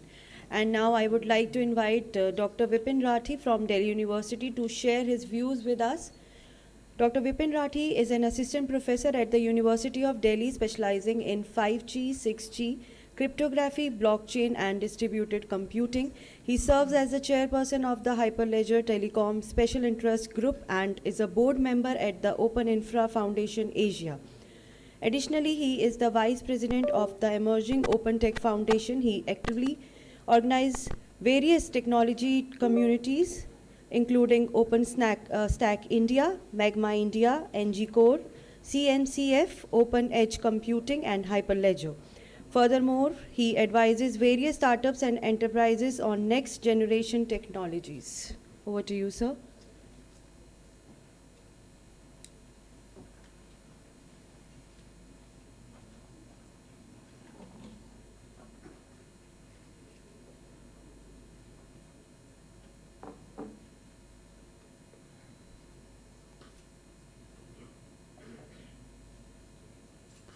It's not moving. Okay, sorry. Good afternoon, everyone. So I want to start with the idea of this talk, right? So I want to give you the roadmap of migration steps of your classical 5G core or beyond 5G core to the post-quantum 5G core. Using post-quantum cryptography, if you ask me what is quantum in post-quantum graphy, so there's no quantum in post-quantum cryptography. Idea is to save how we can save from these quantum attacks using PQC. This is the outline of my talk. I will start from right to left, starting with core, 5G, 6G cores. And in the RAN stack, I want to start with the ORAN specifically, where distributed unit and control unit. And then the whole architecture of PQC, right? First of all, this PQC is a standard, right? From, let's say, from NIST or some standard from ITSI. And there is an open reference implementations also available open source. So I want to show you the whole architecture of PQC so that we can understand PQC instead of saying it's PQC, right? So with this, I want to start with the classical core security architecture. So in the classical 5G core, we have this main interface which is called SPI. And in this architecture, you can see there's a classical algorithm used, for example, mutual TLS, elliptic curves, IPsec, AES 128 or 2.0, DTLS, IPsec. This is the main crypto suite available in any 5G core or beyond 5G core cores available in the market. Let's say classical RAN, if I see ORAN specific, so there are multiple ecosystem in this diagram. You can see there's a real-time rake, non-real-time rake, SMO, a lot of things in the case of RAN, right? But the idea of this talk is to give you the roadmap of transition from classical, all these interfaces to the post-quantum interfaces. So all the interfaces you can see either they are using IPsec, and these are like 3GPP standards or ORAN standards. So ORAN is alliance for this architecture. And you can see all the interfaces using either IPsec, DTLS, and this is IPsec is a concept used in everywhere. Like for example, VPN IPsec is used, right? So the idea remains same. And for the TLS specifically, we are using MTLS in our lab. So MTLS is for the zero trust architecture and how we can convert this MTLS to the post-quantum MTLS as well. So first of all, before I start PQC, we should understand what's going on inside this. So we have a lot of standard bodies in this space, NIST, ITSI, or even a post-quantum telecom network. And for the protocols, it's ITF standards based on various RFCs for hybrid and post-quantum algorithms. Either it's MLChem, MLDSA, or PQ DTLS, or PQ IPsec. And ORAN interfaces is where first we need to migrate from classical to the post-quantum.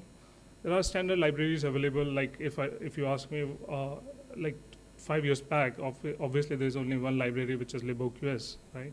But then it's moved to Open Quantum Safe, and now it is come under PQCA, which is Post Quantum Cryptographic Alliance, and now it's everything is native. So if you ask me today, this PQC domain is completely changed.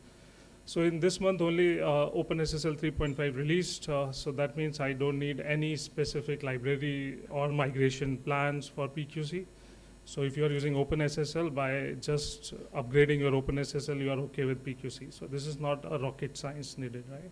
So first of all, we should understand this is a very simple concept now. Last month, I think Java also integrated this in JDK 24, again native. So all the libraries, if you see, everything is native now. That means if I'm using something for any library, after upgradation of these libraries is enough, right? So there's no migration thing left, right? So this game is completely different now. So, but in the context of telecom, I have to understand this in 5G cores and RAN stack. So this is what we tested in our lab. So there's a lot of permutation combination available in this space. So if you ask me what different PQC libraries available, there are many, right? OpenSSL, liboqs, PQCP, CUPQC, there are many, right? So just you have to pick one, and based on your use cases, for example, IPsec, you can do this with strong SWAN.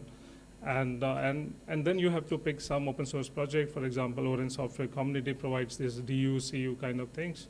And any open source core, which is Magma or let's say OAI or any, and then you can test it with the, of course, there's no UEs available with post-quantum 5G capabilities, right? So in that case, you can use simulator for end-to-end test bed of post-quantum core and post-quantum RAN, right? And on the left, you can see there are many standard protocols and many standard bodies already releasing a lot of papers, a lot of research papers on GSMA PQTN, MITRE and NIST and IETF. So based on these permutation combination, you can migrate very easily. Means it's now everything is available, right? So it's not needed any migration plan. So if you have 5G core in your lab or in your enterprise, you can migrate very easily by just upgrading your libraries. So let's talk about post-quantum core, what we need. So now previously it was MTLS, now we require post-quantum MTLS. The chem part, which is our elliptic core previously, now we have to move it to MLChem, and then IPsec to the post-quantum IPsec. Of course, the ES128 is not migration, it's upgradation to 256, and all the token-based authorization should be post-quantum and IPsec and post-quantum DTLS. And that's it. Means core, let's say take example, if you have 5G core, and if you want to migrate it to the post-quantum 5G core, you have to upgrade all these libraries, and that's it. Means all the SBI interfaces and everything you can migrate by upgrade these algorithms. Of course, if you want to increase your entropy, you can use QRNG, TRNG instead of PRNG, and many other things. So this is what classical core and post-quantum core looks like. Is if you can see, you have to change key agreements, you have to change your DTLS to IPsec to the different interfaces and just upgrade. So basic idea will remain same, except these libraries. That's what we have to upgrade. So this is the strategy that you can migrate your core to post-quantum core. Is of course, if you want entropy random number, SPI communication from MTLS to post-quantum MTLS. Control plane messages for this N2 interface from DTLS IPsec to the post-quantum DTLS with post-quantum capabilities. We are not breaking the 3GPP standards. So if it is IPsec, it will remain IPsec. So many people ask me, so why you are breaking these 3GPP standards? So 3GPP standard will remain as it is, right? We are not changing the we are not changing the IPsec protocol. We are just we are adding some crypto suite in it, right? So it is not breaking 3GPP things, right? So because once you upgrade, you have to follow all these standards. On the UE side, I need there are two approaches we choose. One is hybrid and one is pure post-quantum. One is on hybrid ML chem in this case we are using elliptic curve for forward secrecy and the fully post-quantum capabilities as well. But this post-quantum TLS-based SPI communication, you require post-quantum X.509 certificates. So, of course, in 5G core, we use private CAs. So first I have to migrate this private CA to the post-quantum private CA. So, and then this CA will give you the X.509 certificates, and all the JWT tokens should be post-quantum. So all the network functions talk to NRF, right, for all the communication parts. So once you secure this, then you generate this post-quantum X.509 certificates. So this seed will come from QRNG if you need strong seeds for generating these public, private, and all these post-quantum keys. And then you're using, then you can use some Edward 443 dilithium curves, and ultimately CSR will lead to post-quantum for X.509. The idea is same, right? CA. So you have to change in CA. You have to add this QRNG integration capabilities. You have to upgrade your algorithms from classical to post-quantum, and that's it. For the SBI interface, this is where, so let's suppose if you're using TLS, right? So, but TLS is not enough nowadays because of zero trust architecture, right? So for this zero trust architecture, I need mutual TLS. So in this zero trust, no one believes. Like for example, client say, I don't believe server. Server will say, I don't believe in client. So this is zero trust. No one believing no one, right? So this is where MTLS play a very important role. From release 16 onwards, it is recommended. And in upstream, we have to maintain all these things if we want to include these post-quantum capabilities in this TLS certificates. So instead of talking directly to NRF, now there's a component called SCP. It helps in load balancing and other things, again introduced in release 16, and most of the core, if you see in release 18 and on release 16 onwards. So all the operators and all the labs are using this SCP so that we can do load balancing. The CA type I have to change, and a lot of other things in the SBI interface to make it post-quantum capabilities. So this is our lab analysis, that what we did in our lab is after converting this, you can see your SBI analysis can see different crypto suites in which you can see there's a hybrid as well as post-quantum capabilities. And this is zero trust architecture. In SCP, there are multiple models available for this load balancing, model D, model C, and this JWT token should be post-quantum by using SCP. So there are multiple steps you have to follow for migration to the post-quantum capabilities in your core. And next, I will talk about RAN as well. This Suki things is very common because of MC catcher. So everyone is afraid of this term called MC catcher, but that's 4G things. But now it's 5G era, so we have Suki. But let's suppose in quantum era, now again this MC catcher will be now now you have this is like a quantum capabilities. So for this we performed this in our lab, that this Suki things and this concealment should be in two ways, either hybrid or either homogeneous. So we implemented ML chem with in homogeneous approach. In the hybrid, we integrated this in ML chem and with curve 25519, so that is SECP 256.1, so that it become hybrid. And all the Suki end to end, if you see from UE to the UDM, everything should be post-quantum safe. So there are two approaches. So first is homogeneous, and second one is hybrid. So we also added a little bit more profiles. Of course, it's not part of the standards because so you can tweak standards for sure in 5G core and RAN if you have your private labs. Of course, we can't touch UE, so we are not vendors, right? So I have to go to a vendor, let's say Samsung or let's say someone else, to change or add this post-quantum capabilities in the UE itself. Instead of that, what we did is we choose some simulator for the UE only, but we can change RAN and we can change core for sure, and we can add these post-quantum capabilities in both the things.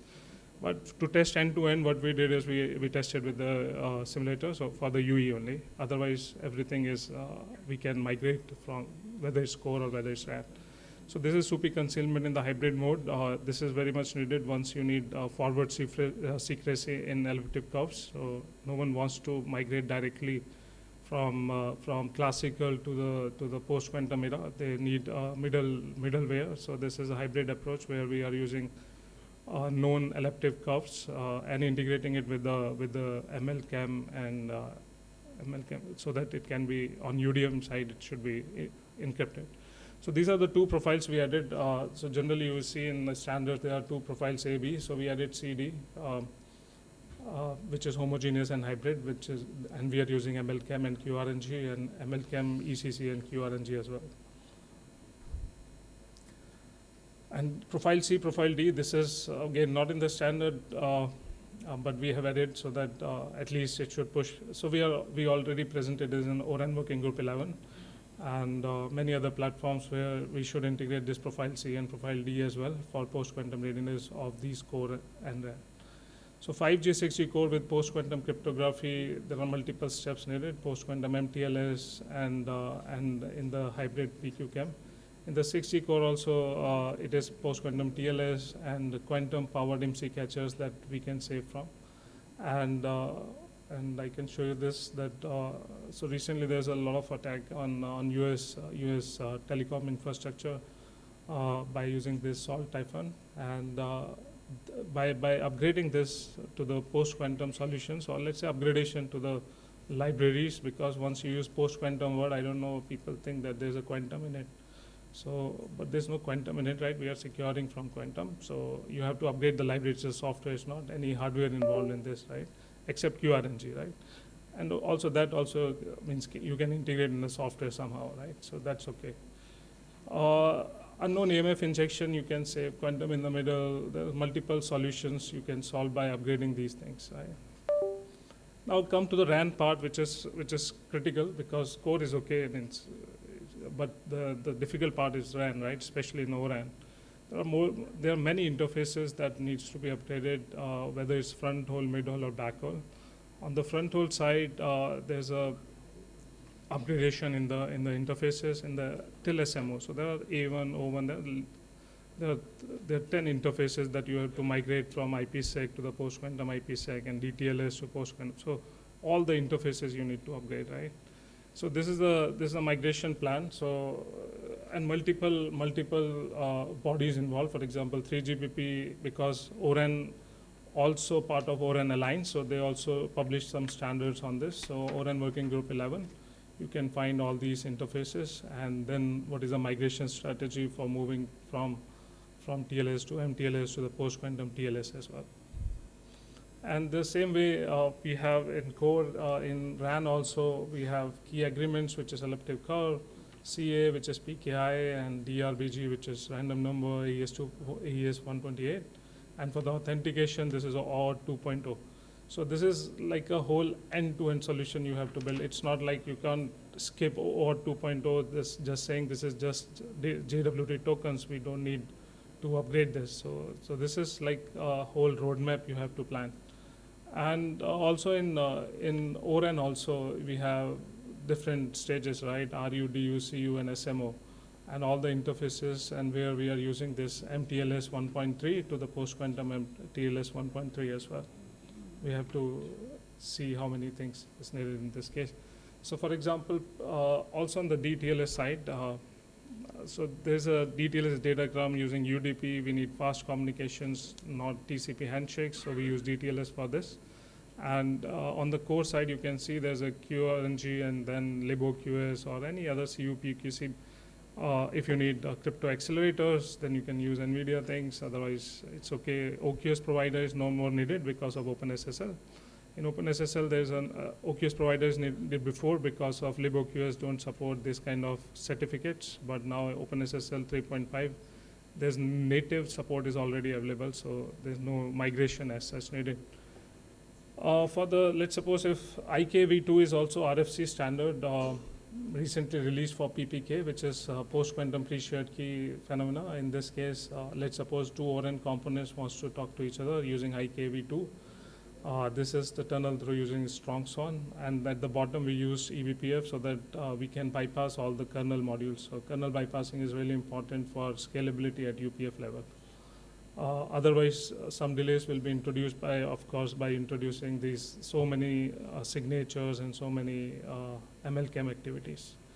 So that can be minimized using eBPF, and you can increase the throughput and decrease the latency in such cases. In the ORAN also, you can use post-quantum zero trust architecture, again by upgrading these JWT tokens. So this is how it looks like. So this is virtualized QRAN, where you have mid-hole also connected to this PQC capabilities. Of course, you can replace this on the backhaul. You can replace this with the QKD. So many people introduce QKD at this level and say this is 5G, means it's secured by quantum attacks, which is also true. But that's a problem of CapEx and OpEx. With PQC, it's a library, it's a software. You upgrade, it's okay. Easily, you can upgrade things. And you can introduce QRNG, and the mid-hole also you can use. And this good thing is Kubernetes also support this kind of integration nowadays, which is helpful for migration activities as well. This is telco CBOM, which is we have hardware bill of material, software bill of material. Nowadays, we are discussing cryptographical bill of materials. For post-quantum cryptography migration, we need such kind of bill of materials so that we can plan our migration strategies. I should know whether I'm using TLS 1.2 or 1.3 and how many libraries is like classically secure or post-quantum secure. So these kind of CBOMs is really helpful for migrations activities. And these are like security specification and frameworks from different standard bodies. NIST, we all know FIPS 203, 204, 205. In NIST also there's a IR available for this. IETF, there's a multiple RFCs available. For example, IEKV2 is a part of this RFC only. And this GSMA PQTN is a good start if you want to migrate from classical to the post-quantum 5G core, or even in the RAN case. There are there are multiple TS available for these security sessions, but we are talking about post-quantum. So in ORAN Working Group 11, so this has already started that this quantum resistant algorithm should be there. And they also introduced this CBOM for these RAN activities and also for the cores. PQC can also be integrated in network slice and the edge part, which is a good use case where we need like air gap network kind of things, because slice can be fixed for a particular use case. And this technology can also exist with the legacy security, right? And they are collaborating with different standard bodies as well, because ORAN itself is an alliance, and they are working with 3GPP so that it can be introduced in the main standard as well. ITSI recently released this efficient QSF. This is quantum safe hybrid key exchange with hidden access policies. And the idea of this standard is, and the good application for this is application in telecom. 5G, 6G networks, they can directly use this kind of standards under ITSI. In PQC in 6G is 3GPP TR, if you can see 22.870. There's a quantum safe security, PQC algorithms, and securing network slice and IoT. This is already introduced. So what we are waiting for, like this is like introductions is already there, right? So I think TEC also released one standard on this, which is a good start for at least migration strategy. It will be really helpful. And the 3GPP SA3, this is also security for 6G networks, and integration of PQC under SA3 is very, very important, and key exchange and authentication for 6G devices for ultra low latency and high security application is much needed. So I'm really thankful for listening me. I quickly finish it out because waiting for tea session. Thank you so much.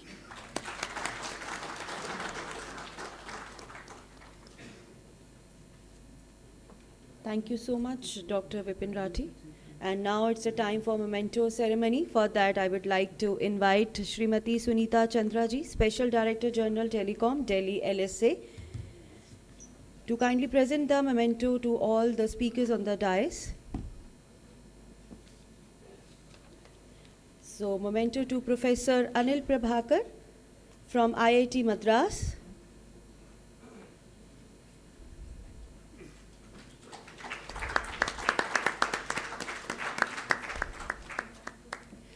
Mr. Rowan Hogman from Messrs. Ericsson.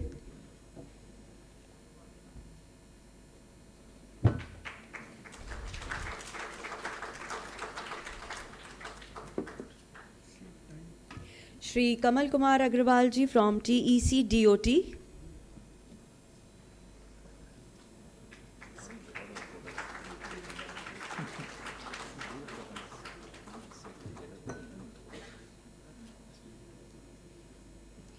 Shri Dilip Singh ji from CUNU Labs.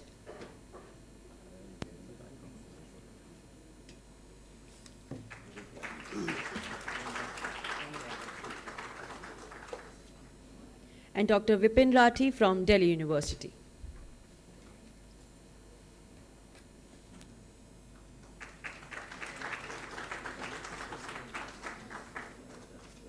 Now it's a time for a group photograph. All the speak. Okay. So you can come forward also, like for the photograph. Yeah. It'll be a good picture.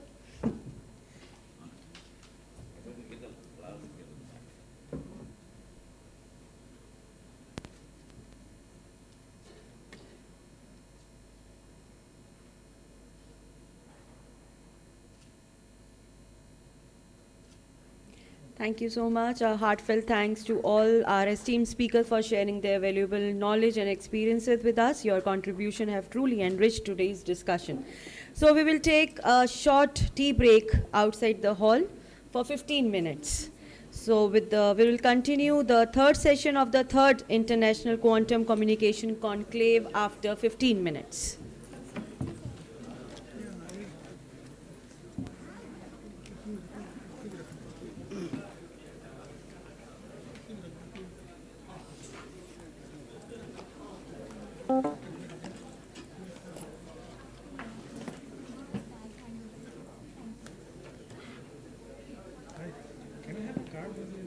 Sorry, I don't have any cards, but we could do a LinkedIn perhaps?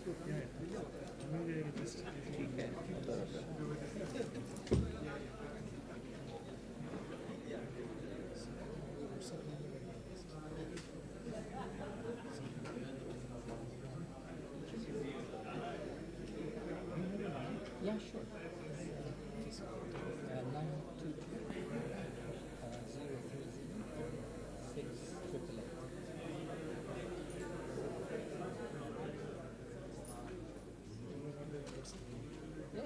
I am, but yeah, with you can try my Swedish number then, because I think that one is true.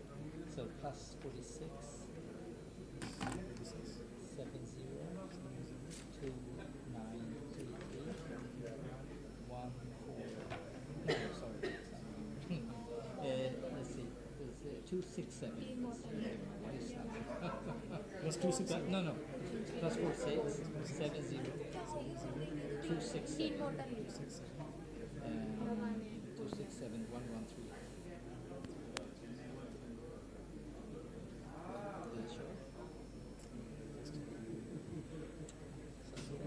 No, I have both the numbers connected to Ron D. Esselman and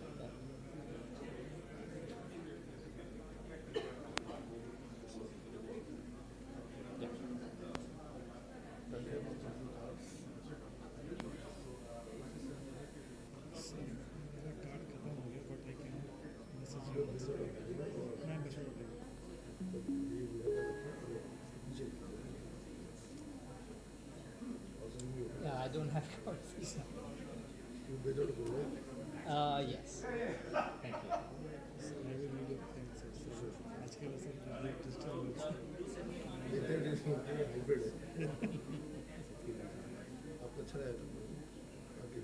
Are you on LinkedIn?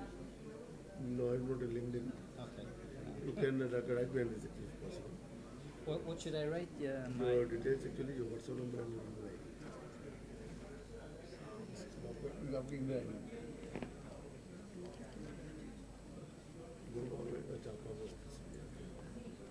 अभी जो कि पहले था जी sir 3.5 साल मेरे Durga office में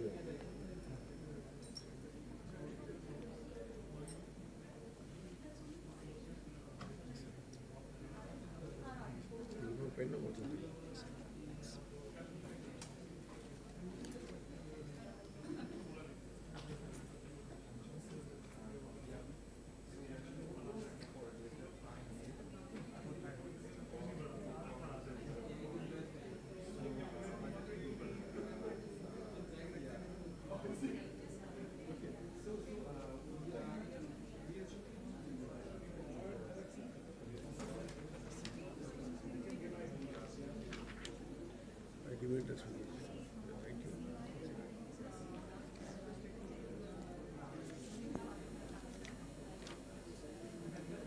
There is a collaboration with the IIT Delhi. Oh, yeah. Yeah, are you involved in that one? Okay. So who from our side is involved there? Is it? That's what the Airtel one, Puro Telecom is there. Okay, yeah. People are there actually.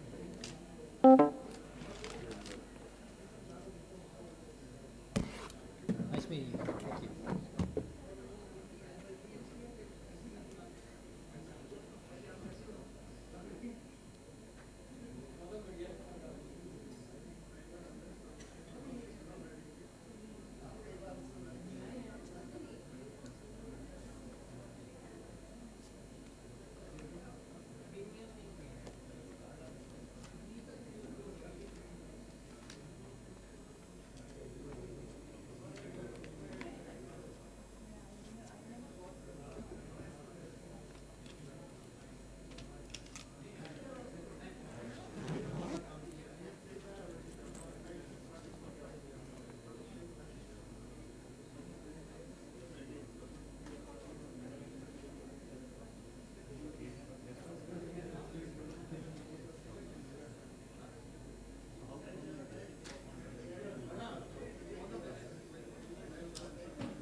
Microphone allow करूँ? पर इस आप पूछ लीजिए इनसे. Microphone allow करना पड़ेगा C.Meet पे माइक्रोफोन अलाउ करना. C.Meet पे माइक्रोफोन मैम को C.Meet पे registration allow. Don't allow. So listen only. Listen only पे करना है. ऊपर से क्रॉस करना है. अच्छा ऊपर से बस क्रॉस. Okay, fair enough. एक बार स्क्रीन शेयर कर दो. हाँ मैं.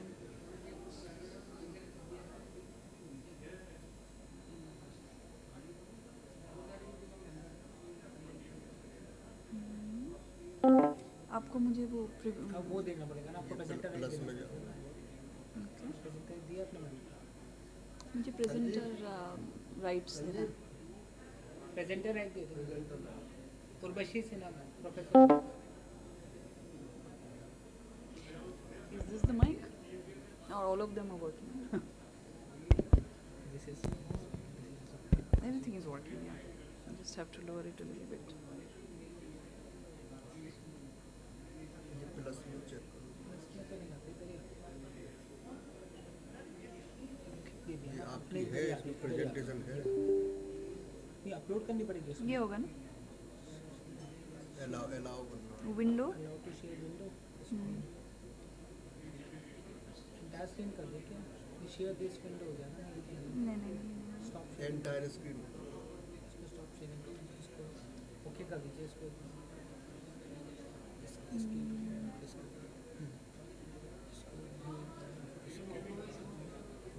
अब आप एक बार स्टॉप शेयरिंग कर लीजिए. स्क्रीन शेयर स्टार्ट हो गया. ये क्या शेयर हो रहा है ना मुझे नहीं पता. एक बार स्टॉप शेयरिंग इसको फिर से क्लिक कर दीजिए. प्रेजेंटेशन आपने खुली हुई है? हाँ अभी तो खुला ना मैंने, पीछे खुली हुई है पीछे एप्लीकेशन? खुली हुई है हाँ। एक बार मुझे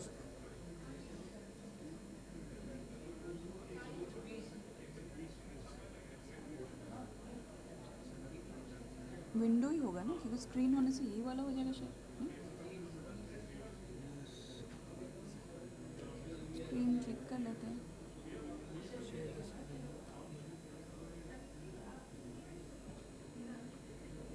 ये नहीं होगा ना, स्क्रीन आपकी कहाँ पे? ये होगा ना, ये वो वाला तो है ही हाँ। ये है प्रेजेंटेशन। प्रेजेंटेशन ही है। आप इसको खोलिए, ये नहीं है, सफारी में हो रही है। क्रोम, उसमें क्रोम में करो। क्रोम में खोल दो। एक मिनट, मैं इसको बंद कर देती हूँ फिर, ठीक है। लीव पेज और फिर राकेश कंट्रोल कॉपी। आप क्रोम बोल रहे हैं ना?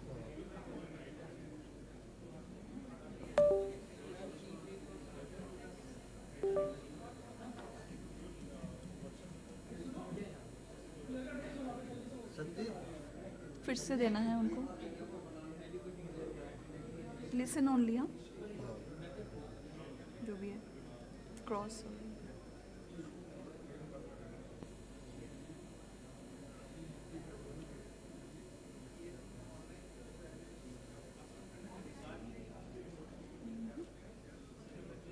अभी होगा ना ये, हाँ ये क्रोम पे ही होगा। शेयर, इसको स्लाइड शो मोड में कर देती हूँ। क्या आ रहा है एक बार देख लेंगे आप? मेरा तो ठीक है नहीं?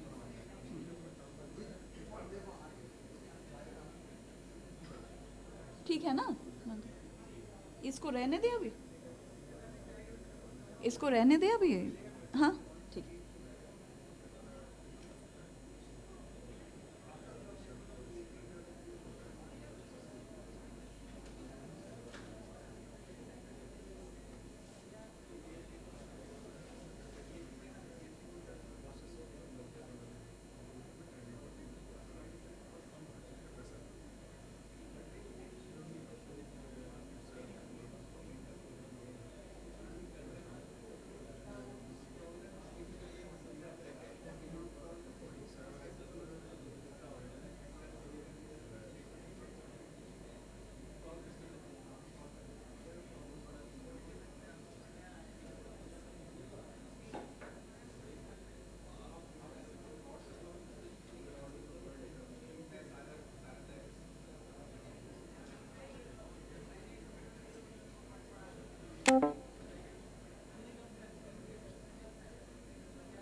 अभी क्या बता दिया सर, अभी मीटिंग का पूछ रहा हूँ क्या डेट लगेगा कैसे बता सकते हैं?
So we are going to start our third session.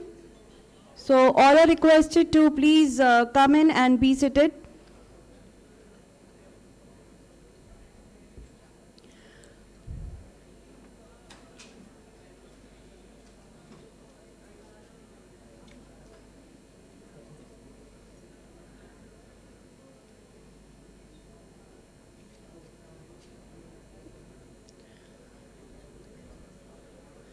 Everyone who is outside enjoying the tea, please come inside the hall. We are going to start the third session.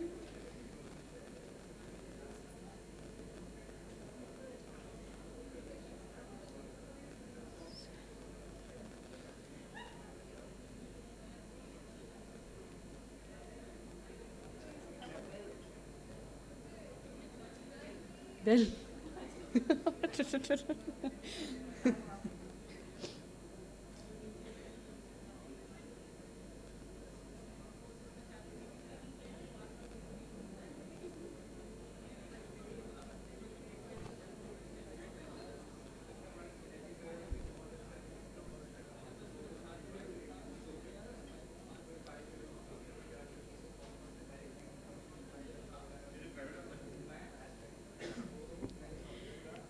everybody, please come inside.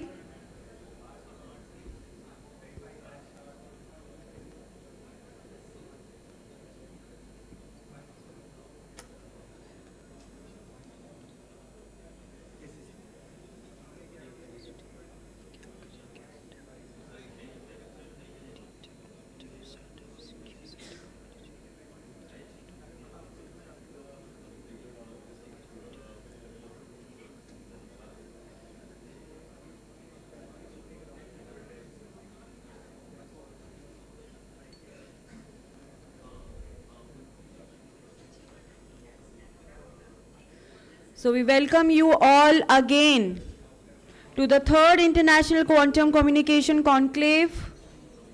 We request everyone to please switch their mobile phone on silent mode so that we can begin the session without any interruption.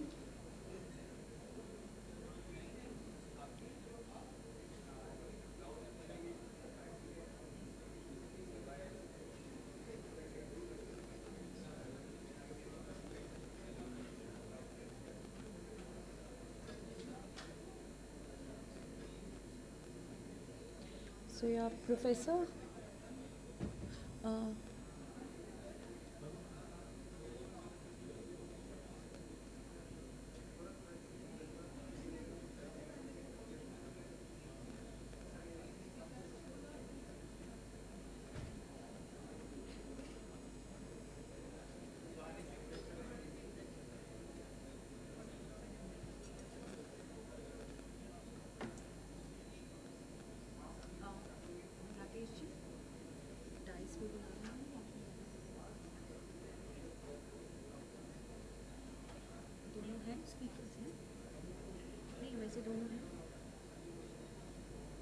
She is Professor Urbasi Sinha. Okay.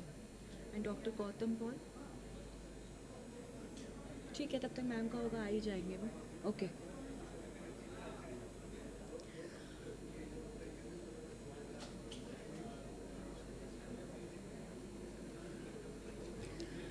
Everyone, please come inside.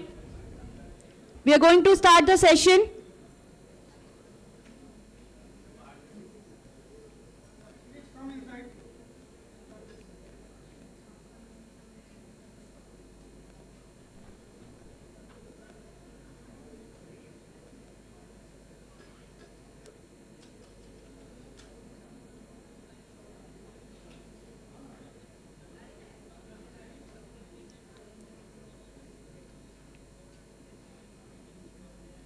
Everyone, please take your seats.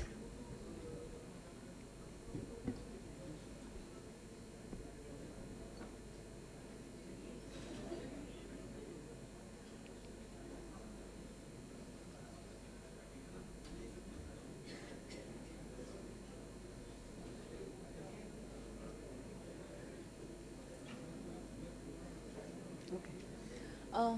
Sir? Kamal sir? Kamal sir?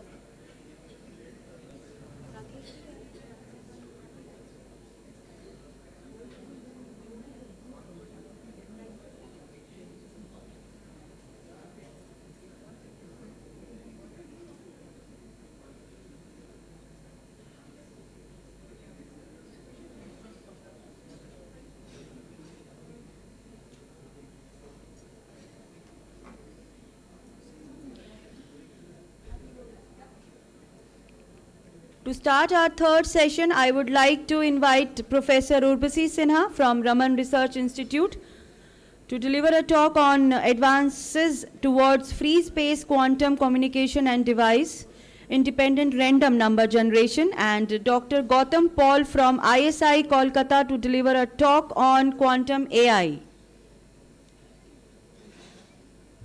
Okay. So let's start with our first speaker of this session, Professor Urvashi Sinha, and I now requested Professor Urvashi Sinha to deliver a talk on advances towards free space quantum communication and device independent random number generation. Professor Urvashi Sinha is a professor at the Raman Research Institute, a Canada Excellence Research Chair at University of Calgary, Canada, and is the co-founder of a deep touch quantum startups, QSIN Technologies. She heads the Quantum Information and Computing Lab at RRI and is an associate faculty member at IQC and Perimeter Institute, Canada. Her research focuses on quantum information processing, secure quantum communication, and precision test of quantum mechanics using single and entangled photons. She is also associated with India's National Quantum Mission, NQM. Please welcome Professor Urvashi Sinha to deliver the talk. So am I still connected? Am I still connected to your system? Yeah? You're going to change the, which is the forwarder? Excuse me? So forward and reverse button. I will do it this way, and this is the, it's not working. Yeah, okay.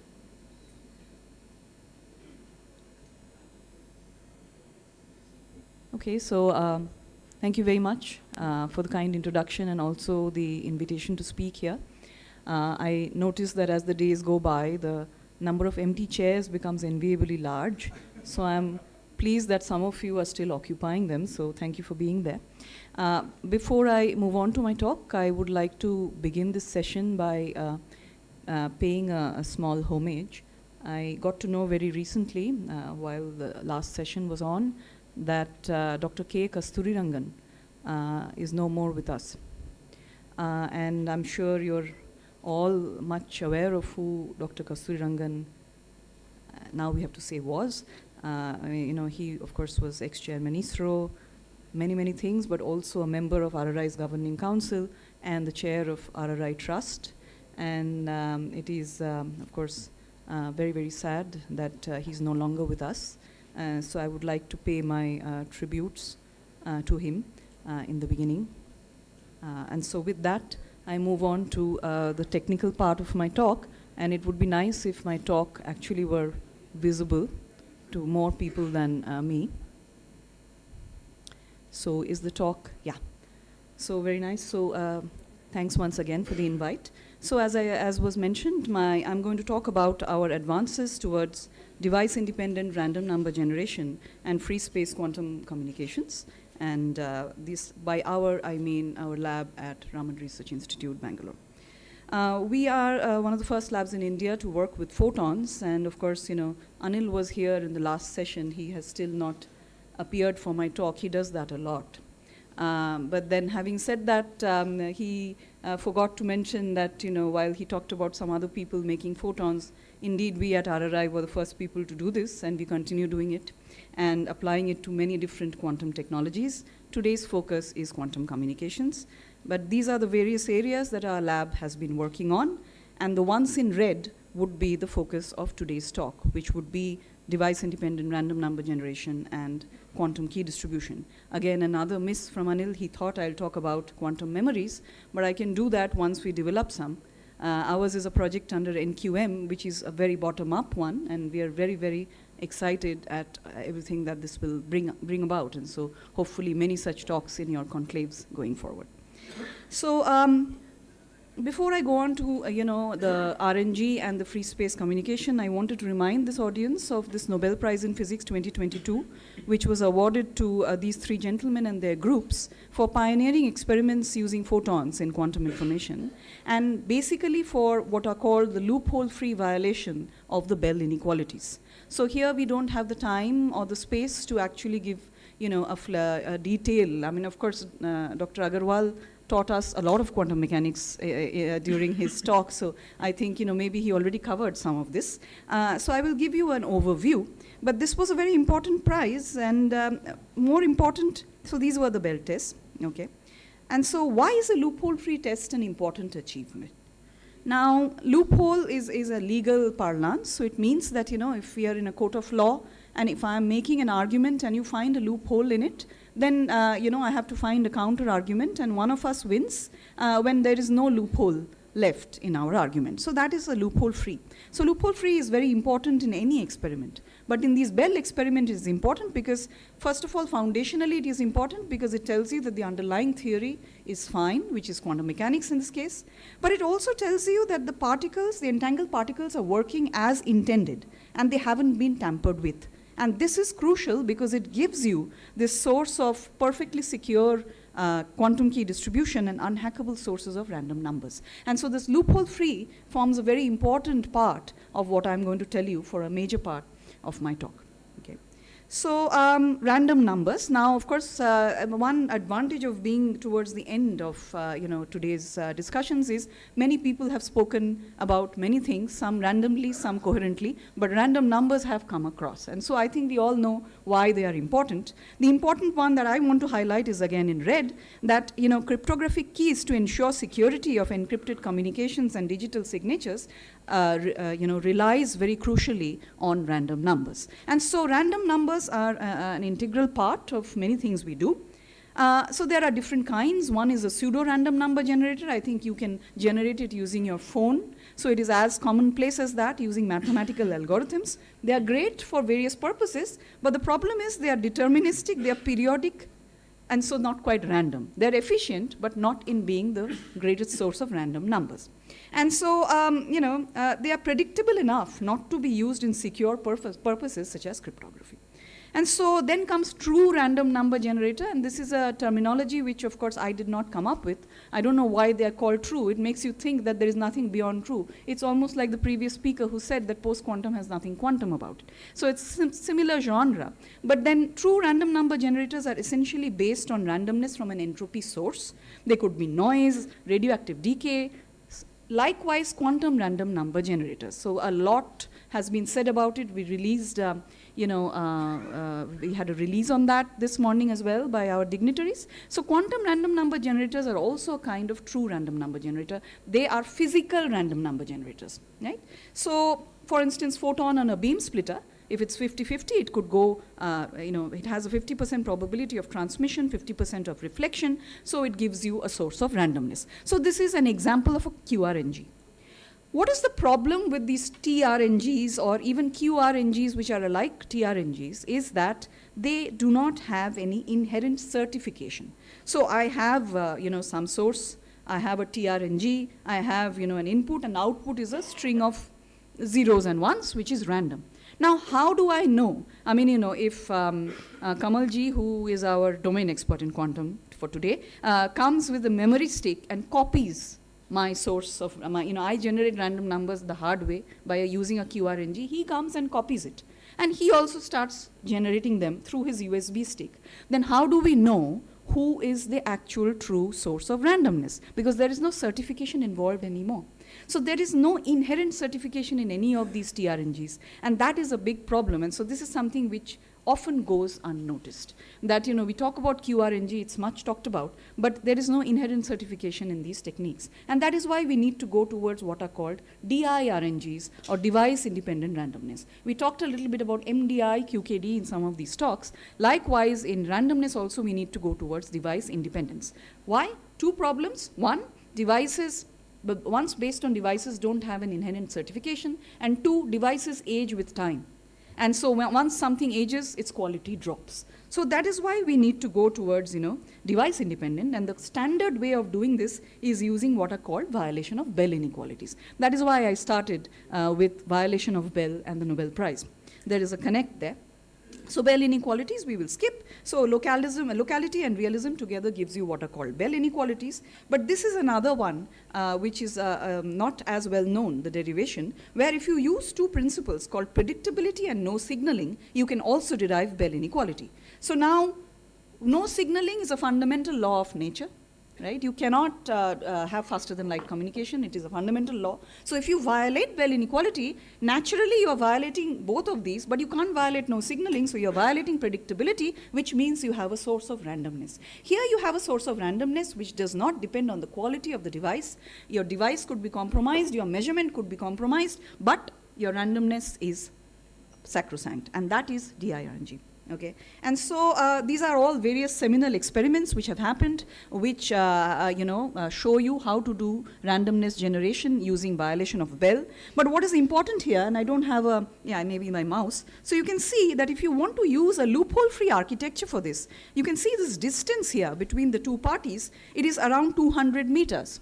That is because only when you are beyond 200 meters, then you don't signal. Otherwise, if you're within that, you can actually signal to each other, and that makes it weak. So a 200-meter distance is required for loophole-free Bell, and that is required for this DIRNG. And so you see what the problem is, because think about it now, we talked so much about products. There are all these companies which have given beautiful talks in today's conclave and beyond. So they all talk about products, right? So now how can we have a 200-meter long product?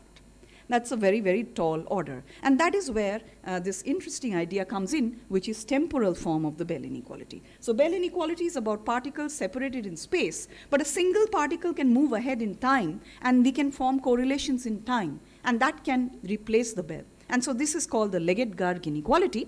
And this also uses realism and non-invasive measurability, but I'll skip that. This is important here. That just like there we had predictability and no signaling, here you have predictability and no signaling in time. So if you violate LGI, you will violate both these. But then if you have an experiment where you satisfy NSIT, then you violate predictability, and that becomes the source of random numbers. So this is the time equivalent of the Bell experiments, which gives you a similar technique, but much stronger and more powerful, because you don't need this distance anymore, among many other things. Okay. And so this is Leggett and Garg, and they came up with this, and I'm very, very, privileged that our lab is the first lab in the world to have done a loophole-free violation of the Leggett-Garg inequalities. In early 2022, it was published. This is in the same genre as the loophole-free experiments, which got this very high honor in 2022 as well, but that was for the Bell. Okay, and so now this was the experiment. We have closed all these loopholes. I'll skip the details. And this is important. You can see how beautifully our experiment and theory match with each other. So this is the experiment, and that's the theory, and they are perfect. Okay? And so now what we have done is use this architecture, and for the first time generated random numbers using loophole-free Leggett-Garg inequality. And this is something which is a very, very indigenous development, and Anil has joined us. He always comes in late for my talks. So thank you, Anil. So this is always, so this is very important, because this is a development which has happened continuously in a bottom-up approach in our lab. So we have done the loophole-free experiment. Now we have generated random numbers from it. And of course, at the moment we are at 1 million bits, but then this is just a first proof of concept. There are many things which we can improve. The bits will go up, the rate will go up, but the technology is with us. Okay. And so this is the paper. So we are academics, so we will show you publication references as we go along. And now coming back to the same slide, you can see, now these were all these distances I was talking about, but in our experiment, distance is irrelevant, because it's a single particle moving in time, there's no distance. So I can think of a miniaturized device now which can do this, and no company in the world is doing this. And so this is something which I do believe is something worth talking about in such an august forum. And so we have this generation, doesn't require the spatial separation. We'll do many more things and make it much, much better, but we already have the proof of concept published. And this is a very recent one, which is by using this same loophole-free architecture, we have now been able to run this on a commercially available quantum computer. So we have generated random numbers by using violation of LGI using a commercial quantum computer. So use case for quantum communication on quantum computers. And so this is something also which we are very happy about. Going forward, this is us with Tony Leggett when we celebrated his birthday in 2019. His 80th birthday. And New Scientist called us the most watertight experiment of all time, which of course gives us that extra, flavor of happiness. Going on, I want to talk about the other use case, which I promised Kamalji I will, and this will be the shorter part of my talk, that, we have this random numbers, but then what are random numbers useful for? Of course, in quantum communications. And again, thanks to him, we don't need any introduction to quantum for the next few months, right? I think you did a fantastic job. So that is where we are. So I don't need to introduce anything. You know why we need to have the distance. Everybody talked about fibers. Very few people talked about free space. But free space is the other way in which you can increase the distance in quantum communications. But you can't do this indiscriminately, because suppose he and I are communicating with each other. At some point, he will be at a distance where I won't see him because the Earth is not flat. And so that is where you need to bring in a satellite as a trusted node so that you can bridge the gap between much longer distances. And so this is, the big picture. Every lab which is working in quantum communications, and we are, of course, the first ones to do this in free space, has a picture of this kind. Okay, and this is our dream, that we will have free space and fiber connecting up the whole world using this technology. And so we, of course, at RRI have been working with ISRO for several years, and so this was our project on quantum experiments with satellite technology, which has just ended a few months ago, where we did all the ground-based milestones for satellite QKD. Okay? And so what are these ground-based milestones? And before that, why is our project exceptional? Our project started in end of 2017, beginning of 2018. And I started this talk with a homage, because also because there was a lot of blessings we have from the departed soul for this project to have started at that time, a vision that he had, which very few people did, because no one else was doing this. It was like science fiction. And so we are very, very, privileged that we could start this. And so we laid the foundations for many things which now have, led to us believing in this topic even. Okay, and so these are, of course, the reasons why satellite QKD is important. Our neighboring country did a few things and got our ball rolling in 2017. But having said that, what they did is downlink-based QKD. So you have an entangled photon source in the satellite. You have 2 photons which are going to 2 ground stations, and you link them up, do things. But then you can only do this up to a certain distance because of solid angle. If you go up to a certain height, you can only reach up to a certain point. You go higher, you reach further distances. So there is that problem. And the second problem is that the entangled photon source has flown away. So my main quantum resource is not with me anymore. If tomorrow something happens to it, I can't pull it down like a kite and replace it, which is what we wanted to resolve. So we are attempting uplink-based QKD, where the photon source remains with me on Earth. A lot of flexibility. If tomorrow, somebody comes up with a brighter source, I can replace it. Okay, quantum memory we are developing, as was already mentioned earlier, and so when, I won't say if, of course, we will succeed. So when we are successful, we can integrate that in the ground-based network. So a lot of tremendous scope for novel first-in-the-world science, and so these are the various things you need to do for satellite-based QKD. Have sources, have protocols in the lab, post-processing, establish this across a free space channel, because satellite is up there. You can't do things within the lab and feel happy. You have to go out literally in the atmosphere, develop pointing acquisition tracking systems so that you can track the satellite as it is moving, because it's not going to remain stationary for you. Then do QKD with that moving platform. Then figure out where you will put your ground stations, what kind of telescopes you would have, establish those ground stations, lab model, qualifying model, space model for the payload, identify the satellite, manufacture it, put it in, demonstrate, retire. I mean, that is how it seems almost. Like, when you go through this whole process, it seems like a retirement plan.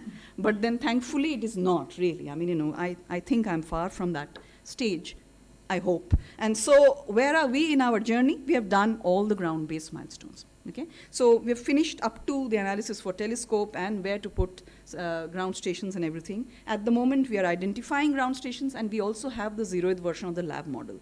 The red guys are the ones which we need to do, but we don't have the resources to do it.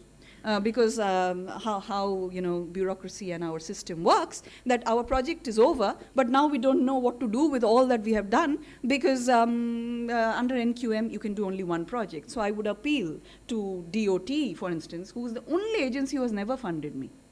I have always, so I have funding from MIT, DST, ISRO, foreign agencies speak about it, but DOT never. This time they paid for my airfare, so I'm very happy. I'm thankful. But I would really request that you think about this, because I think we can have more than one project on satellite QKD, especially with this sort of a novelty, which we are not quite attempting under the NQM umbrella. And so if we have the resources, we should do this in the next 2 to 3 years. So I will take another 4 minutes, because although Kamalji set the stage by not keeping time, but then I will, however, still request for my 4 minutes, okay? And so this is what we should be able to do if we get funding. Otherwise, we will just fly aircrafts and come to Delhi and go back. But if we have to fly a satellite, I can't do this with my bank account. And so what have we done so far? We have done the first free space QKD experiment in India and published it in a peer-reviewed journal with a rate which was better than the one from NASA, which we didn't really plan, but it happened, and so we are pleased, Then we did the first demonstration between buildings, okay, at RRI, and this is how it looks. So many of you have come to RRI, so you've seen this, but those who haven't, open invitation. Then we did the first demonstration and declared it as the first international conclave in 2023. So we actually pushed ourselves to finish this demonstration so that we could declare it here, and no funding from DOT still.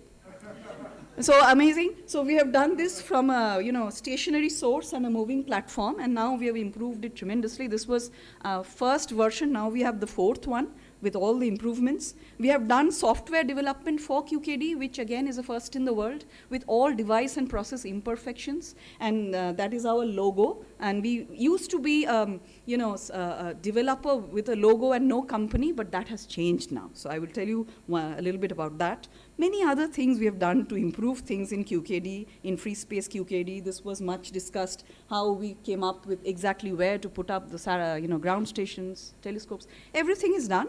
Now all we need to do is get the qualifying and lab, space model and fly it. So I would request for help in that. So these are some of the salient features and some of the recognition. DST called us one of their 20 major success stories. DOT has never called us anything so far. So it would be nice if they also join that league of extraordinary agencies who actually recognize us. And this is one of our patents. This is what Anil promised I'll talk about. I don't know how he promised that on my behalf.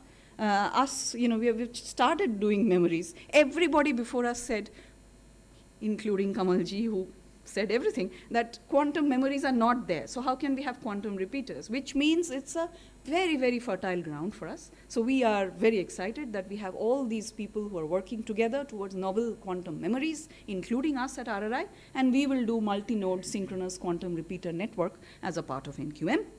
This is QSyn Technologies. So now we have not only a logo, we also have a startup. And so we have a startup which is self-funded. Nobody is funding us. DOT? Yes, because it seems, we are not very good in marketing, apparently. But then I think one thing we are good in is the technology. So believe us that we are doing what we are doing, because we don't oversell, we don't hype, we don't say कि 20 years बाद में जो होगा अभी कर लिया है. Many things people are doing that and getting away. We have done everything that we have promised. We have published, we have patented. Now we want to make products, which is the next step.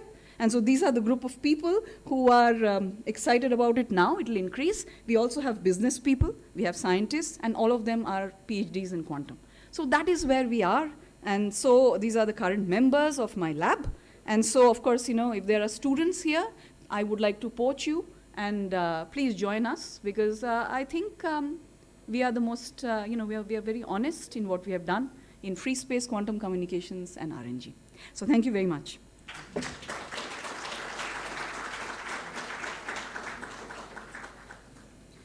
Thank you so much, ma'am. And now I would like to request Dr. Gautam Paul to kindly come forward and share his insights with us. Dr. Gautam Paul was a faculty of Jadavpur University for 7 years and has been a faculty of ISI Kolkata for the last 12 years. His professional research area is classical cryptography as well as quantum computation and communication. Since 2024, Dr. Paul is also serving as the regional coordinator of the Mathematical Olympiad for West Bengal region under National Board of Higher Mathematics, India. Over to you, sir.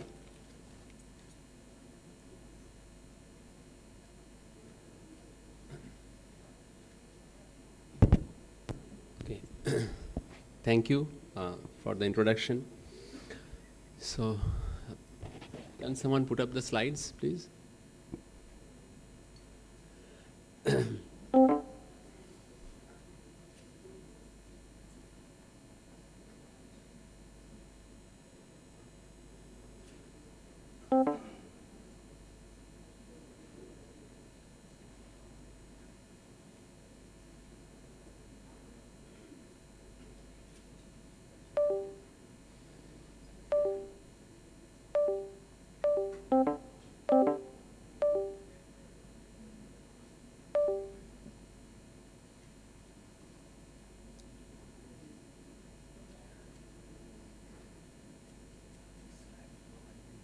I had mailed it during lunchtime.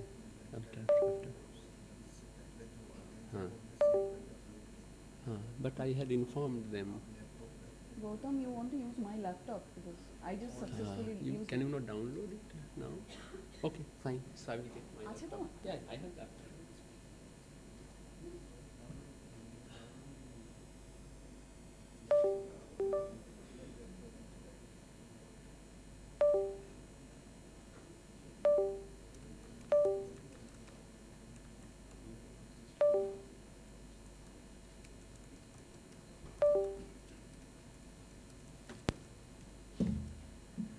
So where should I connect?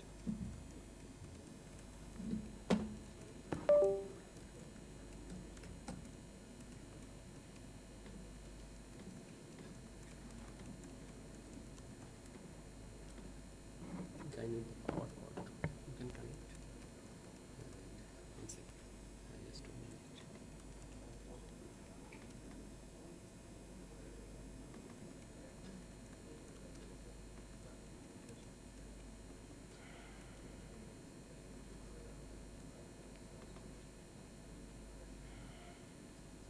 Short.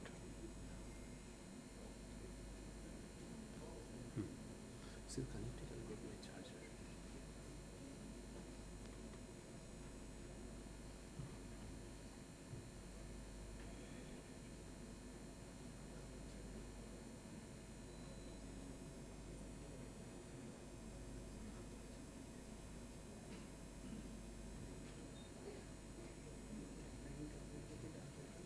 नहीं pen drive नहीं अभी हो गया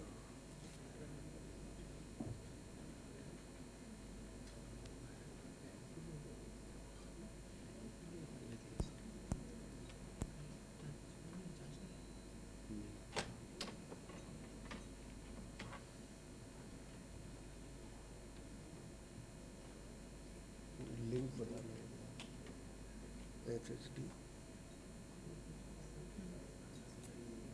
2 years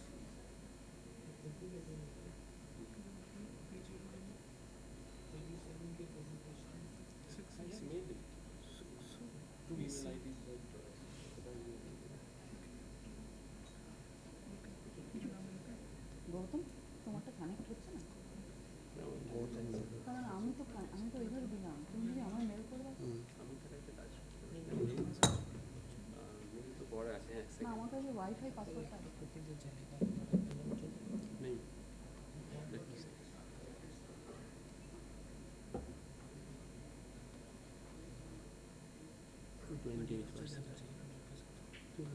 चलो फिर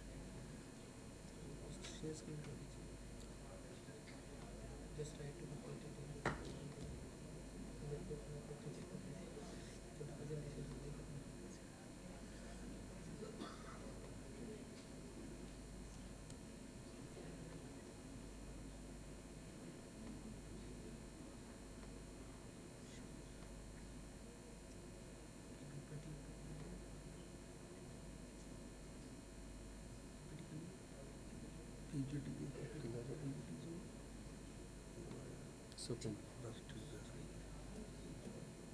you have shared screen? Already shared कर दिया. Okay. Yeah, sorry for the delay. So actually during the lunchtime I had emailed the PPT and I had informed I think you at the back, right? So the 2 email IDs that you gave me, but somehow some miscommunication happened internally.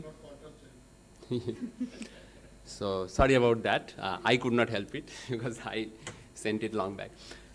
So anyway, I work in quantum cryptography and quantum communication from theoretical point of view. I was hoping to talk something on that, but Kamalji had made me a special request that no one is talking on quantum AI, so you please talk on quantum AI. So that was, and I mean, selecting the title was easy because I didn't have to think about what to choose, but then preparation was difficult because I don't work in quantum AI. So, but it was a nice opportunity to study a lot and make a survey and present a summary over here. Okay, so I will try my best. So, intro, then some tools that are used in quantum AI, then QAI, some aspects, application, challenges, and future directions. So I will skip this story, classical versus quantum, which has been talked a lot in the interest of time, right? So AI is nothing but, as the stalwarts had defined in the early days, the study of making computers how to do things what human do, like human do. And relationship between the major paradigms of AI is as follows. So you know that AI deals with a lot of things. Then machine learning is a subset of AI which deals with learning patterns from the data and summarizing those patterns in the form of a model so that you can predict future data. Then under ML, a special learning algorithm is neural network, and complicated convoluted versions of neural networks with many, many layers and many iterations of training. That's what is deep learning, which is kind of the buzzword of today.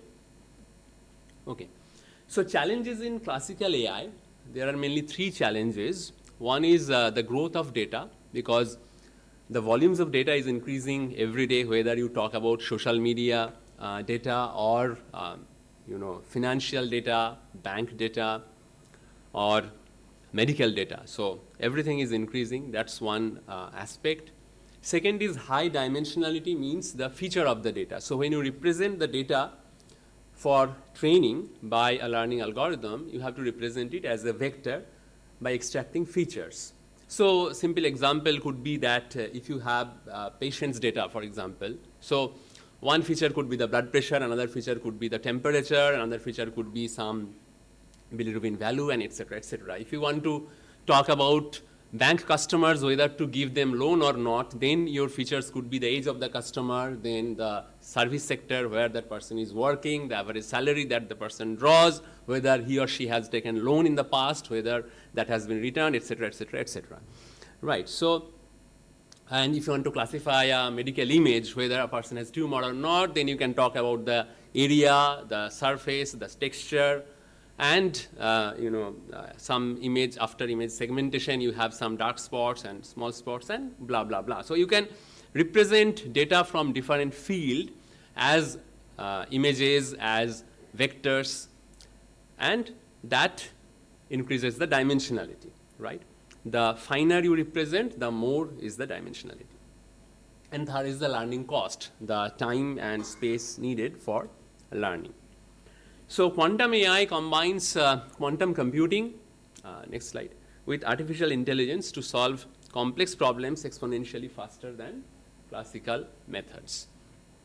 Quantum AI, the more, what I would say, the people who have worked on these aspects of quantum AI, classical AI has a lot of things under its umbrella. Quantum AI is trying to catch up with that. So these are some prominent works that I have found, which I have listed here. One, namely quantum clustering, quantum principal component analysis, quantum support vector machine, and quantum neural network. Okay, so this is perhaps the most important slide according to me. So quantum tools for quantum artificial intelligence. So where lies the entry of quantum into AI? Okay, this slide talks about that. So you see that there are some quantum tools listed in the second column. For example, QDist is a quantum tool to to compute the distance between two vectors. Basically, it uses swap gate, and it represents the inputs, some combination of the inputs into the swap gate, and finally you measure one of the 4 lines, and the value that you get, that indicates what is the distance between the two vectors. And we know that for clustering, we need to compute distance between points. We need to find which distance is minimum or not. So that part of the classical algorithm can be computed in quantum computer much faster using the QDist tool. Another tool in the quantum is quantum phase estimation, and the job of quantum phase estimation is to estimate eigenvalues of an unitary operator.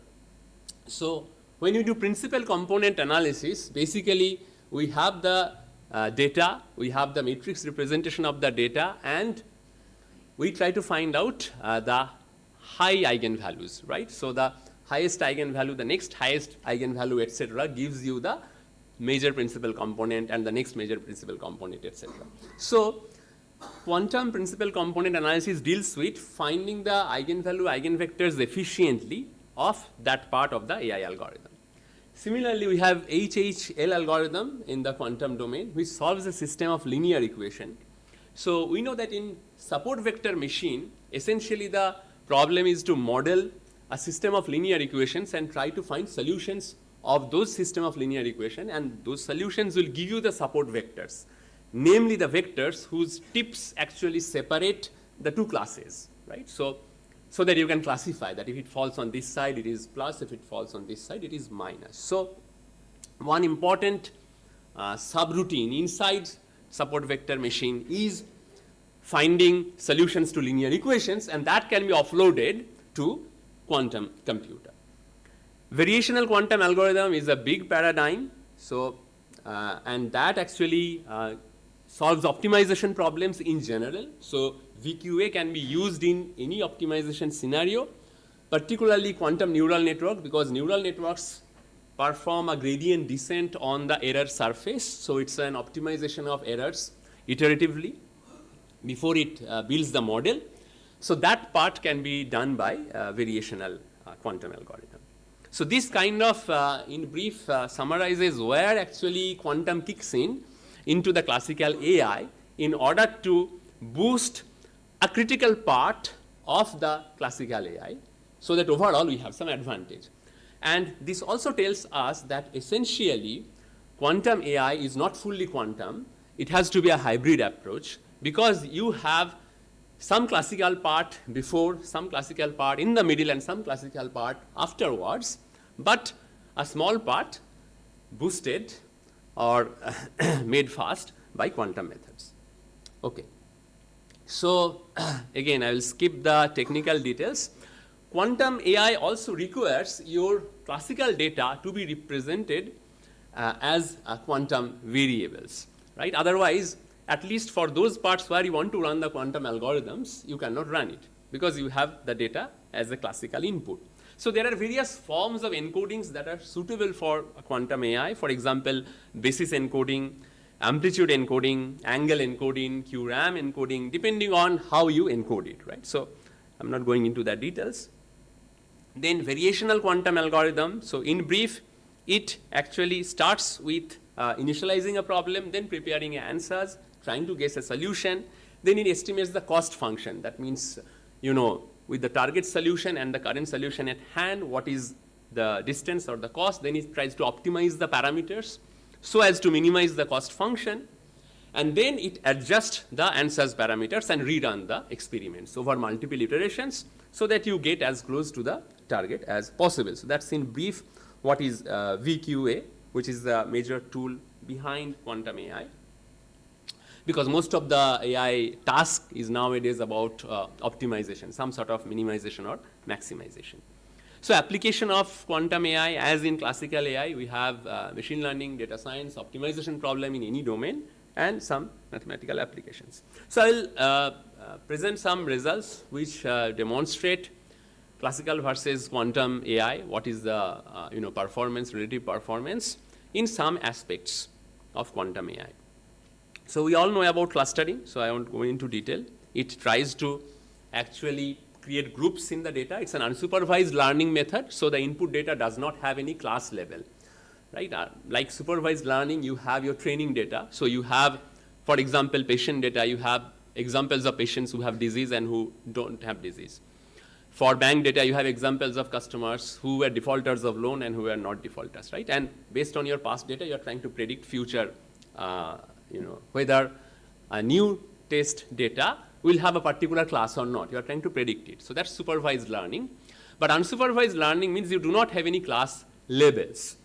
So with that, you are trying to find patterns in the data. So this clustering can be useful practically in many contexts. So for example, if you have, let's say, Facebook as a giant graph, or any social contact network as a giant graph, so you can find clusters in that graph and show that some activity is going on there, right? So namely, people who are densely connected, that can denote that. Or if a disease is spreading, let's say a contagious disease is spreading like COVID, so clusters in the graph can denote that where those diseases are spreading more, where they are concentrated, right? So that's about clustering. Now, in classical algorithmic clustering is very simple. The input is the number of clusters, okay? That's the only one. And you do not know the class levels, that means which data belongs to which cluster. So you start with random assignment. You randomly assign the data point into one cluster. Then you find out new centroid, and then you reassign the points which are closest to the centroid, right? So then the cluster changes. So basically, every data point has a cluster assignment, and after the next iteration, you have the reassignment. And then the algorithm converges, right? So you see that step 3 of the algorithm requires to find distance between the data points and the centroid. So that part can be offloaded to the QDist tool that I talked about in the table, and therefore that part added with the rest of the clustering gives you quantum clustering. And brief comparison of the complexity. So if you have n many data points with m features, then classical computers requires order kmn steps, and quantum computers require km log n steps. So that's quite an improvement. So one example data, German electricity grid data. You see the classical clustering and quantum clustering, and the claim, the work was in IEEE Transaction 2022, that quantum data has accuracy 63.9% more than the classical data. So it's not the difference. So it's not, so I was initially thinking that quantum efficiency is 63.9 more than the classical. It's not that. So whatever is the classical accuracy, then you multiply with 63.9, so that you get divided by 100. So that is the gap between them. So QPCA, I think I will skip this. I will go to the support vector machine part. So as you can see, this diagram, so support vector machine is a tool in classical AI that tries to find the separation between the two classes. So the blue and the green shows two classes of data. So that can be, again, as I said, whether having disease or not, or whether it will rain tomorrow or not, or whether some digit looks like 5 or 6, or whether some customer will be defaulters in the loan or not. So these classes can be in general depending on the domain. Now the goal of support vector machine is to find a separating hyperplane, because all these data are multidimensional, so you can view them embedded in multidimensional space. So the goal of classical support vector machine is to find a hyperplane that will separate the two regions, two classes. And therefore the model, after learning, the model is the hyperplane. Then you can forget about the data. Now once you have a new test data whose class level is not known, you can put that data and look which side of the hyperplane that data falls. And accordingly you can classify any new data. So that's all about classical support vector machine in 2 minutes. Now to do that, you need to solve the optimization problem, because this hyperplane has a linear equation, and you try to place the hyperplane optimally, means midway between the two extreme data vectors, right? So basically you are trying to change the parameters of the hyperplane equation and trying to find the optimal parameters. So that can be done using quantum part, which I have talked about in the table. And these vectors, actually the data vectors which lie in the boundary are called the support vectors. That's why this algorithm is called support vector machine. So solving the linear equation can be offloaded to the HHL algorithm in the quantum part. So this is an example of comparison. I think that was reported in this quantum machine intelligence. Oh, thank you. Published in 2024. So you can see that credit card applications, for example, we can look into that, where number of support vectors are 12 and 11. Training accuracy means performance on the training data, classical is 80, quantum is 85, and accuracy of test data are equal. Okay. So one interesting point that I should mention here that is applicable both in the classical and in the quantum domain is that you can wonder that this support vector technique will work only if the data is linearly separable, right? So you see the two classes are linearly separable. So what happens if the classes or the data are not linearly separable? Means you can have one class as a ring, and you can have another one class data can be distributed as a ring, and another class data can be a ring of lower radius, right? Two circular data. Then you cannot have any hyperplane that will separate them, because then you need a circle between these two rings which will separate the data. So if the data set is non-linearly separable, then the basic support vector technique does not work. But AI people have found solution to that also.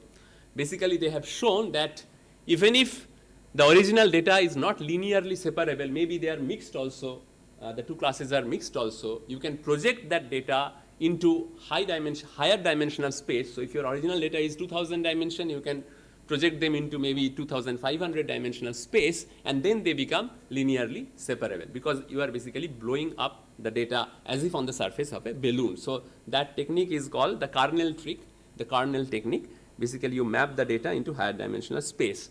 And as you can do it in classical, you can do the same thing in the quantum domain. Okay, so the last thing is the neural network.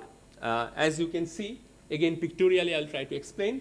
So on the neural network has three components. The yellow shows the input layer, the green part shows the hidden layers, and the red part is the output layer. So that will produce some number as output. With that number can represent the class level, or maybe rounded up or rounded down, it will be closer to the class level.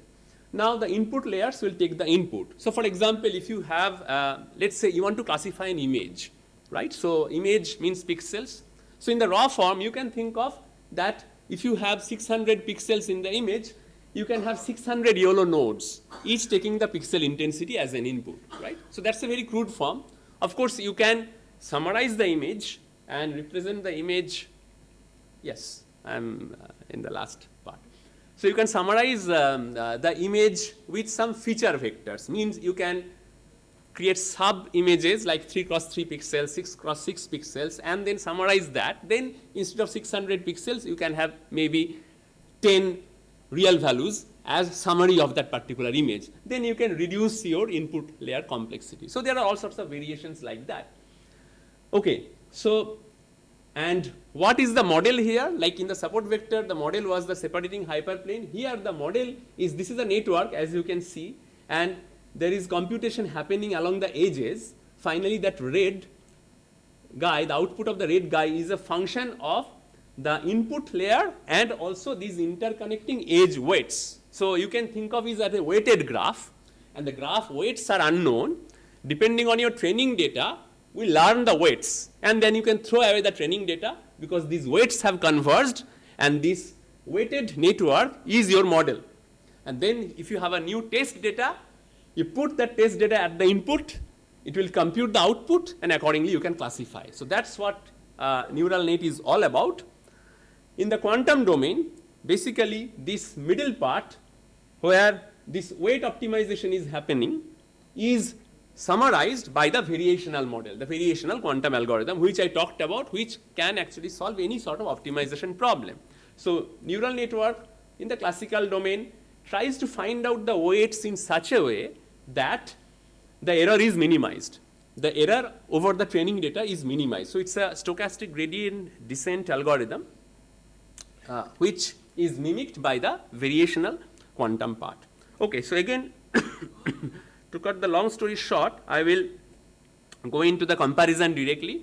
So this is one sample work published in Nature Computational Science 2021, where classical network, it talks about the loss, 37.90%, an easy quantum model that was partly converted to quantum, that's 43.0.5% loss, and quantum neural network further minimizes the loss, that is 23.14%. Okay, so let me talk about the challenges and future directions.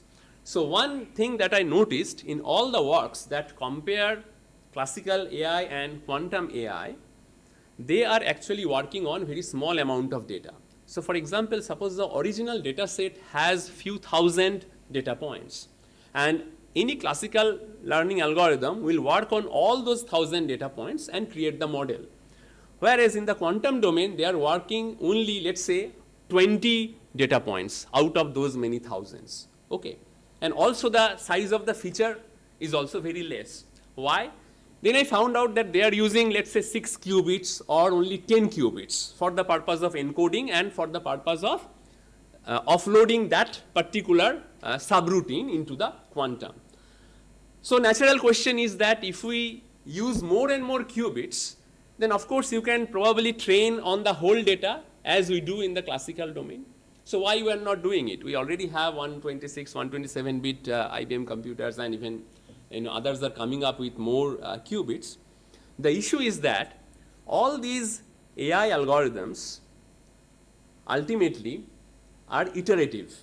So every iteration has some error, and the algorithm is trying to minimize the error in the long run.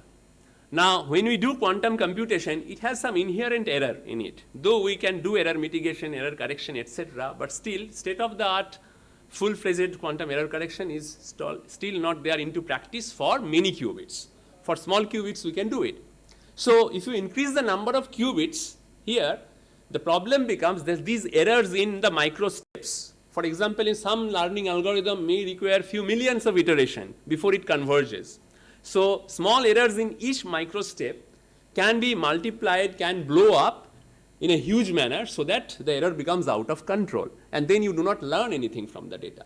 So that is the main challenge, the how to handle the error. So given, having said that, it is obvious that if we have error-free quantum computation as a large scale, then definitely we'll have revolution in the AI domain, and quantum AI will be genuinely revolutionary. Okay, so with that I will stop and take any questions.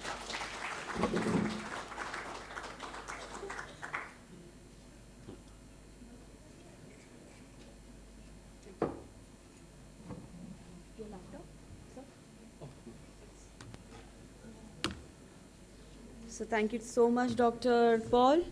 And now I would like to request Srimati Tripti Saxena ji, Senior Deputy Director General and Head Telecommunication Engineering Center, to kindly present the memento to our speakers. So firstly, present the memento to Professor Urvasi Sinha.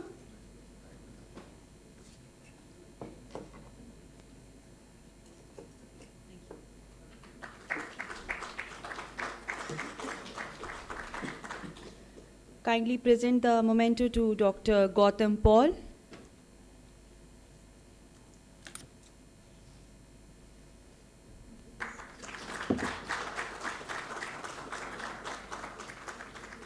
So can we have a group photograph, please?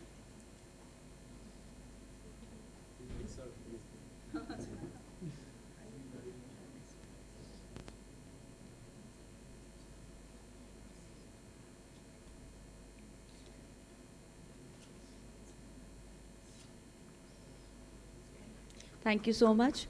So we will start the panel discussion in say about 5 minutes, so kindly be seated. Thank you so much.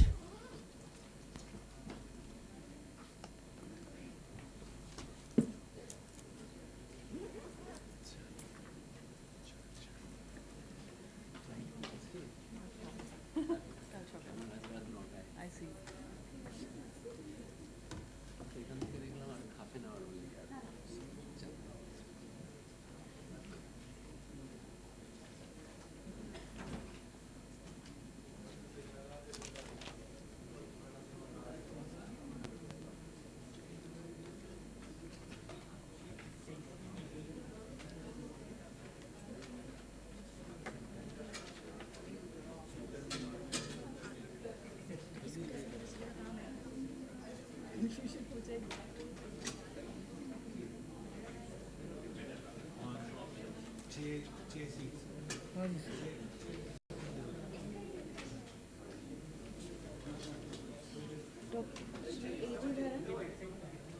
Praful Kumar, Shri Chandra Prakash Sharma, Shri S. Venkataraman, Shri Sanjeev Dhalam,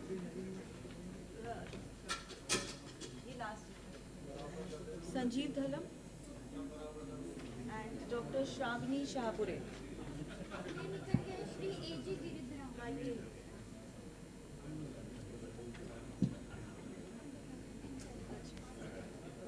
ठीक है.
So now it's a time for our much awaited panel discussion, but before we begin, let me give you a brief of what this session is all about.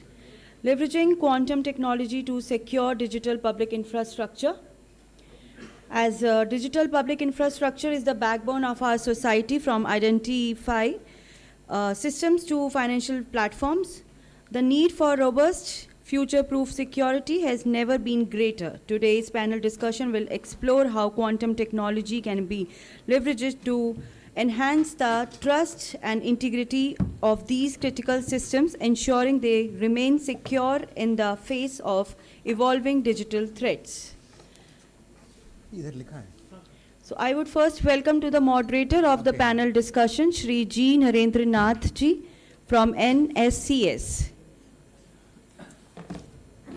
And along with our esteemed panel member, Shri A.G. Giridharan Ji from Reserve Bank of India, Shri Praful Kumar Siktia Ji from UIDAI, Shri Chandra Prakash Sharma Ji from Space Application Center, Dr. S. Venkataraman from C.R. Rao, Shri Sanjeev Dhalam from Bharti Airtel, and Dr. Shravani Shahapure from Deloitte, India. So over now to the moderator of the panel discussion, Shri G. Narendranath Ji from NSCS. Thank you. Thank you, ma'am. You know, we were apprehensive whether we will have an audience or not. Let's start off with that. End of the day, and not only that, the session has been delayed by an hour, so we were apprehensive and good. So people who are here either are organizers or they are committed. Either of the two. Either way, you know, because the organizers happen to be from TEC, so they would also benefit from what we are going to talk about. And the people who are interested, of course, would definitely benefit because they're here for that purpose. So with these short remarks, so I'm Narendranath, I'm Joint Secretary at the National Security Council Secretariat. And I'm thankful to TEC for considering me for moderating this session. Among the panel, you know, except for Mr. Sharma, I'm meeting him for the first time. All the others, we've been meeting on various occasions, and that way, you know, ours is a very close community of people who know each other and who also deal with similar type of topics. I will take, you know, because we are towards the end of the day, I think we'll have one round of questions. So I'll expect the speakers to start off with, you know, very brief introduction about themselves so that you know what they are. Huh?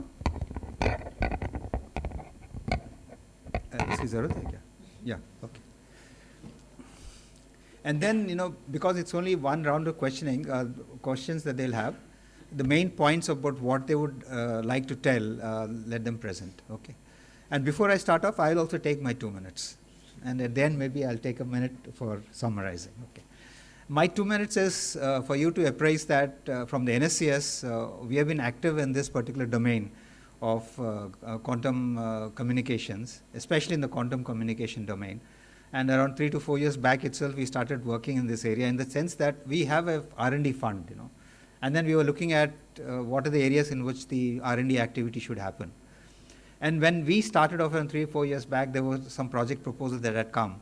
But then at that year, though we pushed for it to be pushed through, but there was this talk of the National Quantum Mission that it's coming. So National Quantum Mission आ रहा है. So उसको National Quantum Mission में लेंगे.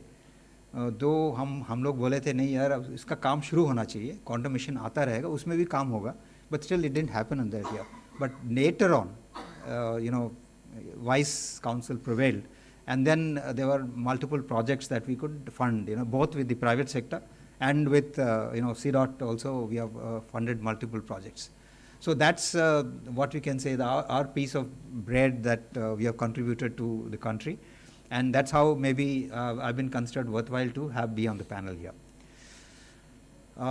You know, one of the things about this in the digital public infrastructure that we're talking about is there's a lot of encryption and that happens there, both in terms of the in transit that we talk about and a lot of data that gets collected. Like for example, NPCI would be having a lot of data, the UIDI would be having a later data, and then you know how they encrypt and when it's at rest, is that already happening. And then you would have heard about that, you know, harvest now, decrypt later, things like that. And then also the future quantum computers coming in, how good are encryption systems? Is there a case for us to migrate to the post-quantum scenario, both in terms of key distribution and the encryption technologies? So we have a panel here, which is consisting of people from the industry, okay, and people from organizations which are actually in the DPI space, and people who are from the research organizations. So, and a consultancy organization. So that way we have a wide variety of experience, and we would expect that, you know, to bring all of these perspectives to the audience here, to understand, you know, how do we go forward from where we are now, where we are now, and how do we go forward, and what are the challenges ahead. I'll start off with Mr. Giridharan. He's from the RBI. And I ask the question first, or you introduce yourself first? I'll ask, okay. So, you know, the BFI sector is one of the large user of, you know, encryption. If you look at it, they're one of the largest users of encryption. And one of the things we were discussing also, whether regarding, they have come up with this, what's that? Yeah, cryptographic bill of material. Just to understand, because if you're going to do something, you should know what is that you have in hand before you start working on that. They are coming up, they're thinking in terms, they've already started coming up with the cryptographic bill of materials. So considering the landscape that we currently are in, what is your understanding of, you know, where we are, and how do you think we should be proceeding, and what are the actions that, you know, the BFI sector that RBI is looking at? Yeah. Thank you, sir. Good evening, everyone. Thank you for for patience listening for this session as well. I'm Giridharan, General Manager from Reserve Bank of India and Department of Supervision, and part of the team handling the cyber security and IT risk for the banking, including cooperative banking and non-banking finance company sector. So, as a regulator, in the supervisory department, we do a dual hatting of both regulating and supervising the cyber security and IT domain. Okay, with this background, brief thoughts about this particular expectations from the sector and what the sector expects also. As you all understand that the backbone of banking is all about trust.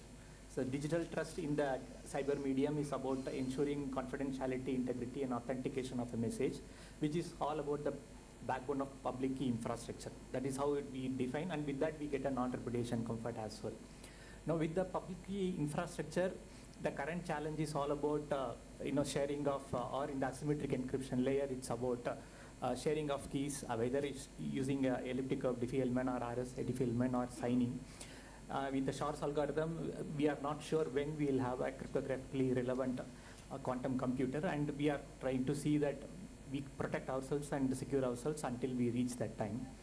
RBI, since 2016 in the regulation of cybersecurity, has very clearly mentioned about securing the cryptographic protocols, algorithms, keys, hashes, cyber suits, key length, etc. as per the international standard and should not be using a deprecated standard. That was a very generic guidelines that we had issued since 16. But coming to the quantum computing risk, in 2024 last year we clearly mentioned banks to inventorize the steps about inventorizing your cryptographic assets through the CBOM. It was along with the software bill of material regulation that we are coordinating along with CERTIN to get the banks done. That was the first step we initiated specifically in the quantum computing requirement to make the financial sector quantum resilient. And we also expect, though there are no specific regulations today as on date, our expectations would be to have the sector to be crypto agile. That means that the banks should be in a position to redesign the systems and applications that are put in place and also implement the crypto agile architectures and networks so that they become quantum resistant. But then it cannot be happening overnight or 1 to 0 or a complete switch. It has to be a hybrid migration from the classical cryptography to the quantum cryptography. That means they also need to implement whatever NIST standard algorithms or any other algorithms that are accepted to do in a parallel manner both classical and hybrid. That is the next expectation from us, and then develop the strategies. While doing this, it is also expected that they should also have the crypto agile risk assessment framework put in place. Maybe we will also come out with the discussion with the stakeholders on what is our specific expectations and have the robust migration plans. We understand that there are several advancements that are happening in quantum computing, specifically the trends that we are seeing in qubit coherence and control, the error mitigation and correction robustness in that area, and then the novel quantum algorithms that are being developed or the modalities that are seen in the qubits, whether we call it topological core or other discussions that we had in the morning. So with advent of all these things, the banks have to gear up, not just banks, it's for the BFSI sector as a whole, they have to gear up to make themselves resilient and have a continuous monitoring adoption. Now, if you see, a banker is an end user of all the technology. For him, it is a black box, and then he is not going to do any of the encryption or things. Whatever the vendor is going to provide, he is going to use that black box, or whether it is a hardware module or a software module, and then communicate. That is how the secure communication happens. He is not going to develop it. That means there are certain expectations from the industry to the sector, or the vendors or the OEMs as well. So under the national quantum mission strategy, then we need to develop and standardize the robust PQC algorithms and libraries, what is applicable specific to the Indian context. And comprehensive PQC integration also is required, because we are seeing that security to be established at the application layer, database layer, at the OS layer, at the network layer, or when I'm storing data at rest in offline media, I need to secure the data at each and every layer. That means I need to have, in a quantum era, the corresponding algorithms to first encrypt, maybe through symmetric, but then I need to have a secure way of transmitting the key in case using either a crystal kyber algorithm for key sharing key and encapsulation, or other three algorithms currently available for digital signature part. So this is how we expect the security, but then this has to be provided by the sector or the industry players who have to come out with the solutions. And we also keep in mind that the majority of the volumes are happening through, say, UPI. It is a device which the customer is having in his hand. It's a device, maybe Android or iOS. How do we ensure that the communication that goes from the end users, the common public, to the bank's servers are secure? That means we need to have more of software-driven solutions which are thin in size, and then it's scalable, and also it's also scalable and then fault tolerant, so that we can have a mass adoption of the cryptographic implementations. And next thing is about the collaboration and standardization, and we also require to have a comprehensive training and skill development upgradation, not only in the sector, within the sector, but also at the vendor layer and any other stakeholder who are involved in the entire ecosystem, so that we can have a holistic movement towards a quantum resilient ecosystem. These are the thoughts that I want to offer. Thank you. Thank you, sir. I was timing you. Thanks. So, I talked about the importance of the BFS sector, and we all acknowledge that. The next big one that we have is the UIDI, considering the vastness of the infrastructure, and it addresses, more than the BFS sector, it addresses all the citizens of this country. So I now request Mr. Sigdia to briefly about yourself, and then, talk about your own vision about, because now that you're a repository of a lot of data that is there, and how you're looking at. Thank you. Good evening, everybody. I am Praful Sigatia. I am DDG Information Security at UIDI, headquarter at Delhi. So as has been rightly said, that UIDI being a critical information infrastructure, since we are having the largest data set of PI information of the residents, so the responsibility of keeping that the secrecy of the data and privacy of the residents is utmost on our part. So to meet out that obligation, UIDAI is following the principle of security by design. So whenever the data, the personal data of the resident, when it is collected at the field, at that point itself it is being encrypted. And then it is transmitted to our central repository through encrypted and safe transmission channels.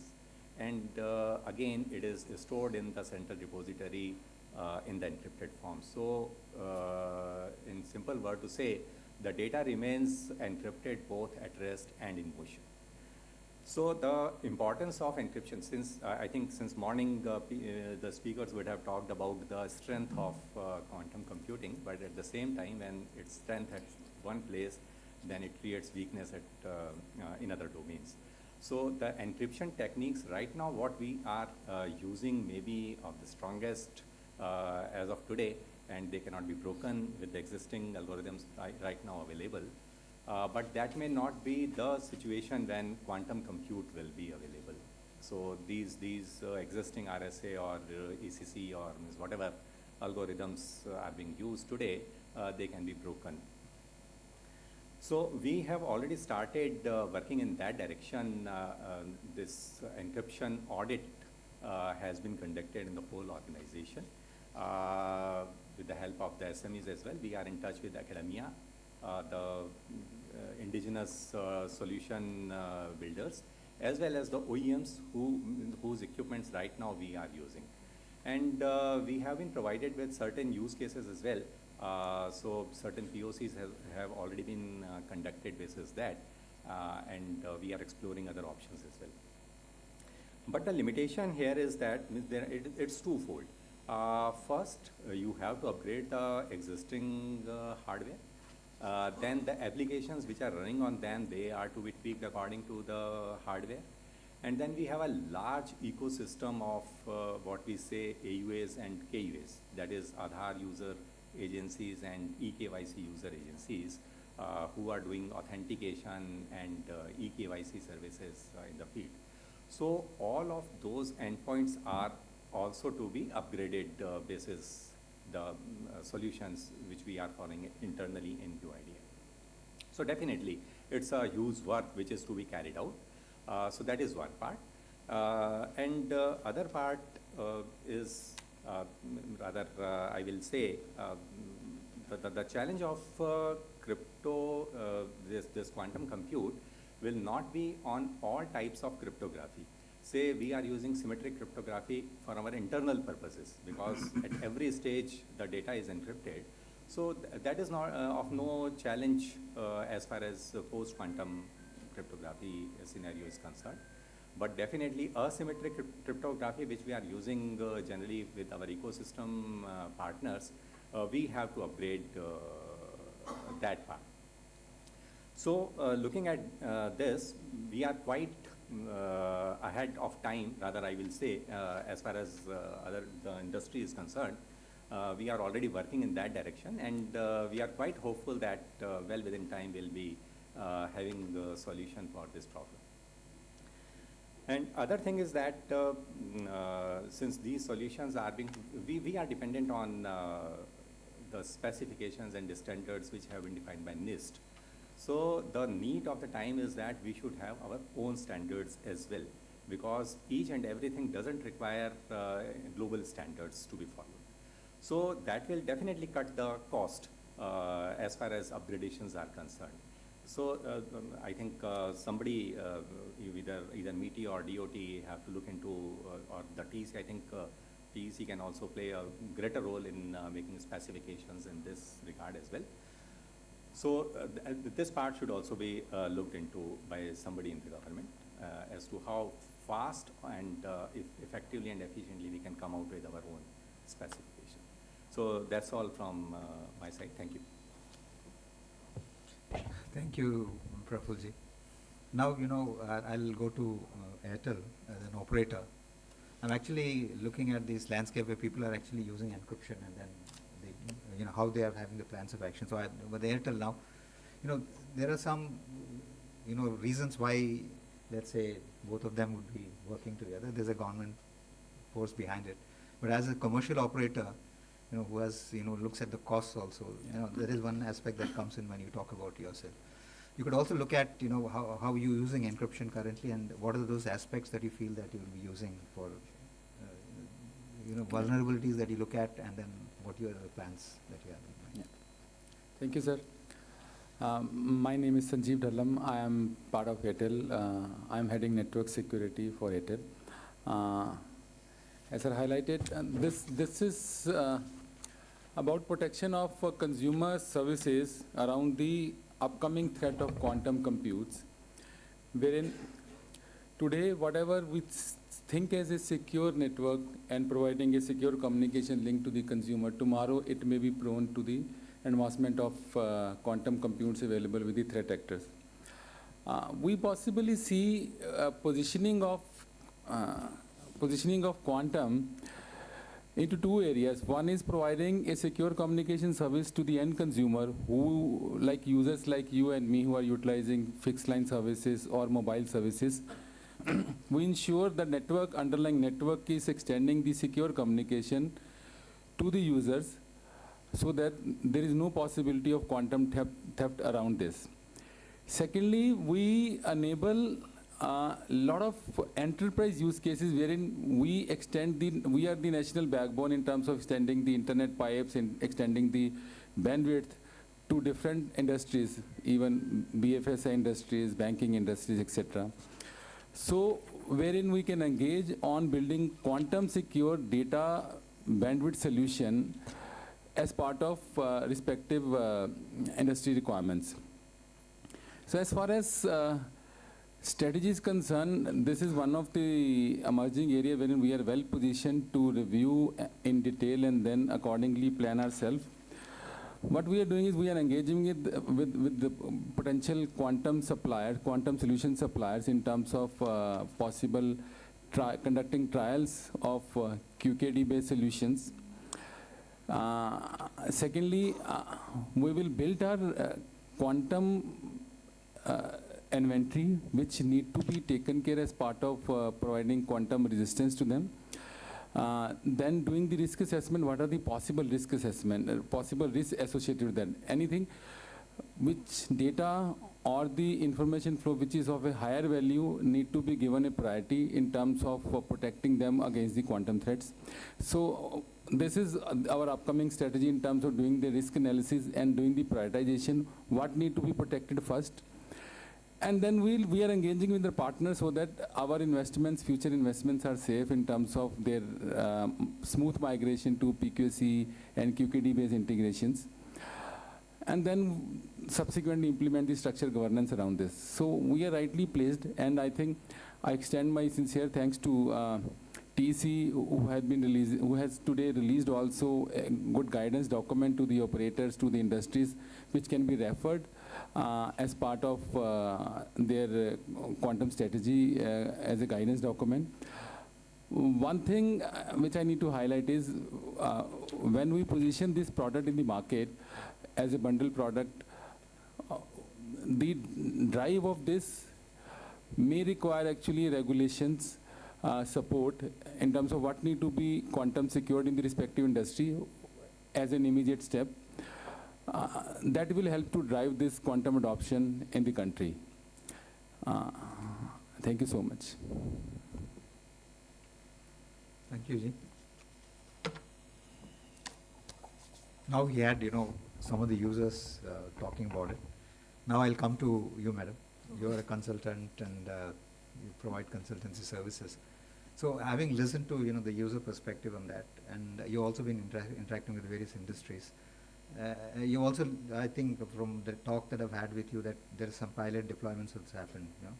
So I think with this perspective, could you tell your own viewpoint about how you migrate, what should be the priorities, and what are the steps that people should be looking at, all of these organizations, what are the steps they should be looking at to see how you make it secure? And maybe general audience also to tell them that, this is what you should be doing. Thank you, sir. Thank you so much. Thank you, Kamal sir, for giving this opportunity to talk on this subject, which is my favorite. I mean, this is wonderful panel. Narendranath sir, I'm interacting quite often and all this. So today is like, okay, I'll just introduce, I forgot. I'm Dr. Shravani Shahapure. I am about more than 23 years of experience. I worked almost all areas, like I explore everything, academia, research, and now with the industry. I'm enjoying this field. There are a lot of thrills, and I'm a cryptographer, cryptanalyst both. And added to that, the cybersecurity is one of the feather that I'm carrying right now. And I'm currently heading quantum safe cybersecurity vertical at Deloitte, and also part of the global team, Deloitte global team. I mean, it's I've seen this industry and this entire quantum computers, the revolution that is happening. And today's, I mean, I must say this power pack and knowledge pack session. We could able to see that there is a rapid movement that is going on, and I mean, correctly said by ministers that the inventions that is happening not, monthly or what do you say, hourly. It's every second you will find something new is coming. I'll talk, sir, from the cyber security perspective, actually, not from the cryptography or the technologies that is there currently. And of course, I mean, industry is developing, startups, they are doing great job. But what I could able to see from as a consultant, that people are knowing that the threat is there. They, I mean, a few months back when I was interacting with some of the industry leaders, CISOs, they were saying, okay, it's there, it's still there, maybe 20 years, 30 years, we don't know. But now the awareness has created among a lot of industry, and they are looking forward for steps.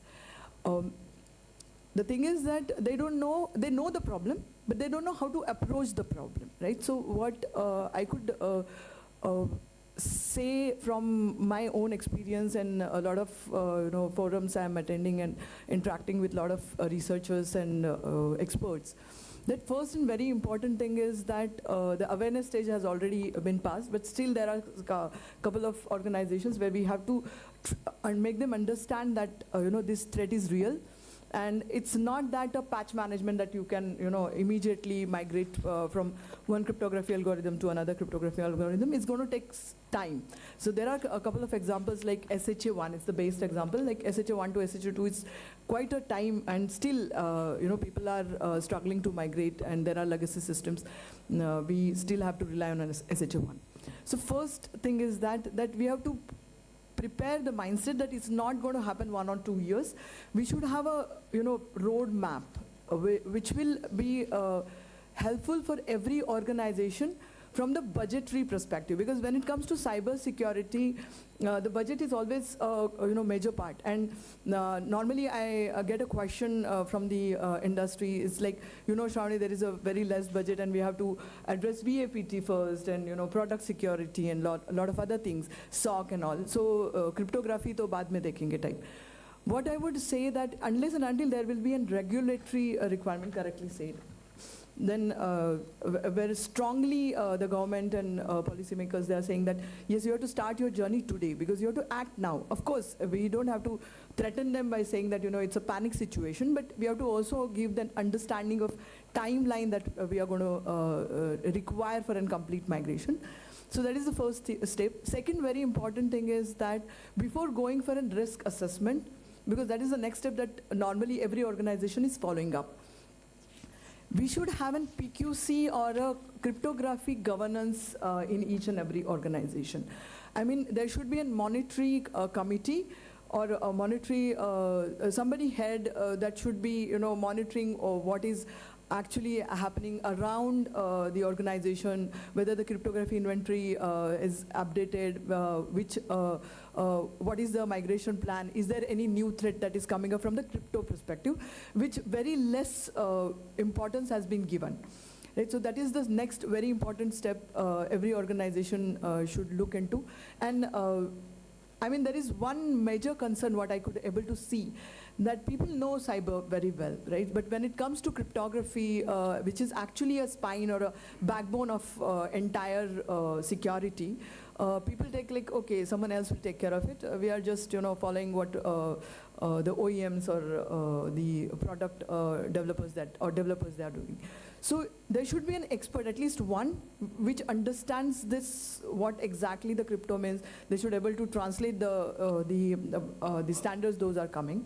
And then the risk assessment, of course. We should have an inventory ready, CBOM that is called, along with SBOM that already has been proposed by RBI, but not only for the finance industry, because this will get hit each and every sector. I mean, it is not only the finance or, defense or some critical, it will get affected each and every manufacturing industries, chemical plants, power sector.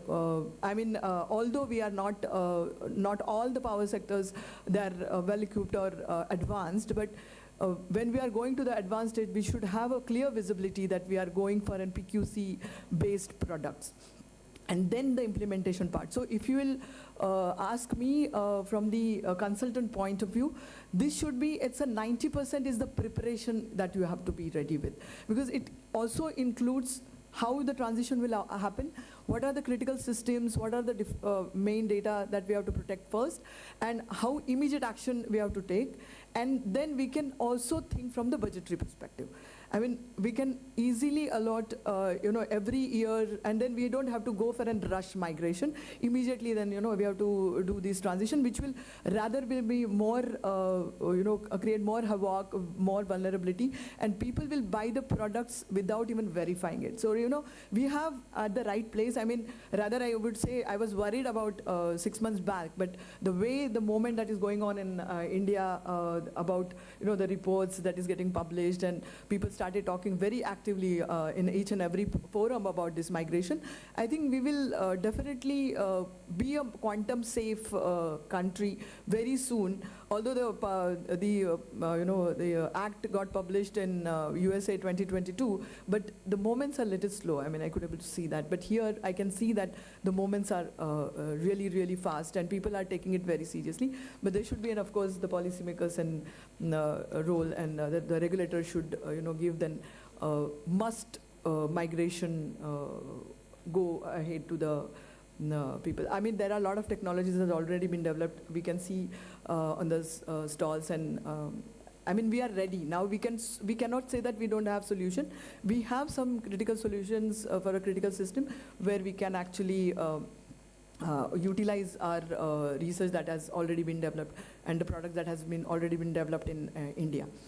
A second very important thing in the entire journey, which is the last point I would like to put in front of the audience, that we have to consider the legacy systems, and this is, you will find across industry, not only specific industry, and this is a major challenge. And because there is a lot of important data, and I've seen that people cannot move that data, because it's like, you might have seen the cartoons, right? The wires are touching, I don't want to touch that. So let it's flowing, right? So why will I touch the system and change the entire thing? So similar thing is happening with our legacy system. I mean, the things are happening, my data is now safe. Should I do this migration? Will it be possible to do migration? This is very, very critical factor, and it's going to take a lot of energy, a lot of brain to actually solve this problem. So starting your journey with the risk assessment, PQC governance, and then having the roadmap, I think will take you to the next level. Thank you, sir. Thank you so much. Thank you. Sorry. Thank you. Sir, a couple of points have come out in the discussion now. one was that Madam said, of course, that we are beyond awareness stage, which I don't know if it's a true, it's a fact. Okay, I'll ask you about that. The other is, you also mentioned that we should have our own algorithm that you talked about. Okay, and all of this requires a lot of manpower that's trained, and I think a lot of research activity that's required to be done. So in this regard, since you're from Research Institute and you've been in this domain for quite some time, so your perspective about what we should be doing to address these issues that have been brought up by the other members in the panel, and anything else further on that. Thank you, everybody. And let me introduce, I am Venkat Raman, the director of the CRO Institute, Hyderabad. To think knowledge of everybody, Professor CRO had obtained the last year equivalent to the Nobel Prize in statistics. Okay, he passed away at the age of 102. He was the director of ISI Calcutta for almost 40 years. And 40 years he spent in Penn State University. Okay, and today's all your data science algorithms are all based on his about 10 to 12 basic algorithms that he had built. Okay, so people are studying, for example, data science. Okay, they already, without knowing, they are studying all these algorithms. So I am coming from such an institute. Okay, I was worked for ISRO for 30 years, and before that for 4 years in DOD Atlanta, University of Georgia Tech Atlanta, and before that for DRDO. So last 5 years I am with the CRO Institute. Okay, the objective of the institute is to promote cryptographic algorithms. They what is already published, the corresponding cryptanalysis, okay, and implement them in solutions. And also we do something very funny, something called a blind cryptanalysis, which most of them don't know what it is. That is, without knowing anything about the algorithm nor the key, we need to see somebody else's content and see what it is, okay, whether we can break it or not. Okay, that is like finding an atom in a universe, that kind of problem. So when we get some results, we say, ha, otherwise we all sleep, without telling others what we are doing. Okay, that is the kind of, because that is a necessity for the living, so we do that. So I have been observing cryptography or the security. As you know, security is a cat and mouse game or a Tom and Jerry game. Okay, you try to better it, somebody else sees what are the weakness, okay, either in the algorithm building or in the implementation plan, and try to break it.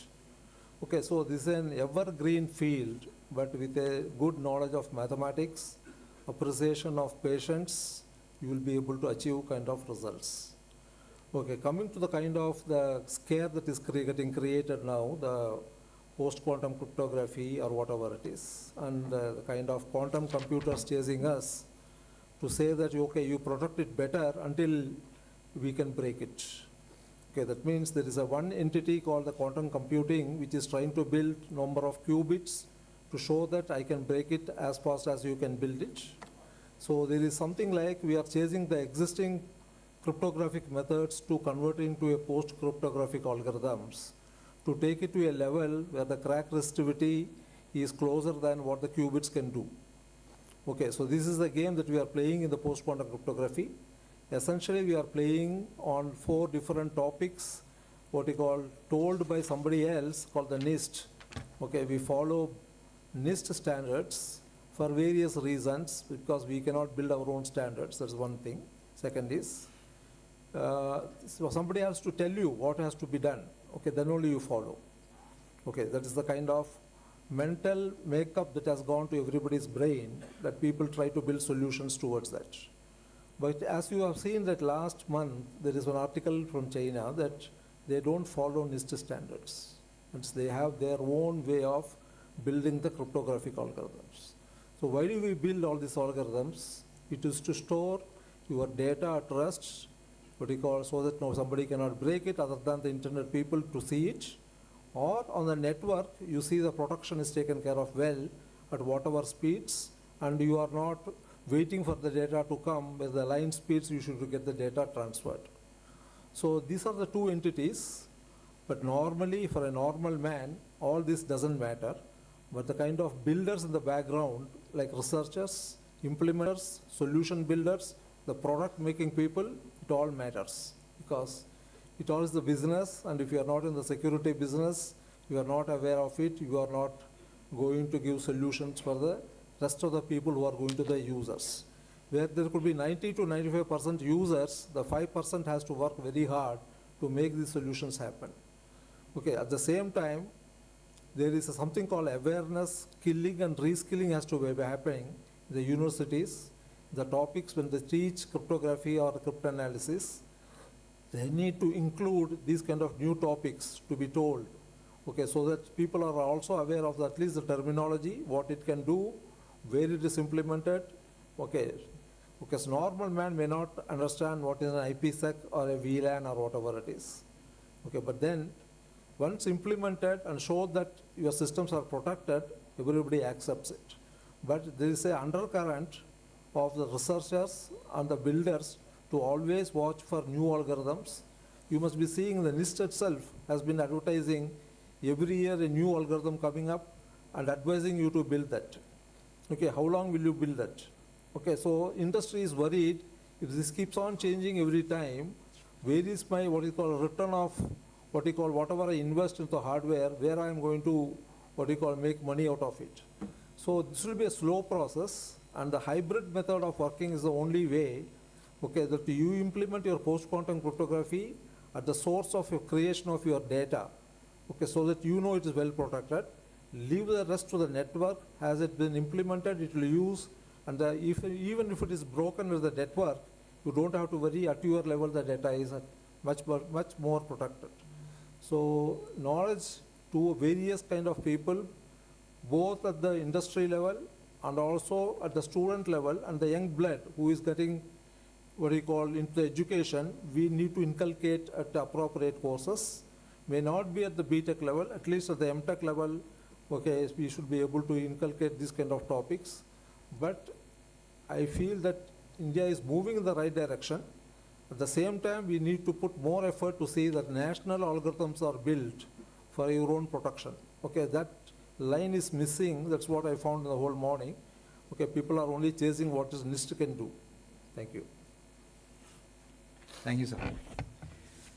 Sir, I come to you towards the end, maybe, but still. No, actually, a lot of things have been covered.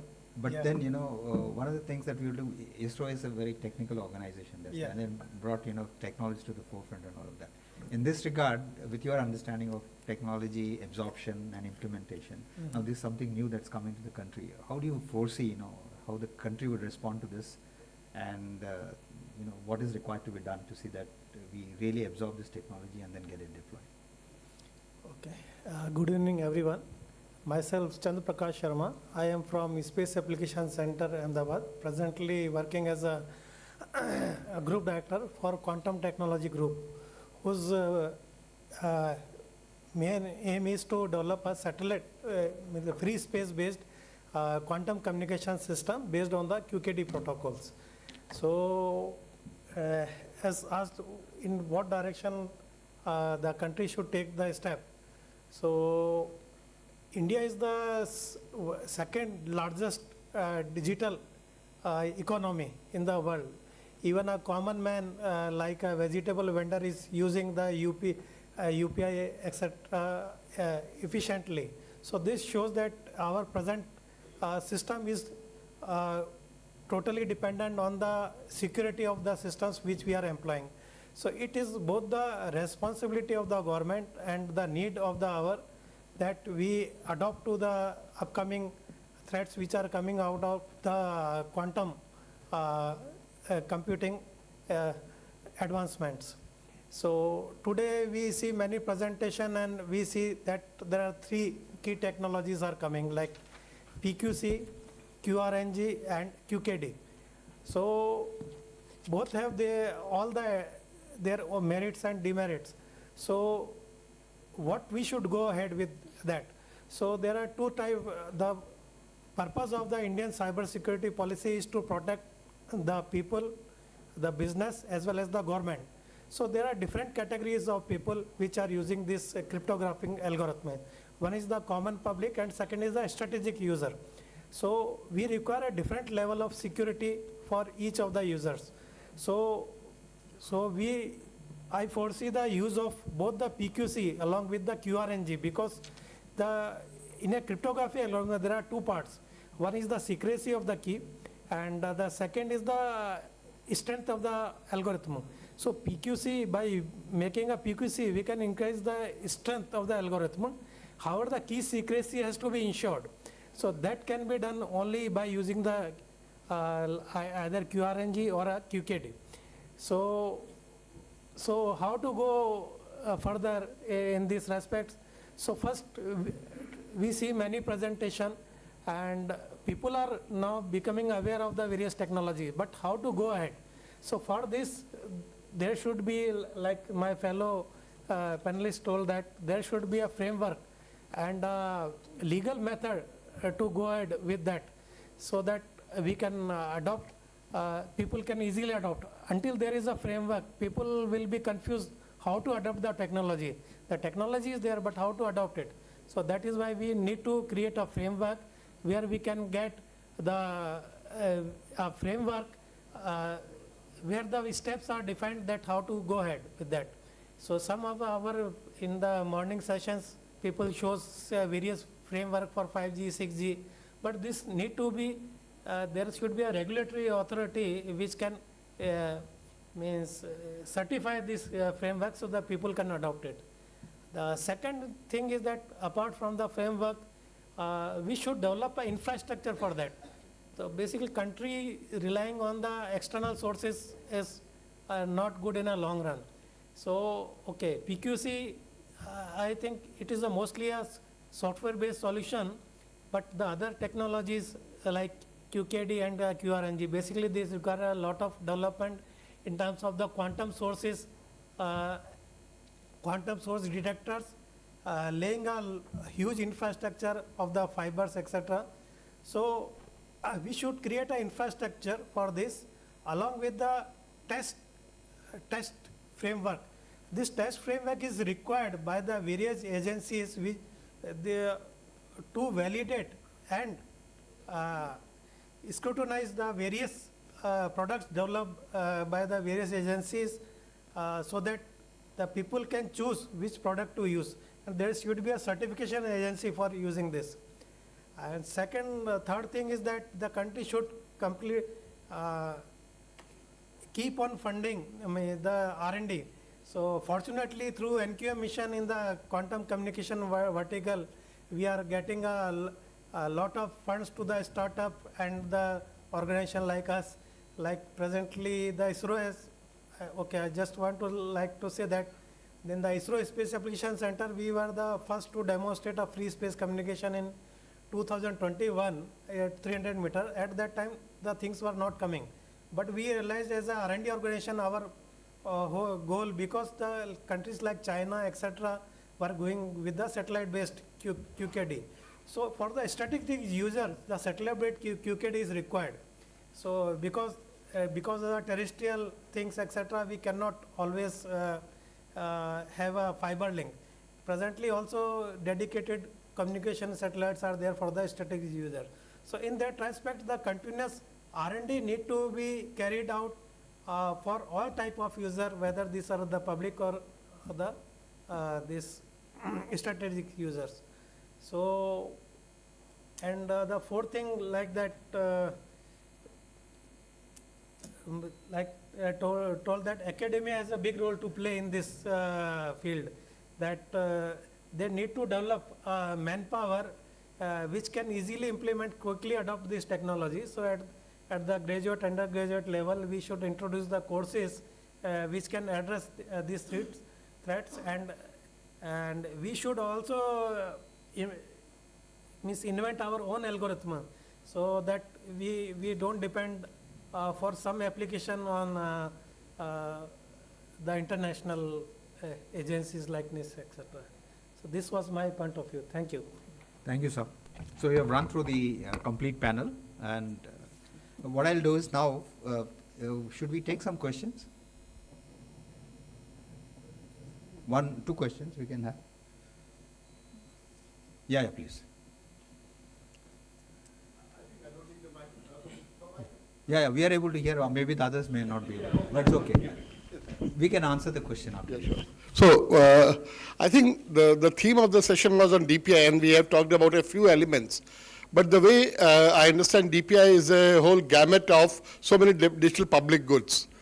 And all the components and critical security, of course, is one of the security. Digital trust is a better term than security in context of DPI, is very important. But I think what we need is rather individual agencies working in their own individual siloed way. We need a top-down, well-coordinated, synchronized framework so that there is a inter-agency, inter-digital public goods also interoperability on security aspects. And then commenting on, there was some discussion on that we should have our own this thing. Yes, the international standards are already there.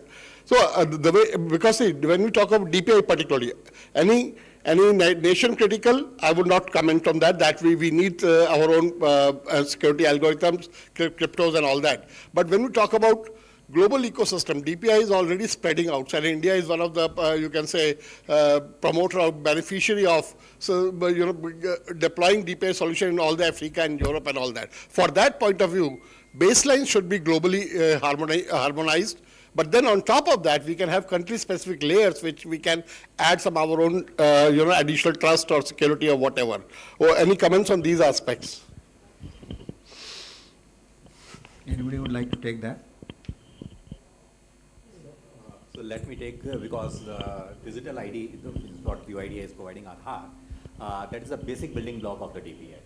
And we do have our own standards of registering and providing this digital ID to the residents. Not only the citizens, but everybody whosoever is residing here for more than 182 days, we are providing him a verifiable digital ID. For that, we are having our own standards with which we are enrolling that resident. Now, as you have rightly said, it is spreading out. Say banking, there are certain use cases which can be used internationally.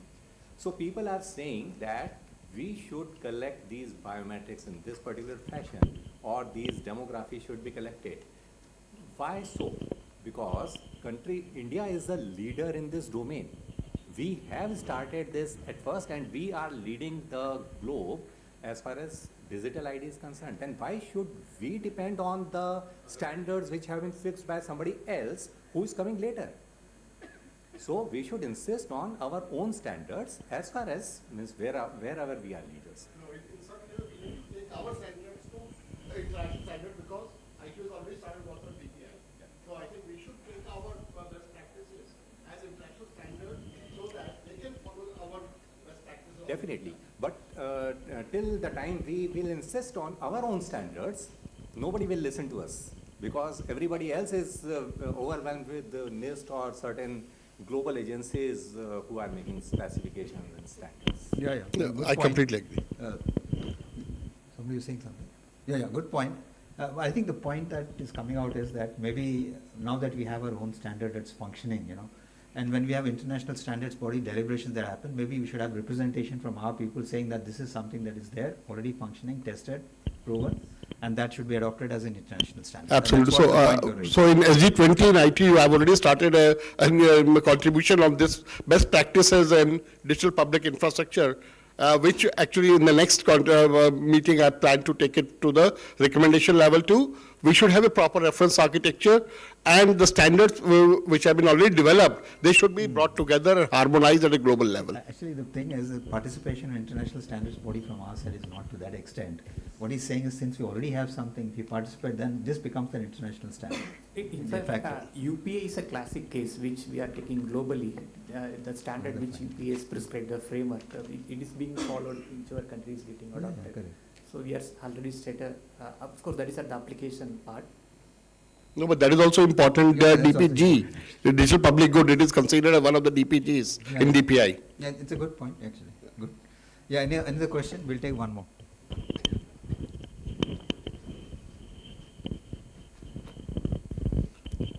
Sir, digital public infrastructure, two aspects are very important.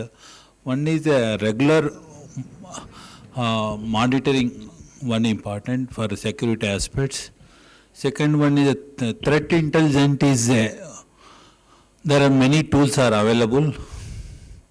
which may, everybody knows, the threat actor also knows that what are the tools, how they do it, what are the key performance, what is the indicator of compromise, they know.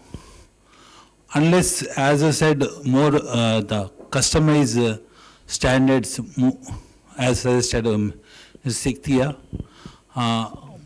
we need a more Indian customized threat intelligence through government or any common the top organization which enforce the industry to make certain procedure for preventive measures as well as means security framework and the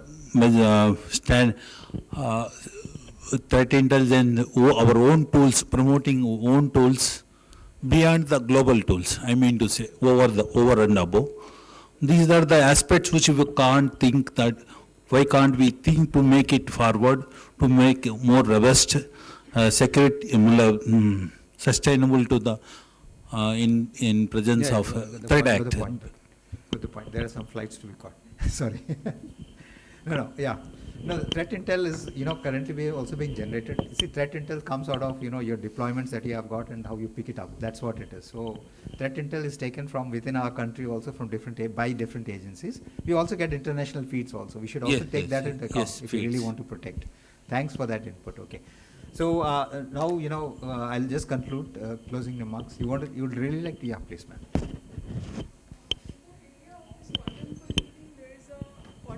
Growth and it is evolving day by day. So there has to be a simultaneous growth in changing of this PQC in a manner that the growth which is happening in the field of quantum computing has to catch up with that. What would be the comments on this?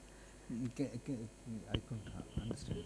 We are talking about post-quantum. So in that case, it is required because there is a lot of phenomenal growth which is happening in the field of quantum computing. So in order to keep a catch with that, is there a need for having a simultaneous growth in this field so that there is going to be a catch up with that? So any comment on this? So what you're saying is growth in the quantum computing space? Yeah. That's a separate vertical. I think if you look at the National Quantum Mission, one of the verticals on which work is happening is in the quantum computing space also.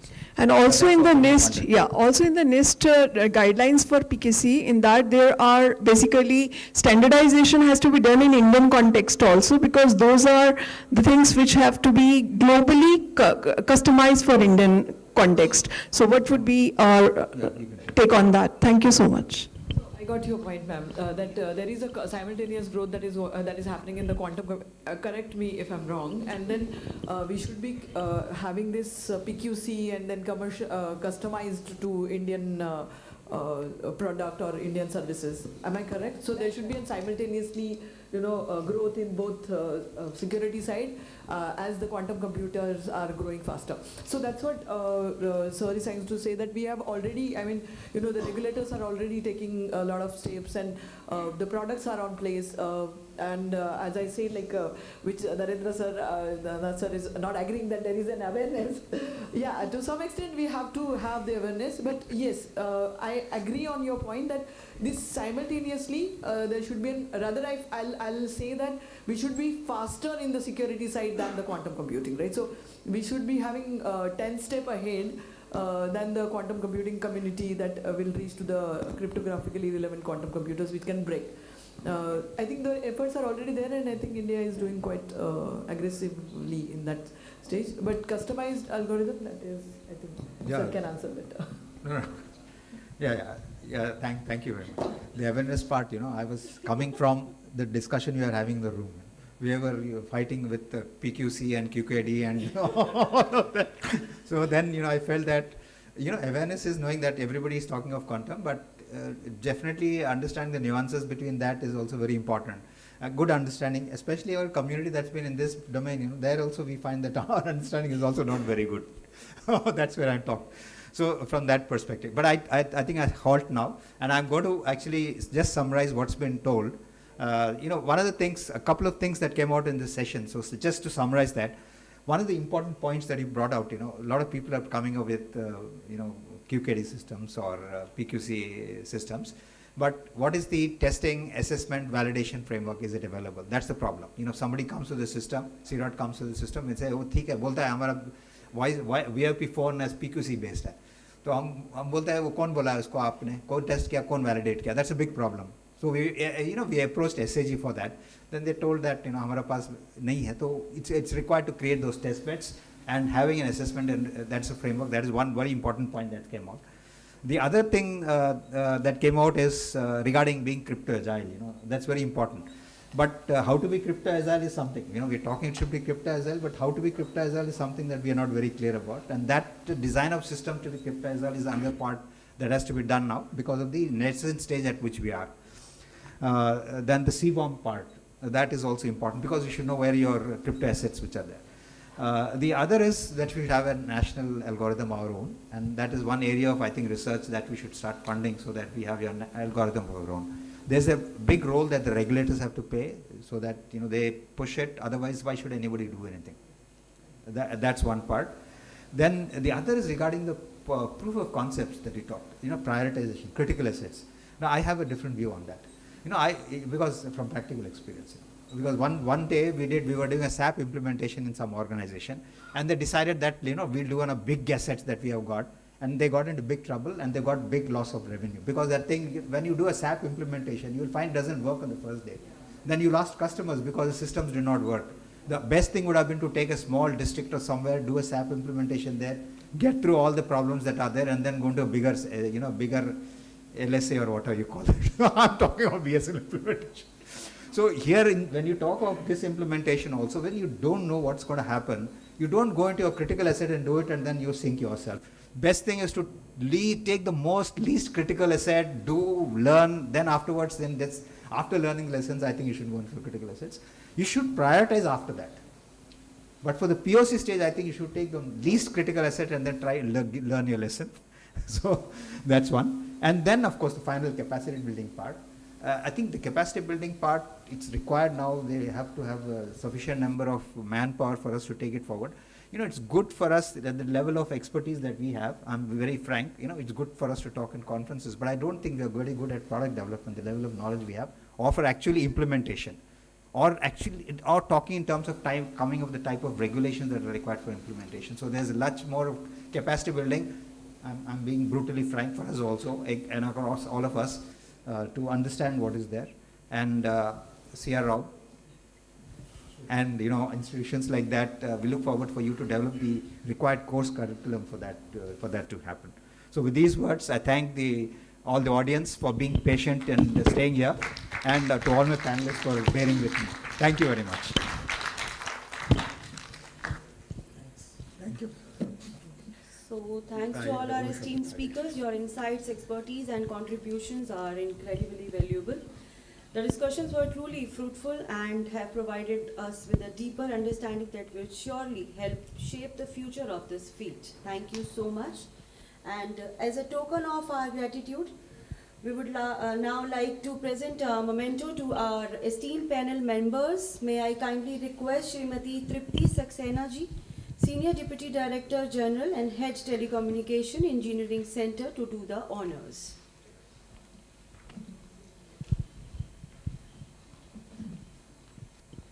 So the first memento to Shri A.G. Giridharan ji, Reserve Bank of India. So Shri A.G. Giridharan ji, Reserve Bank of India.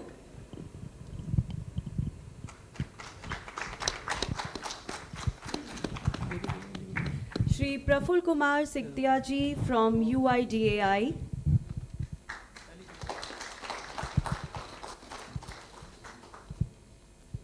Shri Chandra Prakash Sharma ji from Space Application Center.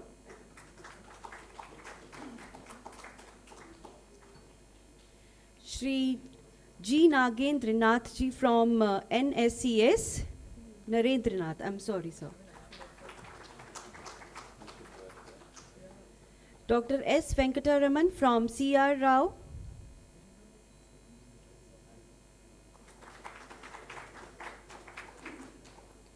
Shri Sanjeev Dhalam ji from Bharti Airtel.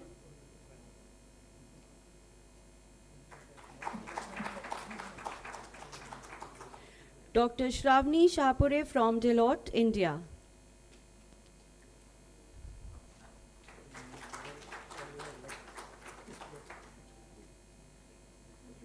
It's a time for a group photograph. Please come forward.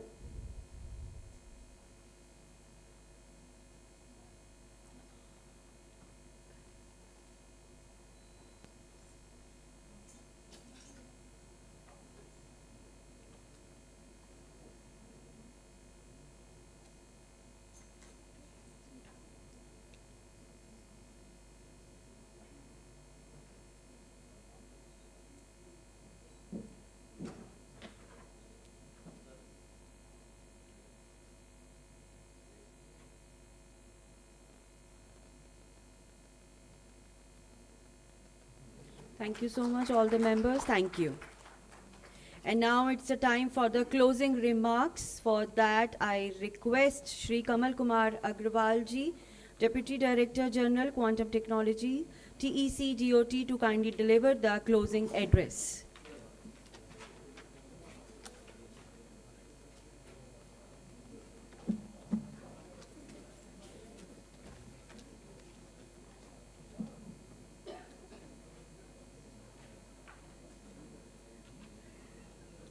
Good evening, everyone. Thank you for your patience. As we come to the closure of this remarkable gathering, it is my privilege to extend our heartfelt gratitude for making this event a great success. Thank you to those present here and those joined online. Thank you for your enthusiasm making this event truly success. In this event, the speaker discussed different ways to make communication secure. This will help the concerned organizations to identify the existing data and associated existing software or cryptographic algorithms, which is crucial for the organizations and needs to be protected first. In addition to this, the organization may plan ahead when to and how to migrate to PQC to start with. The advancement in the field of QKD was presented, discussed at length. Challenges faced in the deployment of QKD was also discussed. Pros and cons of both PQC versus QKD technology was discussed by the panelists and the speakers during the event. The requirement of standardization, testing, and certification of technology and product of quantum communication in particular were emphasized by the speakers. This will help to deploy reliable and secure quantum products in the telecom network. The standards will need to be revised, or new standards will have to be issued to keep pace with the development in quantum technology. As we draw this remarkable conclave to a close, it is my honor and privilege to extend my heartfelt gratitude to Sri Jyotiraditya M. Scindia, our Honorable Minister of Communication and Development of Northeastern Region, for gracing the occasion. He inspired the quantum community, and I quote, "Step into the quantum age with boldness, brilliance, and clear sense of purpose, where data can flow freely and remain protected from the threats. Sir, we will remember and we will follow your guidance." I express my sincere gratitude to Dr. Chandrasekhar Pemasani ji, Honorable Minister of State for Communication and Rural Development, for enlightening us about the life-saving potentials of quantum technology. Sir, you have inspired the research community to join hands in the development of this technology. I am deeply thankful to Professor Ajay Kumar Sood, Sir, Principal Scientific Advisor to the Government of India, for sharing your insight, vision, and mission of Government of India to embrace quantum technology. I also express my heartfelt gratitude to Dr. Neeraj Mittal, Chairman, Digital Communication Commission and Secretary Telecom. Sir has guided us at every step since inception of this proposal of holding the conclave. Your invaluable guidance has helped us in making this event even more vibrant and meaningful. I would like to thank my senior officers from DOT and TEC, whose experience helped in overcoming the challenges and motivating the organizing team.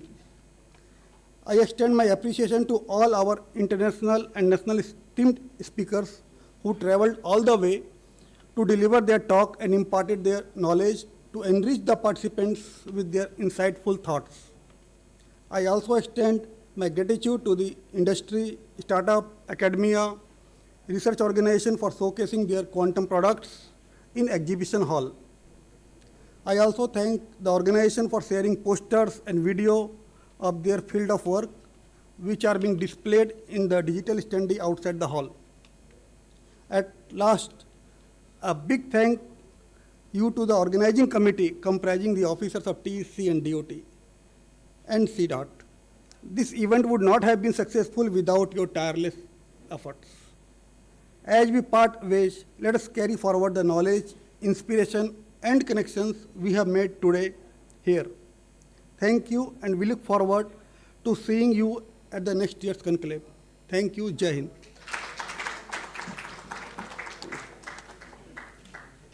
A group photograph of all the TC officers.